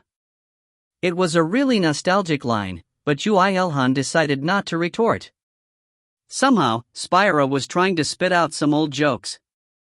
I'm doing this while staying still right now, but as I get used to it, I'm going to train until I can do this while running, jumping, swinging my weapon, shooting the pile bunker, embedding a pillar on the ground, being shot away, being shot into the water, and finally when I'm suddenly warped into space. That's already beyond human. Oh, sorry. You left the realm of humanity already. Even though he was just learning to walk right now, he was somehow looking to resist spatial warps as he trained. Instantly recognizing the state of his body, and transferring that to his brain, and taking off his armor and wearing a new one at the same time. Although this looked easy to do, it was only possible with absurd spatial recognition and thought process speed. He thought that this training wouldn't just end with swapping his armor fast. Recognizing himself very accurately within a third-dimensional space would become of great help in wielding his inventory that was no different from a small world. If he succeeded in recognizing himself perfectly, then his next objective would be other objects, then other people, and then the world. Although he wasn't utilizing his inventory's remote collection function, he shall do it in due time. Yoo IlHan is making a creepy smile. It's alright. I'm already used to it. Liara. The angels were speaking very rude things, but Yoo IlHan ignored them all. Everyone was complaining about the life in this closed space, but now that the end was near, they did their best to become even a little stronger. As if the second Great Cataclysm would arrive just after this. Yoo IlHan was the same. As he moved around busily at a 1:3:4 ratio of metalworking swapping Great Cosmo-Severing Spear training, when he was just about to perfect his armor swapping, there were less than 10 hours of the barrier duration left. At that point, he was switching between several different armor while moving around violently on the spot, and it looked as if he was dancing in a nightclub. Cha jug 1. Dad is so cool. That's bad for the child's education. Are you going to take responsibility if Nir's sense of humor becomes horrible? Now that he became able to switch armors during a techno dance, Yoo IlHan decided to finish off his swapping training session. Returning the disappointed Mir to his magic training session, he was thinking about what else to prepare to be praised as perfect when he thought of something, which was the accessories. There were a total of 4 accessories in Yoo IlHan's equipments, and excluding the Rapid Lightning Storm's gold leather bracelet, which was unique ranked, the rest was a low rare rank that increased his mana recovery speed by 10%. Until now, he used mana potions whenever he ran out, but he was almost running out of the mana potions he acquired from killing the 4th class mage. In this situation where the only mana potion he could make was breath, mana recovery ability was a big problem. How many accessories can I wear right now? He opened the plastic bag where he gathered the bits and pieces left over from his metalworking and melted them down with the power of the eternal flame as he confirmed with the angels. Liara scanned his body and came to a calculation. 5 at most? Is what you can endure. Liara. Isn't for the highest he can do without any clashes? 2. Spira. Liara and Spira said 5, and 4. Yoo IlHan decided to put away all other accessories than the gold leather bracelet, and decided to make 4 more accessories. He could just throw away one if he felt that 5 of them clashed. I want to see IlHan wearing an earring. Liara. A necklace is the best since it doesn't disturb you when wearing armor. Since you're wearing the gold leather bracelet, it would also be good if you make another bracelet for your other wrist. Up until here, were very normal comments. 2 earrings, 1 necklace, and 1 bracelet added up to 5 too. However, the angel's delusions didn't stop there and amplified. Isn't piercing all about the tongue? Although I prefer formal attire nowadays, in the past. Spira. I think one on the belly button would be sexy too. Liara. On Yoo IlHan? I think the lips would be the most charming. How about a lip piercing? There. Please talk about the rest to the Maasai tribal chief. Yoo IlHan's mental limit was the ears. Ignoring the angel's pouting silent protests, he poured the molten metal into the cast and solidified them. Then, he took out a carving knife and started crafting carefully, and as he was making this from dragon bones, he carved out dragons on the earrings, the necklace, and the bracelet. The dragons in hell would all rejoice. Perhaps due to having got used to crafting while working on the traps of destruction, the work ended quite quickly. 2 earrings, 1 bracelet, and 1 necklace was finished, and the only thing left was mana crafting. I think I should save up on the 4th class magic stones. Don't you still have around 20 of them excluding the ones you've used up? They will all have their uses, later. All of them. Muttering a very suspicious line, Yoo IlHan took out a 3rd class magic stone and grabbed it on one hand. As the materials were dragon bones, the limit of mana absorption was very high and he had to consume more than 3 magic stones for each accessory. Destruction-preventing swift cursed dragon earring was completed.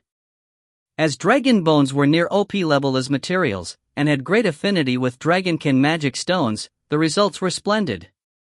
The bracelet came out with options to increase mana recovery speed by 20% and to absorb enemy attack magic a little, and the 2 earrings also came out as a unique ranked accessories with incredible options such as 25% increase in mana recovery and 30% increase in curse and poison resistance respectively. And in the case of the necklace, a 30% increase in mana recovery option and enemy attack magic absorption were attached. At this point, tilted her head and suggested to Yoo IlHan, "Why don't you throw away the gold leather bracelet and make a new accessory?" No, I can't give up on the lightning blade storm. You haven't even used it once properly. Don't fight and just extract it. Liara. Should I? Liara's suggestion to extract the options with a 3rd class magic stone and mana crafted into a bracelet made of dragon materials along with other 3rd class magic stones, came back with an awesome result. This was the result that came up when he extracted the options in the gold leather bracelet and mana crafted it onto a bracelet he made with the scales of a dragon that wielded lightning magic, along with 2 more third-class magic stones. Lightning God's Wrathful Lightspeed Dragonic Bracelet. Rank, Legend. User Restrictions, Dragon Slayer. Durability, 3/200/3/200. Options dash. 1. Stores mana by absorbing mana from the surroundings and can generate a mid-scale lightning storm with the user as the center. Can store up to 3 times worth of mana, and can release all of the mana at once to generate a large-scale storm. When hit by an enemy's magic, it can steal a considerable amount of mana from it and store it, and in the case of lightning magic, more than 50% will be absorbed. 2. 40% increase in mana recovery speed. 3. 30% increase in mana utility speed. He was now a step closer to his dream of a lightning blade storm. Oh my. That's another treasure that looks like it is from Heaven's Army's treasury, Urta. The moment Yoo IlHan confirmed the options on his bracelet, he started making a new bracelet immediately. Of course, with the dragon scales he used just now to make that bracelet. It will be a jackpot even if I get the same mana recovery and utility speed. And your true intentions? Urta. Now is the time for my dream of a double thunderstorm. Leaking his childish desire without holding back, Yoo IlHan sped up the process. Dreaming of himself sweeping monsters with lightning storms, he consumed third-class magic stones without holding back and mana crafted. The blinding light made him predict of its outcome. The light receded, and the completed bracelet was now placed in Yoo IlHan's 2 eyes.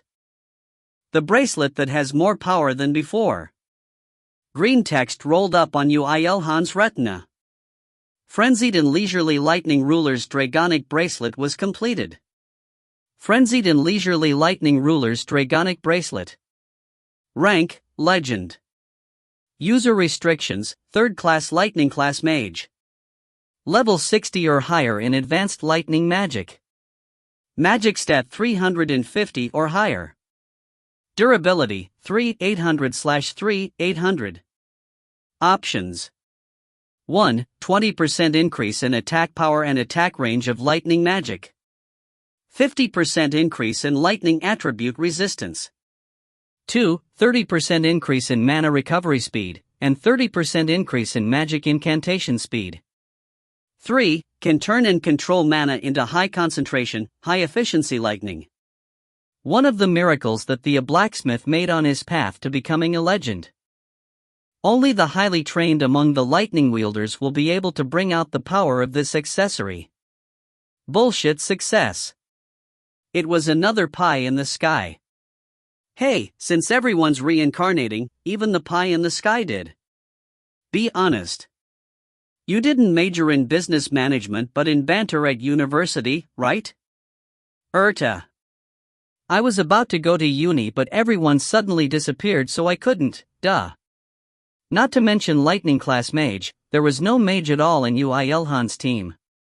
He asked the elves since there were a few mages he remembered amongst them, but it seemed there were none that wielded lightning magic. Yoo IlHan laughed in vain and threw the artifact inside his inventory. Now that thing was useless. He could only sell it to Kong Mirai at a high price. It seems that woman won't be able to pay her debt for her entire lifetime. Urta. Her eyes looked out of the ordinary last time, but what do I do if she suddenly says I will pay it back using my entire life? Should I decide what to do after snapping her legs first? Liara. Sometimes, I really wonder how you managed to stay as an angel, Liara, Urta. Yoo IlHan produced several bracelets in his wish for another bracelet with the same options, and did so in the completely same manner as he made the other one, but all 12 of the bracelets were just ordinary unique ranked bracelets with 25% increase in mana recovery speed and other trivial options. Meaning, he had to give up on the double thunderstorm. Why can I not be happy? Way PR, he's throwing a tantrum. It's not like legend-ranked artifacts pop out all the time. Liara. In fact, active options such as the lightning storm are not that common. It is also why Liara recommended you to extract the option 2. Urta. I know. I feel like I just placed 12 locks on my house even though it was robbed of everything. Now that it came to this, Yoo IlHan decided to distribute the bracelets to his subordinates, 2 each. Of course, his subordinates were flabbergasted with his bestowal. Although the second option were different for all of them, as all of them had 25% increase in mana recovery speed. With this distribution, all of Yoo IlHan's subordinates now got a 50% boost in mana recovery speed. Now that it came to this, I should just make them accessories too, but it's not easy to find work like this too. Liara. Unlike Yoo IlHan, the maximum number of accessories for his subordinates was 4. Receiving their request, Yoo IlHan created their accessories. The elves all wanted an earring and a ring each as if they consulted beforehand, and Irisha asked for 2 earrings that could stay on even when she transformed into a wolf, and Ymir also wanted 2 earrings. After all the crafting process was over, only 3 minutes were left of the barrier duration. Ah, that's satisfying. I should wash up and sleep now. You sound like a housewife who just finished cleaning. Yoo IlHan dispelled the barrier after confirming that all his subordinates had finished what they were doing. The world started spinning again without even knowing that Yoo IlHan and co stopped time for 2 months. Today is a complete holiday, so do whatever you want, whether it's sleeping or going out. However, do resolve yourselves since tomorrow onwards will be busy. Yes, Your Majesty. Thank you, Master, replied the elves and Irisha. However, would they go to Gangnam and drink some soju when they knew nothing? They all followed Yoo IlHan in order to sleep. Feeling like a mother duck leading her ducklings, Yoo IlHan left the building. Ah! How can this be? They were completely fine when they were inside the workshop, which was unchanging even as time passed, but now that they came out, they felt the disjunction seeing the humans finally moving. So time truly did stop. Master is amazing.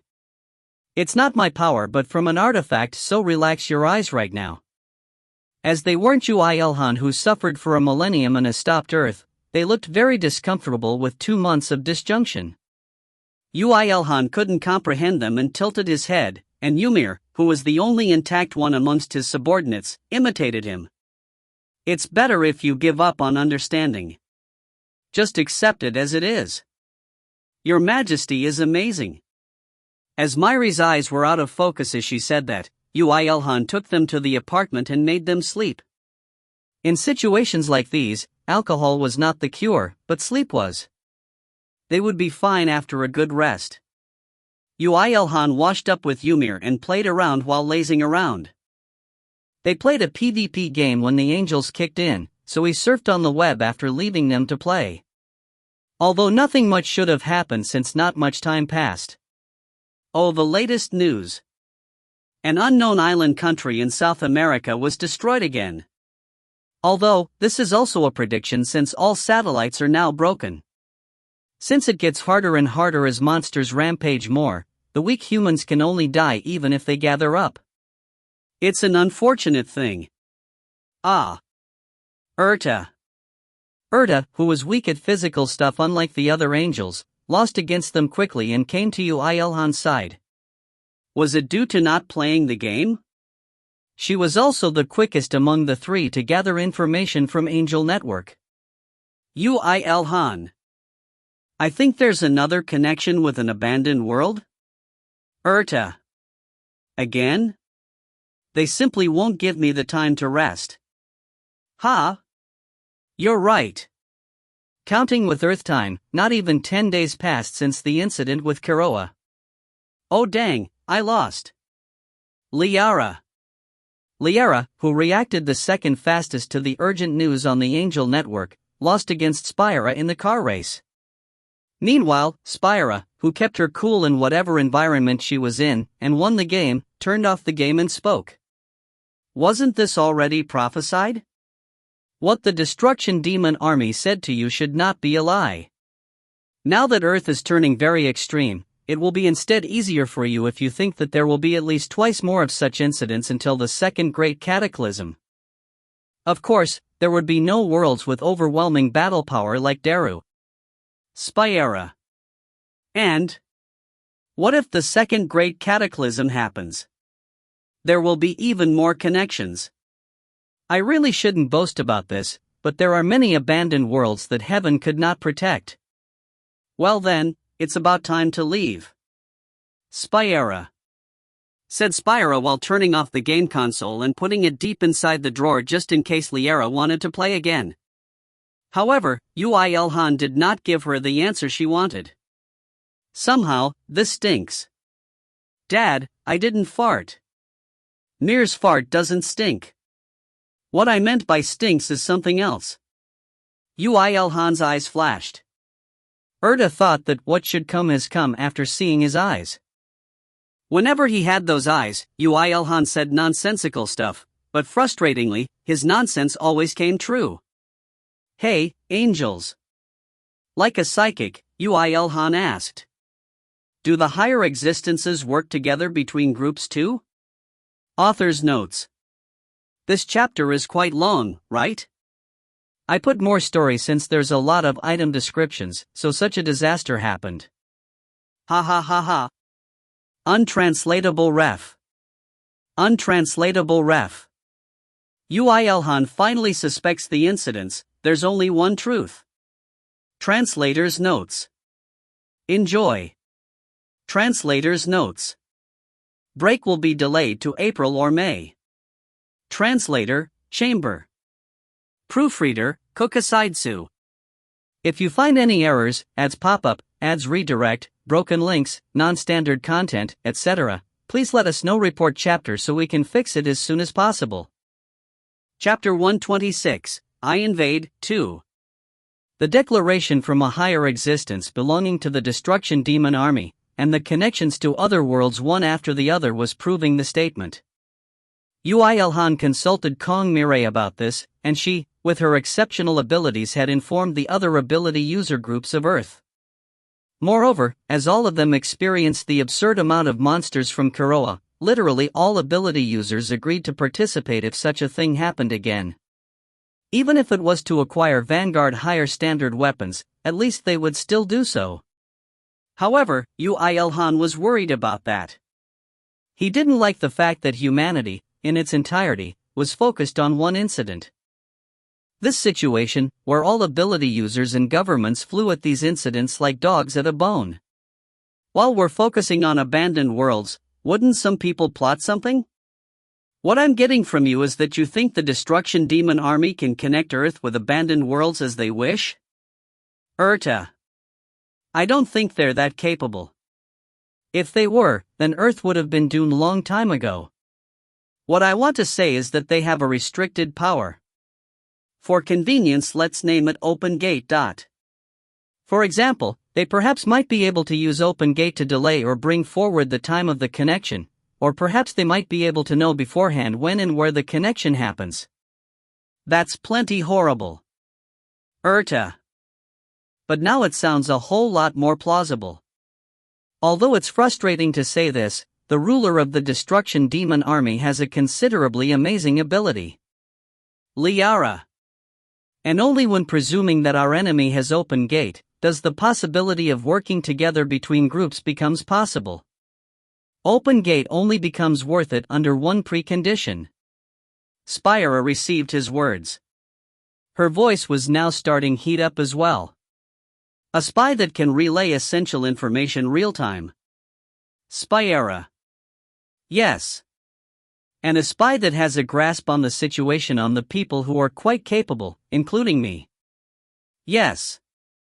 If Destruction Demon Army were not aware of the situation on the ability users of Earth, then they would not be able to react so calmly. And potential spies were right in front of Yoo IlHan as well. In front of the three angels, Yoo IlHan calmly declared. There are spies among the guardian angels attached to the ability users. And I said that in plural. We have predicted that much. However, never did I think that they were cooperating with the Destruction Demon Army. Spyera. Just what was their objective? Destruction Demon Army's dogma, pure destruction, should not be comfortable to the traitors from the army of brilliant light, either. And why is the destruction demon army following their will anyway? Spyra. Spyra fell into confusion and spat out lots of nonsense. Yoo IlHan bitterly smiled and calmed her down. All of this is just my estimation. There are plenty of unnatural points about it. Don't believe my words unconditionally. It will be fine to look for the reason after the truth is revealed. I think your words are right, though. Spyra. I do not doubt it one bit. 100%, Erta. At this point, I'm wondering if the world revolves according to IlHan's words. Liara. Good, then let's move under the pretext that I'm right. Leaving aside all, there was one sure thing. Whether it's the destruction demon army or the army of brilliant light that is behind this, there should be some kind of group that are directing the people's attention to the abandoned worlds. And my objective is to find that and destroy it. That sounds very dangerous. That means you are not going to prevent the connection with abandoned worlds. Liara. If you are wrong, you might be at a point of no return. Erta. It's alright. I prepared some things just in case something like this happened, while I was in the barrier. And so, Erta, why don't you do some delivery? Delivery, huh? Erta realized that someone could actually make a higher existence nervous with a single word, but she could only nod at Yoo IlHan's smile. Erta put the various items that took 1/10 of Yoo IlHan's inventory into hers, and flew away. As he had told them to move around in secret while not being found by the other angels, as all of them were potential spies, she would probably be alright. Yoo IlHan then woke up the sleeping Irisha and ordered her to bring the strong wolves over level 180 over to Earth. Although he would have to take the risks, this situation was also the biggest opportunity for them to be accepted on Earth. Above all, they could not go against Yoo IlHan's orders, so they had to do what they were told to do. Irisha, who was aware of that fact, made a disappointed expression momentarily, but still accepted his orders and left. As she was carrying unique ranked claws to be equipped on Wolf Elite Force, the army under her lead would be able to achieve considerable things. Finally, Yoo IlHan woke up the elves and ordered them after explaining to them the situation. You guys go and fight too. Hide your identities properly, and above all, the most important thing is safety. When you go to the battlefield, meet up with Erta, and leave as soon as you determine that the situation is becoming dangerous. As long as I have the artifact your majesty has bestowed upon me, I have the confidence to survive against fourth classes. Do not be confident of anything either. Yes. Ordered Yoo IlHan to the elves, and after that he pondered for a long time, but in the end, he put down Ymir on the floor and met his eyes. What does Mir want to do? I want to fight and get stronger. Ymir was still in Shonen manga protagonist mode. Normally, Yoo IlHan would laugh and embrace him, but it was a little different now. Yoo IlHan couldn't accompany him to that battlefield. In that place, Dad won't be there, so I can't protect you. Of course, since I won't be there, there will be more opportunities for you to fight. But do you really want to go and fight? Yeah. I want to become stronger. He did ponder about this since he knew that it would come to this. However, Yoo IlHan decided to leave them to take care of those incidents as he believed in the talents of the elves, Erta, and most importantly, his son. Very well. However, do not participate in incidents that may endanger your life. And keep yourself concealed as much as possible. Promise me, okay? Yeah, promise.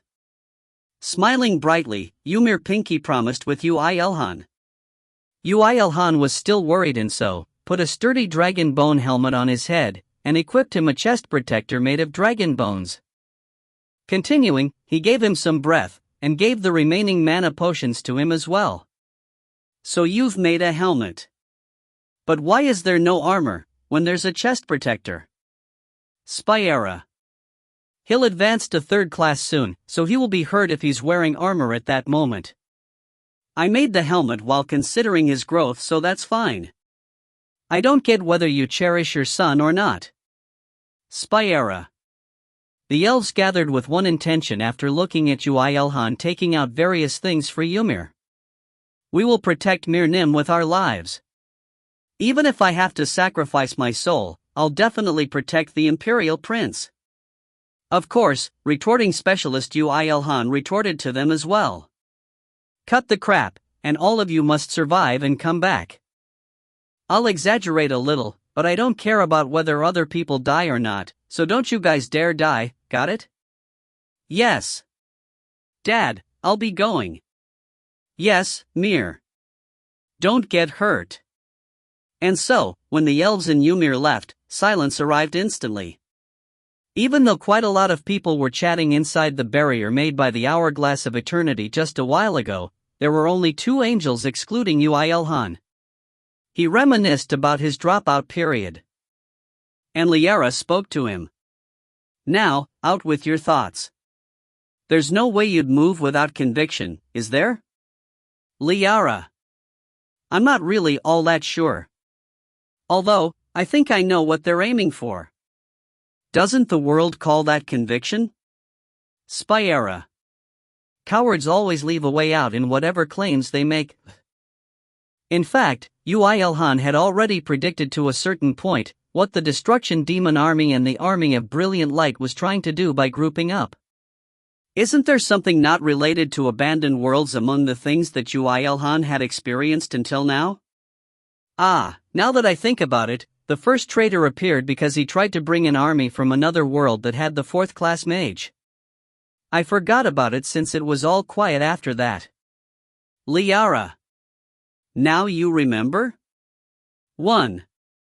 It was a secret that Yoo IlHan had also forgot about it recently. Wasn't this all because of the Destruction Demon Army scheme? Anyway, he thought it was fine since he remembered it before it was too late. That mage said something about conquering Earth through war. I thought it was over by killing that mage, but what if it is happening now? Directing everyone's eyes to abandoned worlds, and hiding the most vital gate connection, and calling an army from another world, right? Liara. Exactly. While the humans of Earth desperately fought against the monster army that only aimed for destruction and were without ego, an army from another world would nibble away on Earth with conquering as their objective. If it does become like that, then both the Destruction Demon Army's goal of calling destruction upon Earth, and the Army of Brilliant Light's goal of calling other world forces to Earth, would be achieved. So that's it. A connection with another world. That's definitely it. The Army of Brilliant Light wishes for an army of another world to rule Earth. Liara. Then why is that? Even while torturing and executing the traitors, I could not find out the reason. Just why do they wish to conquer Earth with humanity from another world? Do they want to play God? Spyera. The answer to that was unknown. Why would she ask Yoo IlHan if even torture didn't bring out an answer? Yoo IlHan shrugged his shoulders and replied. That's not my concern. What's important is that I need to shred them to pieces before they eat Earth away. Is there a place you have in mind? Otherwise, you'd have to search over the entire Earth. Liara. Is there a place I have in mind? I do.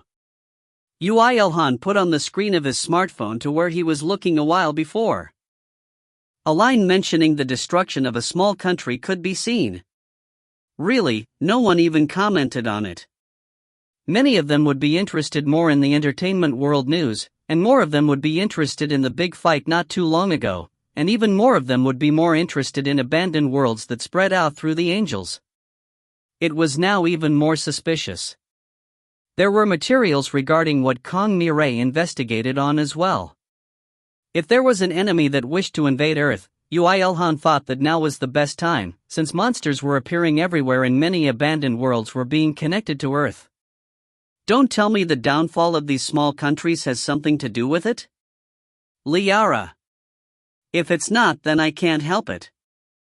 I can only wish that the internet would give me the answer. Somehow, he remembered the time when he and Erda roamed around Seoul relying on his smartphone to look up where monsters appeared. At that time too, Yoo IlHan could somehow find the answer. He could save the people in places where his eyes could reach. He wished that the same thing happened again. Author's notes. Not applicable. Translator's notes. A shorter chapter to compensate? For the previous one, I guess. Translator, Chamber. Proofreader, Kokasidsu. If you find any errors, ads pop up, ads redirect, broken links, non-standard content, etc., please let us know. Report chapter so we can fix it as soon as possible. Chapter 127, I Invade, 3. South America, on the sea to the Atlantic Ocean, Yoo IlHan was currently grumbling. If I find a traitor this time, give me a flying vehicle that's super strong and awesome. We don't build anything like that, since all of us angels can fly. Liara. Ugh. You really aren't helping. The countries that Yoo IlHan saw the need to go to were mostly island countries in South America. These countries were so small that their survival wasn't even of interest after the Great Cataclysm. It would be fortunate if there was any news of their downfall, and there were numerous countries that disappeared without a sound. Yoo IlHan also wouldn't have known if it was not for the information given by Kong Mire. At first, Yoo IlHan was planning to conceal himself and take the plane, but he gave up after finding out that it took over 25 hours to Venezuela of South America even if he took the fastest train. He had to give up meeting the beauties of Venezuela as well. And here, he was all looking forward to it since he saw beautiful women on magazines but not in person during his dropout period. Damn it. Good for you. Liara. Do all angels have mind-reading skills? And so, the method Yoo IlHan chose was, as seen on the top, the sea. By sea it didn't mean refer to any ships or boats. They were even slower than planes. Amazingly, Yoo IlHan was currently running on top of water like the experts from wuxia novels. How? It was the combination of superhuman strength and leap skills, along with the remote collection function of his inventory to call out footholds, well, shields. The process was very simple. First, he'd leap off the ground with all his power, and shoot through the air by using all the number of re-leaps available to him. Gaining speed through multiple re-leaps was easy with some practice. Then, when he slowed down, he would transfer the weight of his inventory on himself to fall down towards the sea, and call out any kind of shield lying around in his inventory below him when he could see the sea surface, and use the shield as foothold to leap again, and the process repeats itself. Like this, he could run an infinitely long distance without falling onto the sea. And at a speed that would leave C behind in the dust. The most important thing in this process was to collect the shield into his inventory. Although he looked a little off, in terms of speed, he was moving at 6,000 kilometers per hour. If a tuna suddenly flew up from the sea, then it would immediately disintegrate due to the collision with Yoo IlHan. Yoo IlHan was somehow looking forward to fresh tuna sushi while running at 6,000 kilometers per hour, but unluckily nothing like that happened. But aren't I a little too uncool? There. You could just raise Mir and ride him. Liara. Rather than waiting for Mir's fourth class, it might be faster for humanity to invent hoverboards that run with magic stones. No. Just as he was replying, lightning struck inside his head. No, I can just make it myself. I shouldn't have said that. Liara. How could I not think of that? Damn it, if I refer to the design I made last time, then I think I can make a vehicle. However, it was too late to create something like that.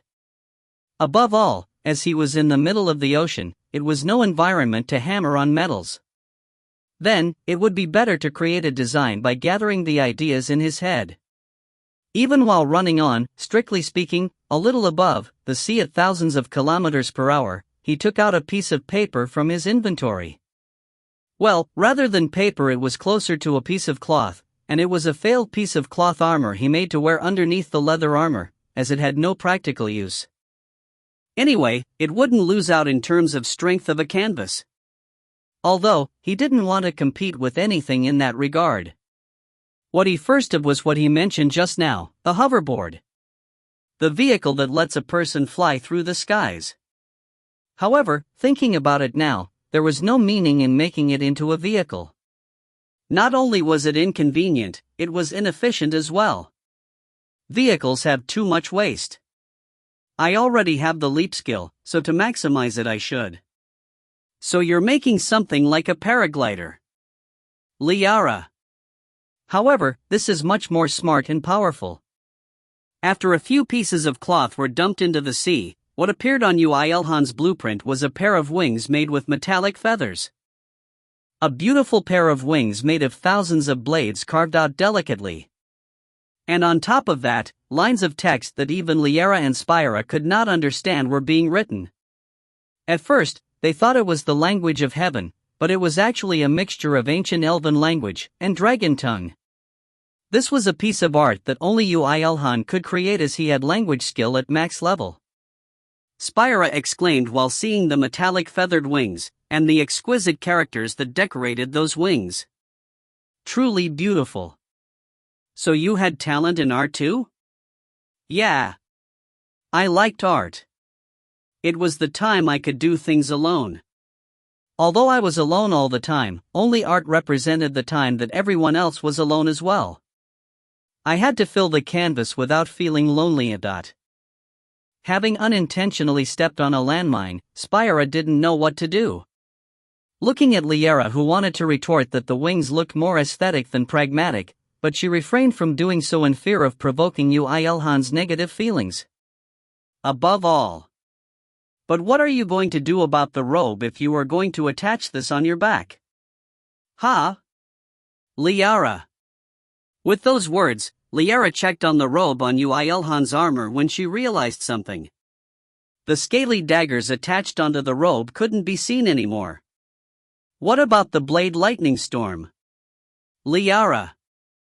Actually, I tried it once, but the lightning storm's power was too strong and the daggers couldn't endure it. As such, Yoo IlHan had no choice but to let go of his dream of blade lightning storm. And he hadn't even used it once in battle. This was the greatest failure of his blacksmithing career.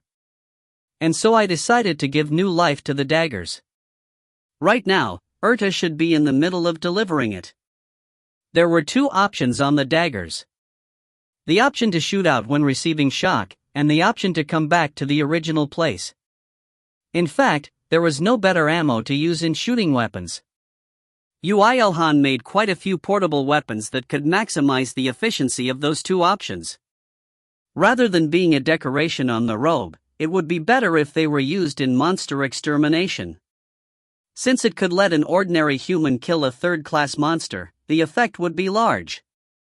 Yoo IlHan was curious about what those destruction demon soldiers' expressions would be when they encounter such a weapon. Moreover, if Miss Mireille's magic comes into play, this Kakik. IlHan is making a cool expression again. Liara. I can see an island there. Although, it shouldn't be one of the countries that met their downfall. Spira. As he had ran in a straight line from Seoul to the Atlantic while ignoring land or sea, he could find an island near his destination in just 3 hours. An archipelago in the Atlantic that could be called a group of small countries. Among those, only a few were reported to be ruined. However, the people had abandoned the archipelago long before that, and now, they weren't even of interest. Everyone knew that small-scale islands would become dangerous as they learnt it while in other worlds, and the people with the luxury and money to move to other places had already left for large-scale cities in escape of danger. As such, the people remaining on the numerous islands had neither power nor courage to fight against the monsters, and they couldn't leave their habitats either as they had insufficient wealth. People did not care even if monsters appeared on these islands, whether the monsters ate the people, or whether a dungeon break occurred and monsters conquered the islands. Even though they had no intentions of saving them in the first place, people called them sacrifices that occurred inevitably in the process of Earth advancing to a new stage. Although, Yoo IlHan himself couldn't say anything since he did not think of them when he had acted. And exactly because the environment was like this, it was the perfect place to hide from the view of the world and scheme things. Thinking about it, even if everyone's gazes were gathered on abandoned worlds, no one would be able to do anything in the middle of New York. Foo. Now was the time of the showdown. It was time to confirm whether his gut feeling was right or wrong. If he was wrong, then he would collapse in shock. Well, only after he rescued his son and his subordinates. Yoo IlHan raised his head and looked towards the front. It wasn't only his muscle power that surpassed a human's, his eyesight was as well. He could still examine the scenery of the island even though he was tens of kilometers away. However, there was nothing on the coast of the island. No people, no animals, no monsters. Although it looked peaceful on the outside, it was even more strange because of that. That was because traces of human civilization was still there. What that meant was that. Don't you think I should buy lottery? I didn't think we'd meet them so soon, Liara. Yoo IlHan hit the jackpot on the first try. Feeling relieved for his predictions being right, and felt enraged at the fact that something annoying was happening on Earth. Also, he was feeling worried about his subordinates that left to battle with abandoned worlds. All at once, Yoo IlHan summoned a shield and kicked off it. He strengthened his leg muscles with superhuman strength. He strengthened it further using mana, and using a total of 4 leaps and re-leaps, he produced in absolute speed, albeit momentarily. Be careful not to slip out of my embrace. Yeah, I'll grab onto you forever. Liara. Forever's too long. Before smashing his head into the beach, he called out a shield in mid-air and changed directions. As he couldn't use a metal detector in a place with nothing, he decided to scan the entire island. You might be faster than flying. Liara. I can fly. 1. On the day of the parting, he was flown back to Korea with God's power, but now he was flying with his own ability. Of course, strictly speaking, it wasn't really flying. Found it. Spyra.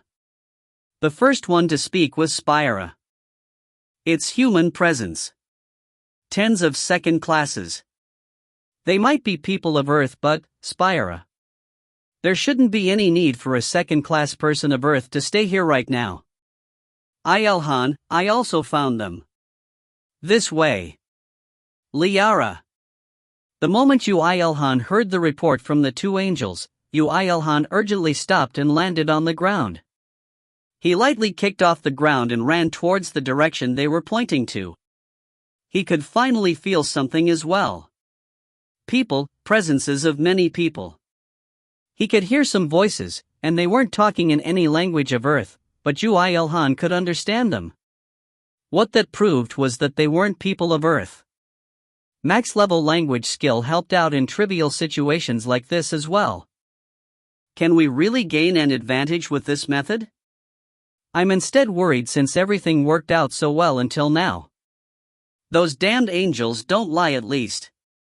The commander is waiting, so let's finish this off quick. Counting people, there were exactly 29 second-class humans wearing armor that were doing something. Yoo IlHan understood after closing in on them what they were doing. Ha! And since the scene was very absurd, he ended up laughing. So the corpses of all those that died were here. That's material gathering for alchemy. In other words, for a special transformation technique that does not get found out with magic detection. Liara. Liara closed her mouth just as she was about to continue. What Yoo IlHan wanted wasn't explanation. Damn, it got ripped again. And here I told you to raise your dismantling skills. I won't care if you get a deduction in salary. They were in the middle of stripping the skin of people. Humans were skinning other humans, using the skill, dismantling. He couldn't comprehend, nor did he want to. Even if he did, his actions wouldn't change. The death god stepped forward with light in his eyes. Death fell upon them. Author's notes. I heard Yoo IlHan would farm if she was in Venezuela. Is it true? T/N, I think this is something like there are too many beautiful women in Venezuela, so Korean celebs would have to work as farmers, or SMTH. Liara's more proactive now due to there being so many rivals. There should be more opportunities to talk about alchemy later on. T/N, as far as I've read, I don't remember any alchemy. Translator's notes. A shorter chapter to compensate? For the previous one, I guess. Translator, chamber. Proofreader, Kokasaidsu. If you find any errors, ads pop up, ads redirect, broken links, non-standard content, etc., please let us know. Report chapter so we can fix it as soon as possible. Chapter 128, I Invade, 4. Ha! Hey, look up. Cock. It was already too late when they noticed.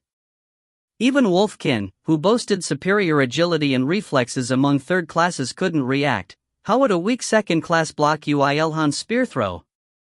From the moment Yoo IlHan stepped forward, it took exactly 2 seconds for the situation to be cleaned up.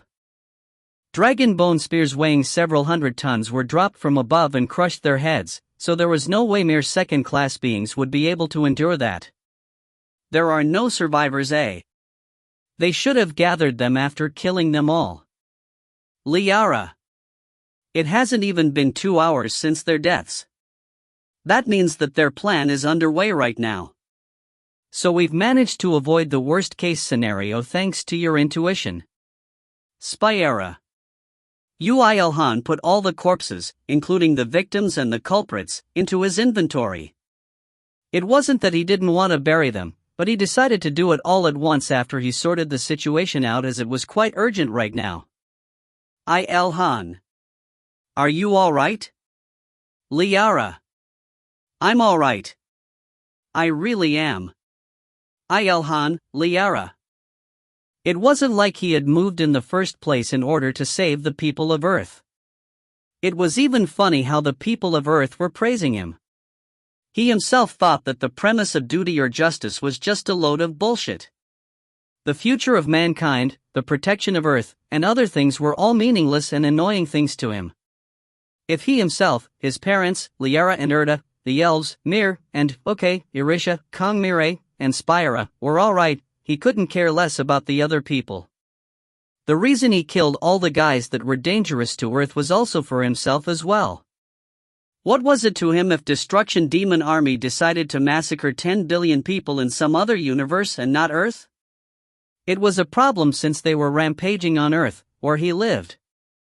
Until now, Yoo IlHan never thought of killing his enemies as just cleaning up the trash in his yard. But yes, right now, he felt disgusted. Not because of the fact that the dead were the people of Earth, or the people of another world, but at seeing a human skinning another human. Monsters indeed do cannibalize, but that was not for that single entity, but for the entire race as a whole. However, what were these people doing? Aren't they literally worse than monsters? Can we really call ourselves the race that develops the world? We're pulling forward our own destruction.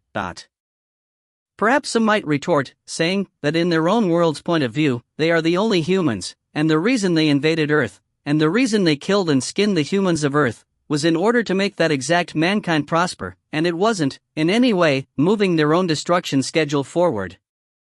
To these people, Yoo IlHan would say this: I'll destroy you myself.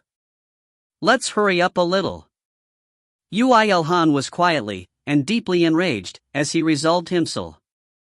Before saying just that to the angels as he left, like he had said, he sped up a little. You're going even faster than before. Liara. You really are quite good, Spyra. Sucking on a chair pack containing breath, he deployed superhuman strength, and leaped forward so strongly that his leg muscles were almost ripping apart. The power of transcendent regeneration was solely focused on his legs, and recovered the damaged muscles the moment they ripped apart.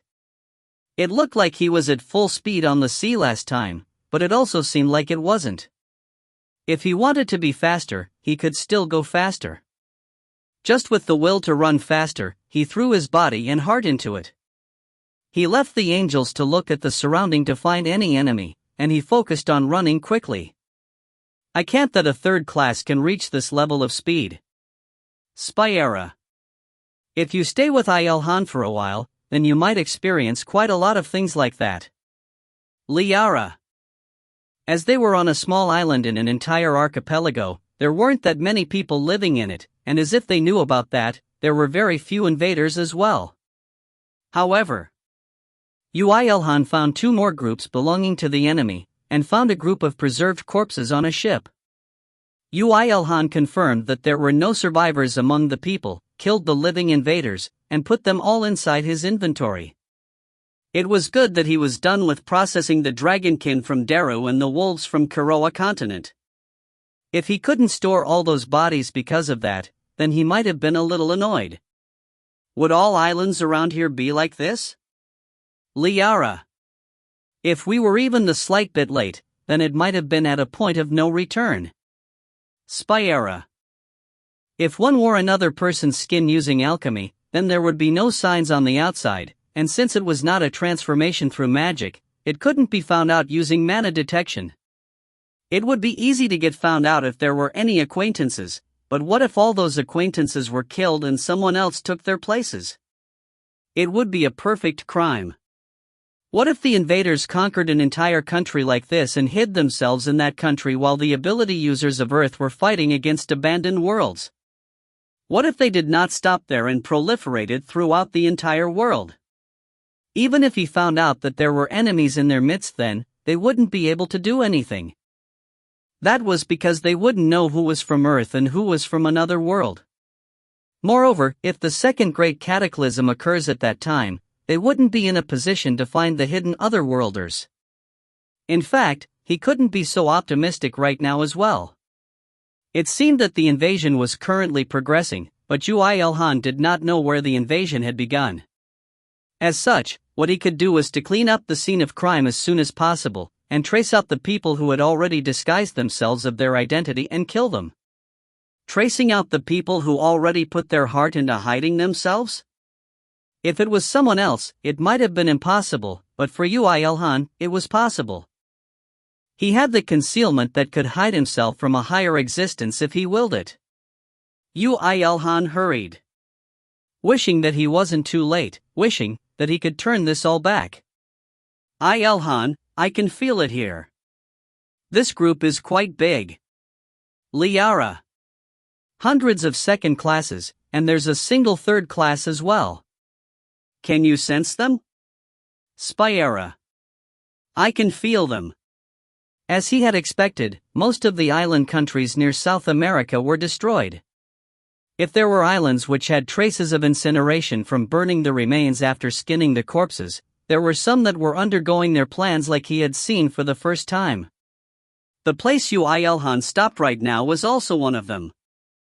In a slightly wide dead-angle zone between the buildings, an armored person that looked like the captain of a night order were leading hundreds of his subordinates into doing that disgusting work.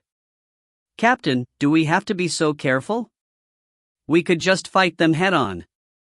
The people that came over to our world from Earth were weaklings too, weren't they? They only laughed at us since we couldn't harm them. Who told you to move your mouths and not your hands? It can't be helped since it's orders from above. We don't have much time, so hurry up. It seemed that they had their own reasons. So that was it. Yoo IlHan lightly nodded and waved his hand. 5 spears appeared above the third-class captain's head and fell straight down towards his helmet before destroying his entire body. You have earned 14,039,384 experience. You have earned the record of LV-134 Cramano Il Pedra. C. Captain. S. Stop working. All of you stop working. The captain died in an ambush. Chaos ensued on the venue. This was the environment that Yoo IlHan liked the most. He mercilessly poured spears down and killed them. Against them, he didn't want to use any other methods either. With just his ability he had researched into in order to kill many enemies fast, he wanted to make them die in vain.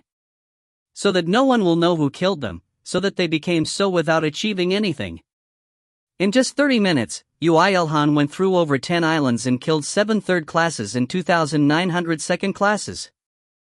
It looked like nothing since Yoo IlHan and Earth were abnormal, but in fact, this number would be an entire battalion in other worlds. However, this should only be the beginning. At least in islands around here, there were no more traces of invaders. His heart ached at the fact that the islands became uninhabited since all the residents were killed, but unless some other army invaded, he would never come back here again. If you ask, had they been decimated? The answer is no. Not only there was no person that looked responsible for this incident among the ones he killed, he had not found a gate connecting to another world either. Since a connection was established with another world, it was clear that a traitor in Heaven's army was behind this, but he couldn't find a single angel feather. What that meant was very simple. This place is not the first place they appeared.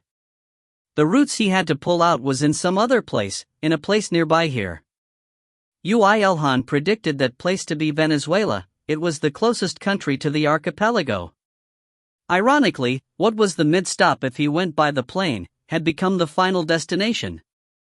Liara asked in a careful voice. What if it's not Venezuela? Liara. Then. Saying as if he didn't want to think about such a scenario, Yoo IlHan threw a dragon bone shield that would become his foothold, into the air. I will have to sweep through the entire South American continent. When the ability users heard of another connection with an abandoned world not long after the crisis of Quiroa, they became frightened. It was in New York City. And just outside the city at that. The first one to find out about the dungeon was the clan master of Burning Soul clan that belonged to the Frontline Alliance. As one of the ability users that was assigned a guardian angel to, he was a relatively good person that tried to help others. Moreover, as he had the previous experience of defending against the wolves in Korea in cooperation with the Lightning God clan, he knew very well how annoying it was for a connection with an abandoned world to appear. Shit, why is it in New York of all places? It's as if they knew that there would be a lot of damage if an abandoned world was connected to this place. Fuck. As Yoo IlHan had predicted, the people of Earth all focused their attention on New York. All ability users confident in their ability headed to New York. If New York fell, then damage wouldn't stop with just America. It was very different from the time an abandoned world appeared in Gangnam of Korea. Whether it was the attention of the ability users, the military, or the media and other people of Earth. Not only was the Korean incident only known just before the gate had exploded, Susanoo had quickly ended the incident, but this time, there was only some time left until the gate exploded. The situation that occurred due to that, ironically, was similar to a festival. It was as if it was an Olympic or the World Cup, with many people gathering and cheering. Foolish people. The clan master of Metal Knights, Michael Smithson, found it absurd that many people were setting up shops and causing uproars even though there wasn't much time until the gate would open. I think they're planning to run away to other worlds if the gate opens.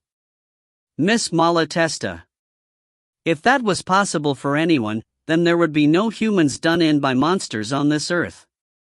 Perhaps they are driving out their fear of monsters by causing uproars like this. Or, perhaps they want to watch us defending New York and defeating the enemies. Oh, you wanna eat? Humph, I'll gladly take it. Looking at Michael Smithson biting on the hot dog that she gave him, the clan master of the Magia clan, Karina Malatesta, laughed. She found it cute that he accepted it. Behind them, a Korean person approached. It was a member of the Lightning God clan. Have you been well, Mr. Smithson, Miss Malatesta? Our clan master wishes to see you. The Lightning God clan? Miss Kong? Michael Smithson's expression brightened. Meanwhile, Karina Malatesta titled her head. Us two together? What would we two have in common? Is it about the battle? Let's go then. I do not know exactly. As I have an recognition reduction artifact, we shall now move while avoiding the gazes of the people. Avoid the people? It wasn't just them. Clan masters belonging to the Frontline Alliance, and those among them that did not have guardian angels, were called by Kong Mirai. She gathered them unbeknownst to anyone, even including Nayuna, who sacrificed her brother to hang out with her. Above her shoulders, mini-sized Erta was floating. She had already hidden herself such that only Kong Mirai can see her. So everyone's here. Her eyes glistened. Meanwhile, the clan masters that were still confused, requested for an explanation. Clan master of the Lightning God clan, I believe there is some time until the dungeon break.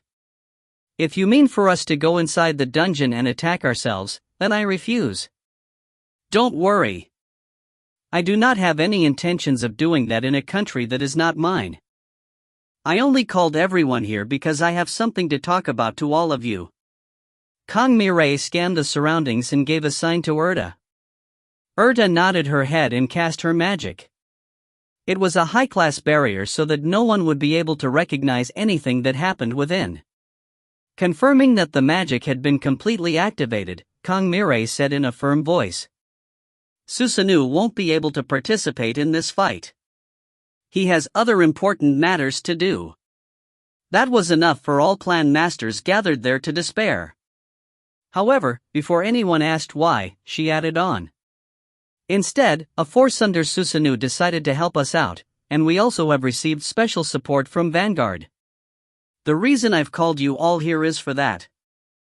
I think there's too much for just my clan to use it alone. I'm curious of a lot of things about what you just said, but let me ask this first. Takagaki Asuha of the Magic Dragon clan asked. She had eyes as if she was about to fight against a dragon. Can we win with that? Yes, answered Kong Mirai confidently. Even if there are thrice as many as enemies of that of Kiroa, we would be able to defend against them. As such, please listen to me carefully from now on.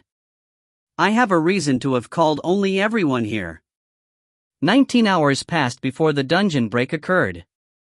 The largest scale battle of Earth, that raised the already inflated value of Vanguard into the skies, and paved a path towards the heavens for a few chosen clans, had begun. Author's notes. As there is no IlHan, I'm planning to keep the Battle of Abandoned World vs. Earth quite short. Would IlHan be able to root out the source? Well, it would be the end if he couldn't, so he'd probably do well. Translator's notes. Translator, Chamber. Proofreader, Kokusaitsu. If you find any errors, ads pop up, ads redirect, broken links, non-standard content, etc., please let us know. Report chapter so we can fix it as soon as possible. Chapter 129, I Invade, 5. Not long after that, Yoo IlHan arrived in Venezuela. The city under the blue sky was bustling with people, and he could hear noisy chattering as well as people bargaining at shops. He had come here in his dropout period, but ironically, it was even more strange now that he could feel life here. How can it be like this? Oh my God. That fruit vendor, the housewife that's purchasing goods from him, and even the vendor across the street. They're almost all second classes. Liara. Did they carry out an investigation before invading? It's as if they're performing a countrywide play. Spyera. There were definitely people that did not disguise themselves using human skins in Venezuela. They were probably the usual tourists. However, they were joyfully buying apples from a second-class fruit vendor without the slightest bit of suspicion. Meaning that they did not notice anything out of the ordinary. Yoo IlHan felt frightened while looking at that scene. His imagination had turned into half-reality. They were trying to assimilate into Earth. How about language? What are they doing about language? Liara. Artifacts, it's artifacts. How could this be? They didn't plan this out for just 1 or 2 days. Spyera. So such a thing was about to happen to China as well. If he couldn't prevent that, then what would have happened? He felt a frightening shiver all over his body. The problem was that Venezuela was now in their hands. He couldn't even fathom how much their plans had progressed. If there was one good thing, it was that they invaded an archipelago in the Atlantic. If they had devoured the entire South American continent, there wouldn't be a need to invade those small islands. Yoo IlHan thought about what he had to do in order to stop this invasion. Just how could he kill these people who devoured an entire country? When he realized one thing. Wait, I can differentiate them? Not because their average level is higher than the tourists? Liara. No, it's not for such a simple reason. There are many high-leveled tourists as well. I can somehow do it. Aha! Just as he was conversing with Liara, he succeeded in finding the answer. It's because I've acquired their records through killing thousands of them. It was like that when killing dragonkin and dragons as well. Since he had killed so many of them, at some point, he knew what kind of dragon used what kind of power or what kind of weaknesses they had. It was the same right now. Since he had killed so many of a specific world's residents continuously, he became to understand their characteristics and now could differentiate them, as if determining a type of a monster, or determining prey. Even if they were using a special disguise that did not use magic, they could not deceive the Akashic record. So, it's like that. Yoo IlHan smiled. Now that things became like this, all the moments of hesitation were meaningless. He was the one who was going to wipe them out anyway, so it would be enough for only he himself to be able to differentiate them. To think wiping out the invaders in the archipelago would bring such results. He thought about this from the past, but he always seemed to have quite the luck at appropriate moments. Moreover, they asked for this as well. From now, they'll compensate for their arrogance in deceiving the people of Earth. I didn't realize that it was possible to differentiate them with the Akashic record. Spyera. Well, we did think that they were all the same humans. And there's not much opportunity to kill thousands of humans at once. Oh. I don't mean you're bad, IlHan. Liara. It's alright, I know. Yoo IlHan decided to not be ruled by the extremely ambiguous concept of good and evil. He just resolved to protect himself, to be true to his heart, and resolutely trudge on the path he had set his sights on. That was also the reason he could endure a millennium of solitude. As such, even if what he was about to do now may look very evil, Yoo IlHan wouldn't mind it so much. Kayak. What the hell is this? Run. Cock. When people started dying, the market naturally fell into chaos. Everyone moved around in panic to protect themselves, and the panic of the tourists were even more. What the hell is this? I remember this. Susanoo also used something like, fuck, the people are all dying. Many people escaped the place, but no one on Earth was faster than Yoo IlHan.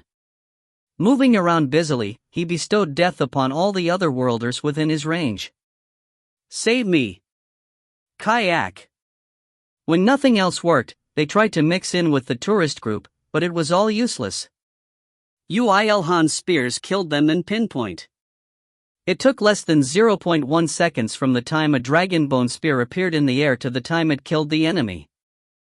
If they weren't at least mid-level third class, they wouldn't even be able to react properly. 1. Fuck. At that point, they realized that something was wrong.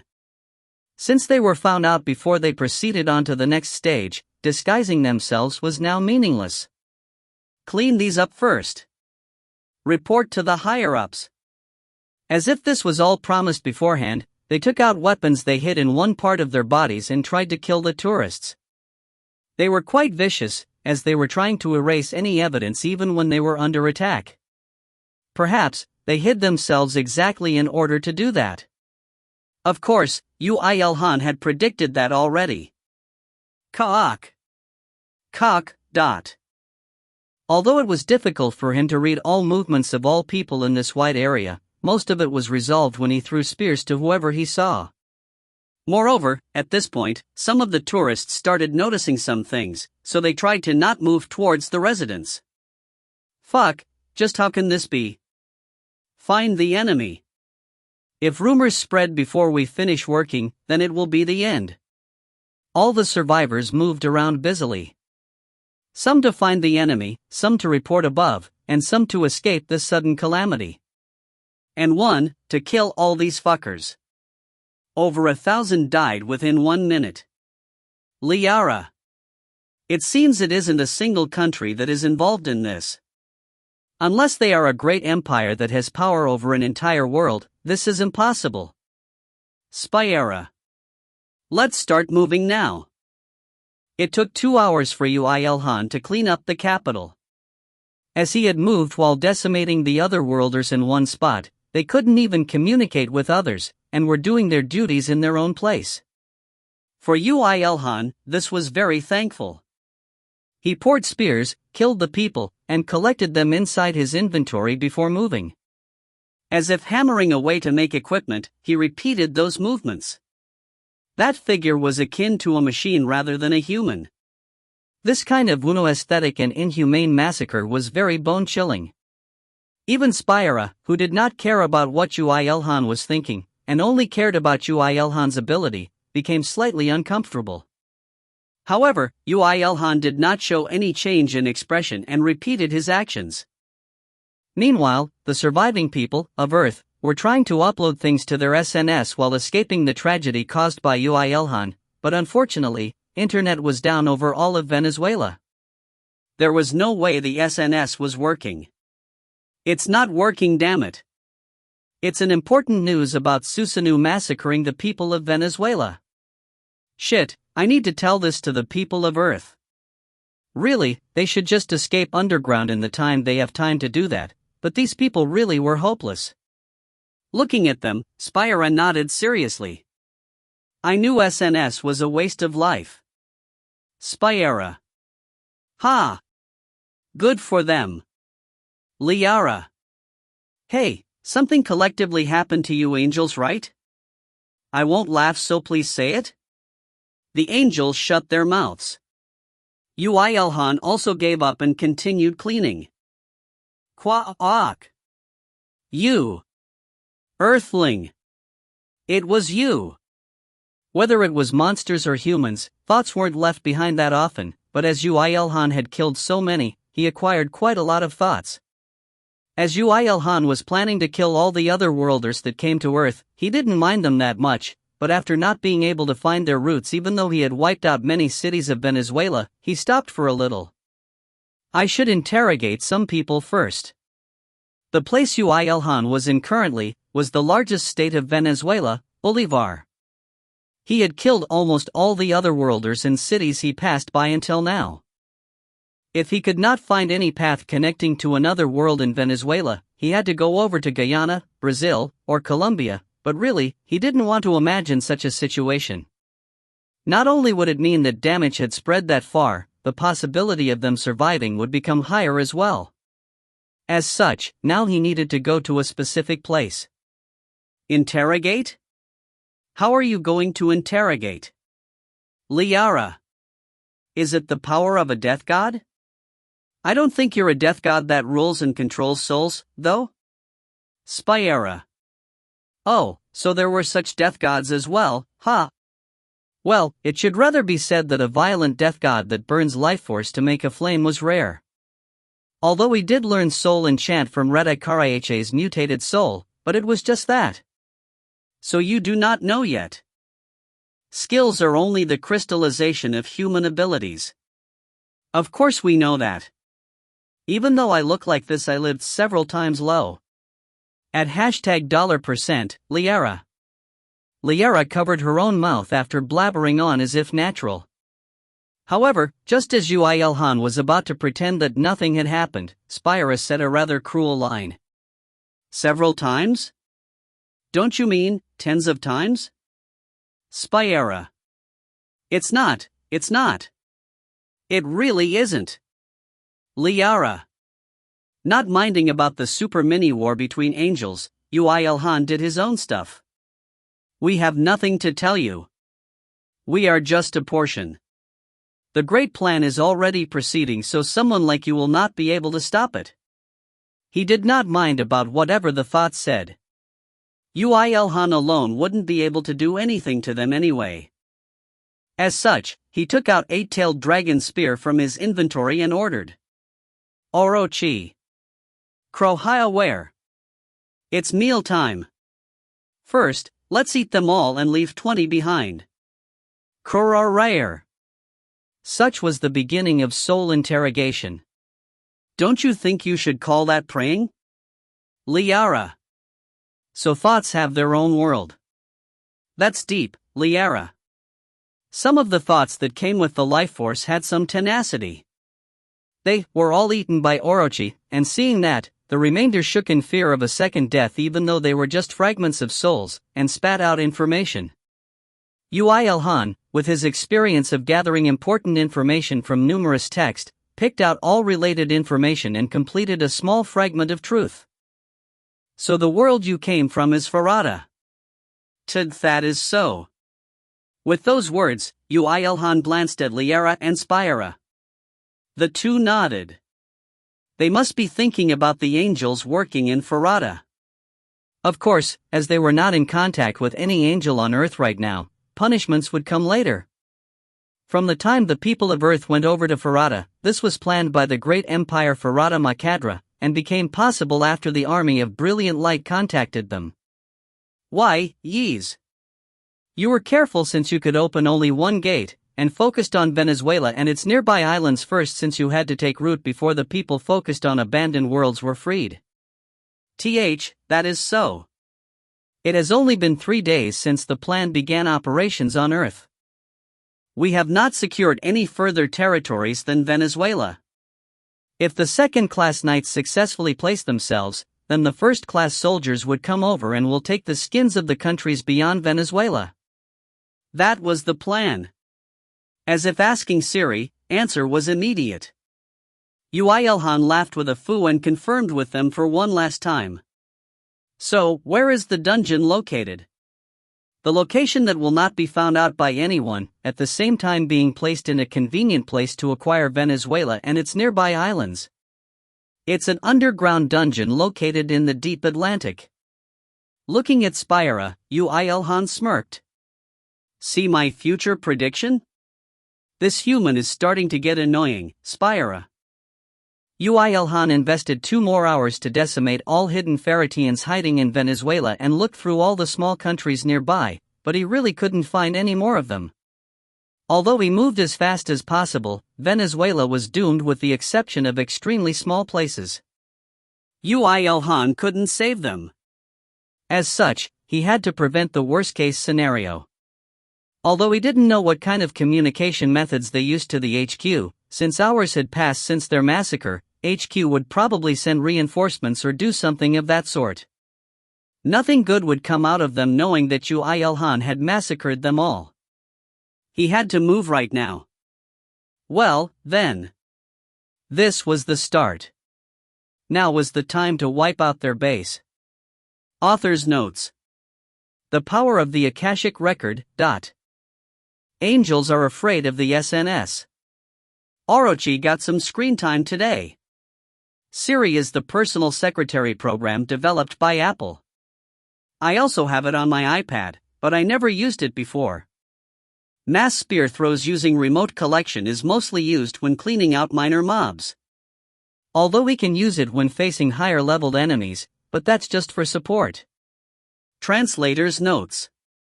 Sorry to all readers that reside in Venezuela. Translator, Chamber.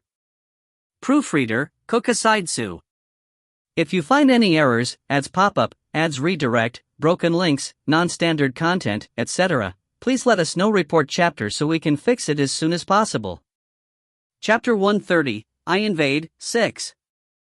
The resistance ability is quite different from the definition of resistance in the dictionary, thought Yoo IlHan as he charged through the sea. This is more fun than running through the sky. Liara. Liara, you really don't change wherever you go. Spira. The armor Yoo IlHan made, chilly blizzard tyrant's mixed bone full-plate armor had relatively simple functions, perhaps due to the objective he had in mind when creating it. 90% increase in water attribute resistance, 50% increase in water attribute attack power, and controlling ice created from water. Yoo IlHan had decided that the ice manipulation option was OP after seeing the legend tag attached to this armor. However, it wasn't. The most OP option was the 90% increase in water attribute resistance. Like how high fire attribute resistance made him resistant to catching fire, when water attribute resistance was heightened, unimaginable things became possible. Simply said, it became possible for him to breathe underwater, and he could move his limbs around easily without being affected by water pressure or resistance. Moreover, he could even stay still without going down, and even shoot upwards if he willed it. Movement was very free. Adding leap and re-leap onto this, his speed couldn't be called just fast. Run Appa run! Yay! Liara! How am I your Appa? However, it was true that Yoo IlHan felt better since he was rushing through the clear seas after hearing the sound of screams and death and smelling burnt corpses and blood. If the Great Cataclysm hadn't happened, would Yoo IlHan be able to appreciate this scenery with the help of a single set of armor? No way. Not only that, he wouldn't have been able to run in the skies, nor would he have met Liara, Erta, and Mir. He wished for such good things to happen in the future. As such, for now. IlHan? Liara. Oh, it's nothing. Stopping thinking, Yoo IlHan made a foothold by freezing ice underneath his feet and leapt by kicking off. This was the reason he could re-leap fast underwater. He could leap any time he wanted to. There might be guys coming out of the dungeon right now. Please inspect the surroundings. I can see some underwater monsters. Well, they sure are higher leveled than those on the land. Although, they should be getting entrapped by the dungeons soon. Liara. However, there shouldn't have been a dungeon around here. Spyera. Yeah, I got no such reports either. Liara. So they differed to Erta in such places, though If Erta was at a level where she had to look for information on dungeons she wanted, Liara and Spyra were clearly above and received reports on all dungeons on Earth without the need to ask. Well, in fact, it was a rare for higher angels like them to contract with Yoo IlHan as his guardian angel. Although, nothing changed the fact that they were useless luggage. As proof. Then is that thing over there not a dungeon but a black hole? Damn it. Liara. Yoo IlHan abruptly stopped while charging through faster than a torpedo. In the deepest part, right nearby a deep-sea trench, he found a swirling black current. So there really was one. Even though oceanic dungeons should be under strict supervision as sea monsters are harder to manage than land ones. Spyera. Ha! It's so strict, yeah, I know. He'd rather believe in what the destruction demon army was saying rather than believe in those belonging to heaven. Ignoring the grumbling Liara and Spyra, Yoo IlHan approached the gate. Coincidentally, the gate suddenly shined and spat out tens of people at that moment. They were all wearing transparent, spherical helmets and looked like astronauts. We will be going to Brazil. According to the information from the Alliance, they are predicting that it won't take a lot of time to block Lepido since the human side is strong, so we need to move faster than planned. Yes, sir. Follow the captain. Their voices sounded weird because of the helmet, but summing things up, it seemed that's how they communicated. It also seemed that they did not know that the ones on land were already wiped out. Or that they don't have any method of communication in the first place. Liara. Or that they could not confirm since it wasn't the time for regular communication. Spyera. Whatever the reason, it was a good thing that they did not know of his existence. Yoo IlHan saw that more number of enemies were coming out from the gate and waited for all of them to come out. Although hundreds had already come out, the gate was still spitting out more. Since we're in water, it will be hard to use my remote collection divine attack. Yes, it seems so. Wait, divine attack? Liara. It's a technical term, otherwise known as spamming. With that single ability, he could solve whatever problems he encountered, and defeat the enemy while he was at full health, but the disadvantage was that he would receive insults from the opponent player since it wasn't considered good manners. To Yoo IlHan, remote collection was like that. Of course, in this situation, he couldn't use that divine attack, but he had coincidentally prepared a massacre-inclined weapon that could be used under the sea. Yoo IlHan held his spear on one hand, and froze some ice around him and rotated them. Perhaps due to them being of the water attribute, the ice bullets were spinning naturally in the water. They were smaller than bullets used in pistols, but were harder and sharper, and even faster than them. This was enough, thought he as he moved forward slowly. The number of bullets around Yoo IlHan continued to increase. As it did not require any mana to sustain and control them once he made them into ice, he was making a constant amount so that his mana recovery speed equaled his consumption speed, but even then, he could generate them rapidly. Hundreds of ice bullets surrounded Yoo IlHan, akin to the arrangement of the stars in the Milky Way. An end came to the what seemed like endless dispatches from the gate. It was a battalion numbering thousands. The strongest one among them looked to be around the late levels of 3rd class, and also had the shiniest armor among them. However, he also looked like an idiot for wearing the same helmet as everyone else. Squad 14 ready. Same for Squad 15. Good, let's show our power as the proud extermination battalion of Cadra Empire. In the next world, yeah. Yoo IlHan retorted to the commander's words as he swung his spear. The 8-tailed dragon spear that drew a clean trajectory in the sea as if it was in the air, smashed apart the commander's helmet and embedded itself deep into his body, and the blaze of untraceable trajectory severed his neck cleanly and followed the spear like a shadow. That was an absurd technique. Before the first trajectory ended, the second followed and fused to become a single one. What looked closer to magic than martial arts was an attack that deceived not only Yoo IlHan himself, but the world around him as well. Yoo IlHan's concealment did not wear off, and the victim did not even know how he met death as he died in vain. You have earned 62,013,553 experience. You have earned the record of LV-178J's IL Tarodra. Fuck. The commander, he. Watching the head of the commander floating up in the water, the army fell into an uncontrollable uproar. The squad captains right beneath the commander tried to lead them, but their necks were severed one by one as well and more chaos ensued. Someone's here. Shit, someone that's not a monster. Don't tell me the plan. Some dispersed their mana to find the culprit, and some raised their swords and shields in order to defend, while some showed some clever movement in this chaos. They were trying to move back to the gate at a relatively fast speed considering that they were underwater. Critical hit. However, right at the moment they were about to go inside the gate, a cloud of ice bullets that filled the sea made them into beehives. Tens died in an instant, and twice as many died in the next. Kahak. Wah. Ice. In the first place, the reason Yoo IlHan had made the ice bullets was in order to not let any of them escape. So there was no way he'd let any of them return through the gate. Avoid them. It's magic. Just where the hell is the mage? Shit. Find him. Look for me all your life.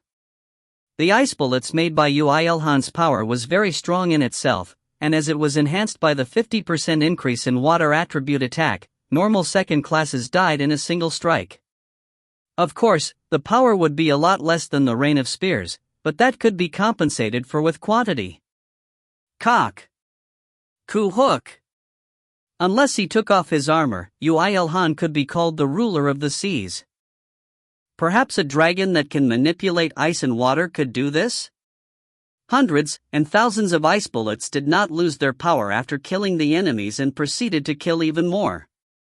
Enemies that were routed were easier to kill than the still ones. Yoo IlHan manipulated the bullets while thinking that he was a master sniper, but in fact, he looked more like a conductor that lead the ice bullets. Don't get frightened by magic at this level. We can just slash them apart after seeing their trajectories. However, there were always some that had zero sense in reading the mood. He should have just waited for his turn to come, but these slightly higher leveled ones swam forward as if they were the ones who could break through this situation. They kicked aside the corpses of their subordinates or colleagues that were killed by the bullet rain, and acted as if they were slashing apart the bullets. Of course, Yoo IlHan didn't send any bullets to those that looked like he couldn't kill in one go. Instead, he ended them himself. You have earned 3,985,301 experience. You have earned the record of LV-101 Kutsachi Zeta. That's one strange name. The most important thing in keeping the Death God skill active was keeping the concealment. He had to kill enemies in a single attack in order for his concealment to not wear off. As he was aware of this fact, Yoo IlHan sent the ice bullets to only the weaker ones while he himself executed the higher-leveled knights that have acquired third class while moving around fast in the water using leap and re-leap. I don't know who you are and where you are from, but our Cadra Empire shall. Yes, yes. Thanks for the death flag. It didn't even take 2 minutes for the tens of third-class beings within the thousands of people that exited the gate to die. Meanwhile, the ice bullets kept moving around, and everyone that exited the gate was killed within 20 minutes. Confirming the deaths of the enemies again and again, Yoo IlHan proceeded inside the gate. Of course, as this was a deep-sea dungeon, it was still underwater inside the dungeon. Inside, he could see fish-shaped monsters from time to time, but it seemed like there weren't many since they were wiped out by the Cadra Empire. Well, that wasn't that important to Yoo IlHan anyway. It wasn't like he had come here to hunt monsters. Although that huge tuna-like monster really tugs my mind, let's eat him later. Yoo IlHan moved at absurd speeds even inside the dungeon using leap and re-leap, but even that ended not long after. Yoo IlHan's speed was too fast and he found it already. With it referring to the gate connecting to Farada. IlHan, from here, you have a choice. Liara. Just as he was about to enter the gate without hesitation, Liara spoke. You've killed all the people that went through the gate, haven't you? So now, if we just close the gate, there will be no further dangers for the moment. Liara. That's not enough. That world already has an experience of being connected with Earth. If I was weak, then I would stop at this point, but not now. They can make and go through the gate again at any time. However, beyond this gate is an entire world. And those that are breathing and will be exclusive towards an outsider like you. Liara. It seemed Liara was worried about him. He had the confidence to survive against anyone and any group. It would be a little frightening if he met a higher existence, but at that point, wouldn't the angel's support skill activate? Of course, there was one thing he was worried about. There was one surefire method that could exile him from Earth if he went through this gate. 1. It was also the reason why Yoo IlHan brought 2 angels here. Spyra, please. Leave it to me. Spyra. Spyra escaped his grasp and expanded to her original size. Her figure holding a pure white spear on her hand looked very handsome. None shall pass this gate until you come back. Spyra. I'll leave it to you. Oh, I can't stop a lower existence from passing the gate though. Spyra. Thanks for lowering my expectations instantly. Although, it should be enough stopping the traitors. He exchanged a short glance with Spyra and turned around. In front of his eyes was a swirling gate. IlHan. Are you really going to go, Liara? Don't worry. It will be over soon, not. Yoo IlHan smiled as he set foot inside the gate. I will end it soon. Author's notes. I want to eat tuna for some reason. Not the canned 1T to the power of T. The true chaos starts now. Translator's notes. Translator, chamber. Proofreader, Kokusaisu. If you find any errors, ads pop-up, ads redirect, broken links, non-standard content, etc., please let us know. Report chapter so we can fix it as soon as possible. Chapter 131, I Invade, 7.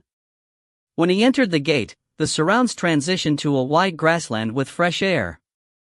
What was particularly impressive was the fact that there were two suns in the sky. He did feel a little strange, having been instantly warped from underwater to above water, but at this point, nothing could really surprise Yoo IlHan. In any case, the place he was on flat ground, so Yoo IlHan lightly shook his body before swapping his armor.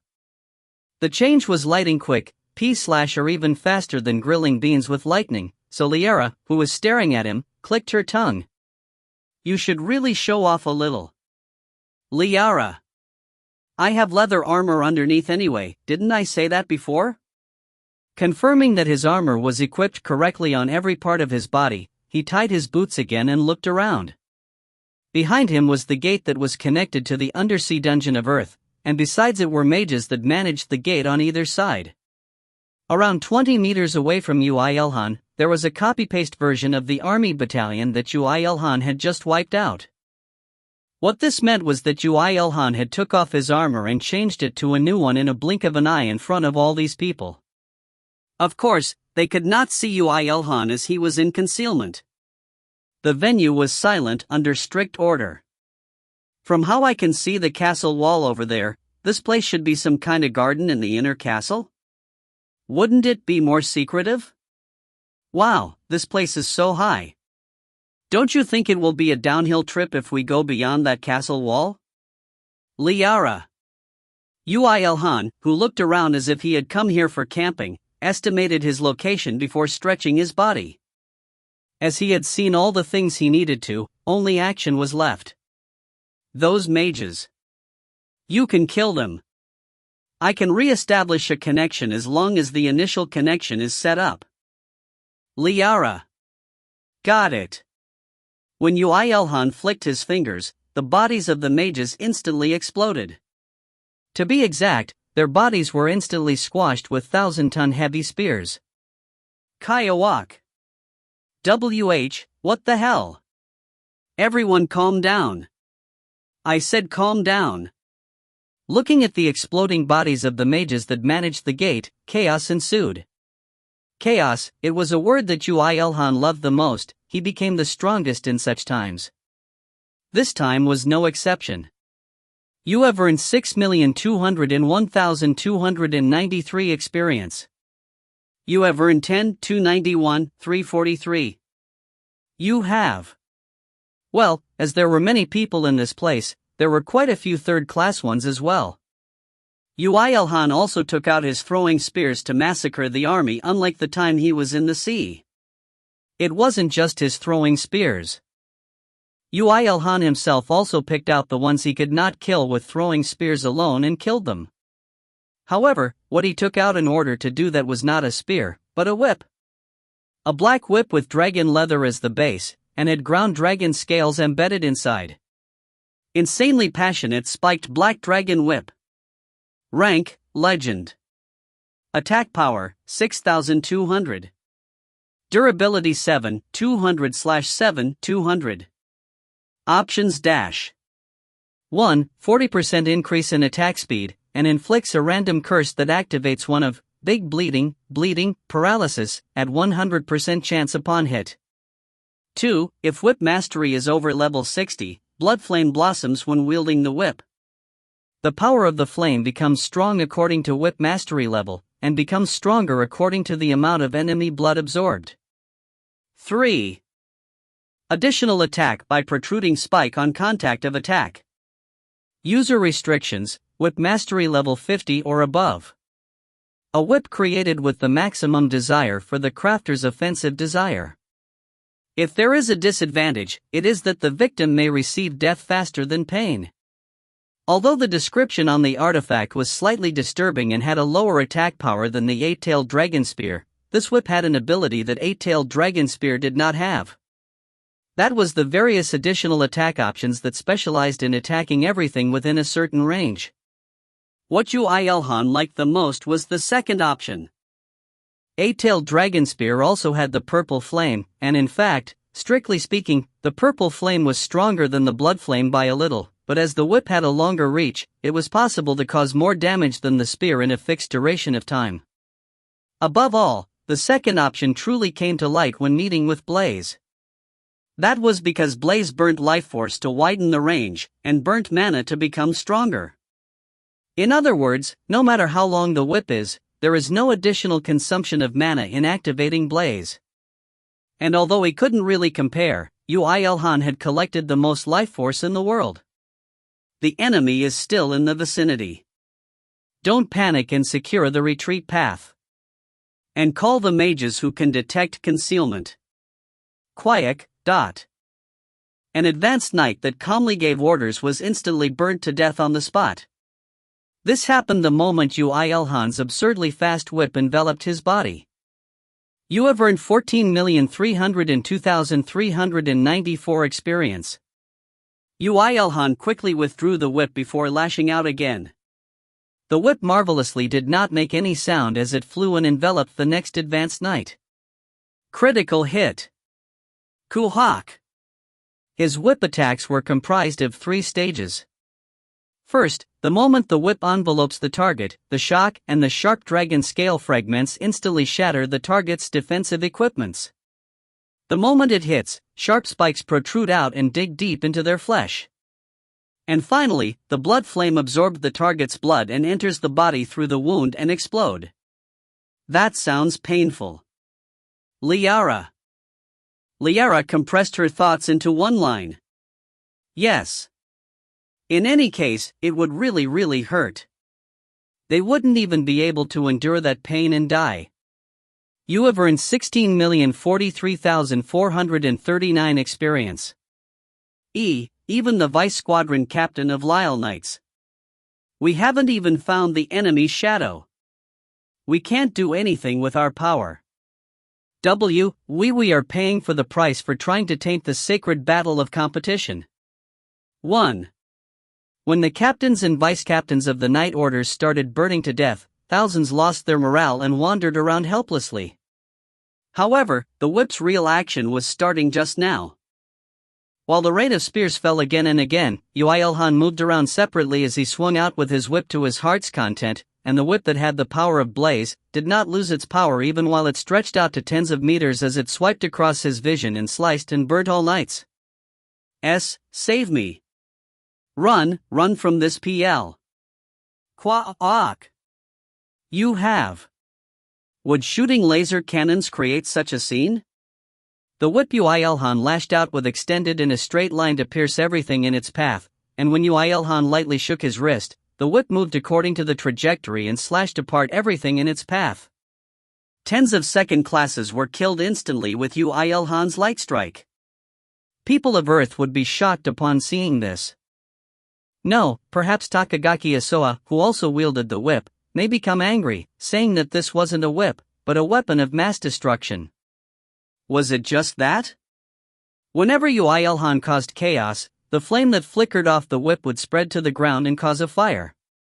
Not only there would be an addition in fire attribute attack in a land of fire, as this place was some other land which Yoo IlHan didn't need to care about, he was only more happy. You have. The skill, Death God, has become level 34. It becomes possible to enhance your abilities by a maximum of 65%. Even the skill, Death God, which didn't increase in level that frequently perhaps due to it being an advanced skill, leveled up.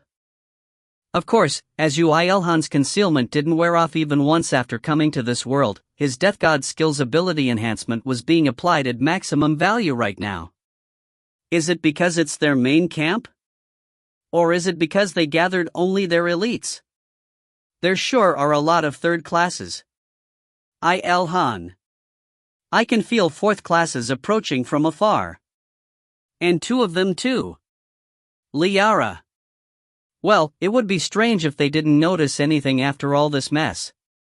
He intended for this a little as well. Yoo IlHan wouldn't be able to burn an entire country head-on, would he? As such, He was planning to set up the spider web and chew the ones that come into his range, little by little. And at the same time, it was also easier to set a main target with Orochi's interrogation too. However, there were two fourth classes, and they weren't monsters but a hidden card of the humans, so this was very surprising. Honestly, he had expected around 100 easy third classes, so this was unexpected. Since things became like this, he could only make changes to his spiderweb plan.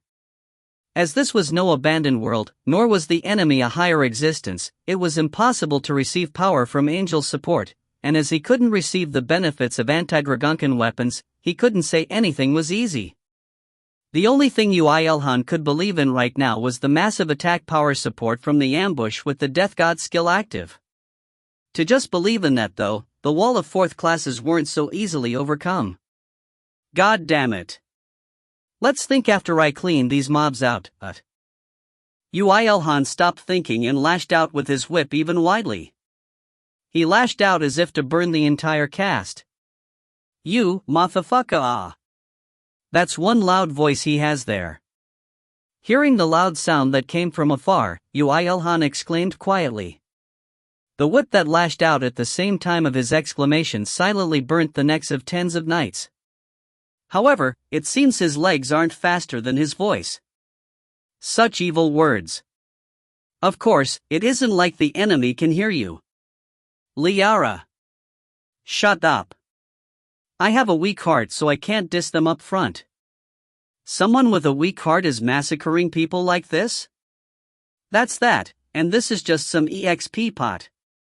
Even while Yoo IlHan was retorting while pouting, his wrist did not relax, and the army decreased in number again and again. It seemed that the two fourth-class beings were charging towards him diligently, but they were overwhelmingly slower than Yoo IlHan's hunting speed. Only Yoo IlHan's experience kept piling up. Ugh, just how can he in this fire? It's a magic warrior. I'm sure of it. Fuck. Survivors respond. The places around the gate was already a sea of fire.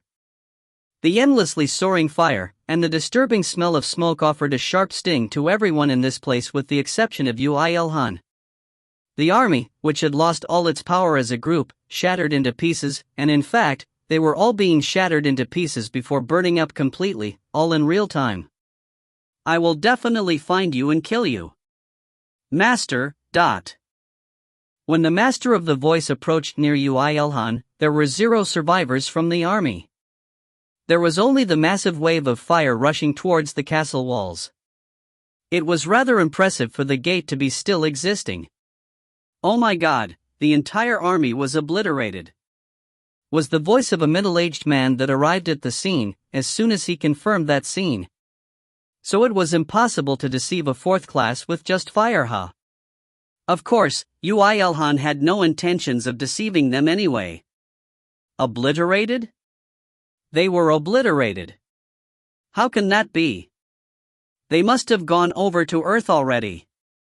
No, they died. All of them, here. Because of that fucking Earthling mutt.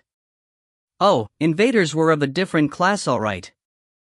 Even though they were classified human, he was being treated like a mutt even though it was them who was skinning other people. Since there was such a cool racism, Yoo IlHan felt very refreshed. Although he had no sense of guilt because he knew that, with this, the final line was cleanly crossed. The middle-aged man looks much stronger. Huh, he's really strong? Wouldn't he become a higher existence if he trains about 300 more years? Liara. Nope, because that guy will die today. It seems the two fourth classes were master and disciple. The relatively younger man, and the middle-aged looking man. Although middle-aged was the description, according to Liara, he should have lived for several hundred years. I do need to kill them. It will be hard. The younger man isn't so simple as he looks either. He should be at least over 220. Liara. I knew it.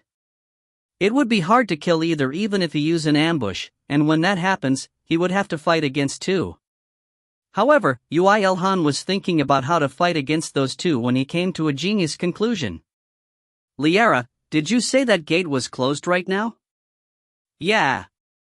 Unless I open it, or 10 third-class mages do it, or a fourth-class mage recites incantations for 10 minutes, it will stay closed. Liara. Okay. Yoo IlHan seemed to smile before he started charging. The direction, to the place where the two men came from, at full power. Of course, his concealment, still active. Hasta la vista. The enraged middle-aged man and the youth were gritting their teeth while venting their frustration on the innocent ground, even though Yoo IlHan had rushed right past them. He is still here. He's waiting for the moment we let our guard down in this fire. We need to hold out no matter how disgusting this fire is. I understand, Master. I will definitely kill him. Looking back at the beautiful training session of the master and disciple, Yoo IlHan seriously sent salutations for the delusions and useless actions of idiots. Yes. Hold out to the best of your ability in that place. Until the Empire falls.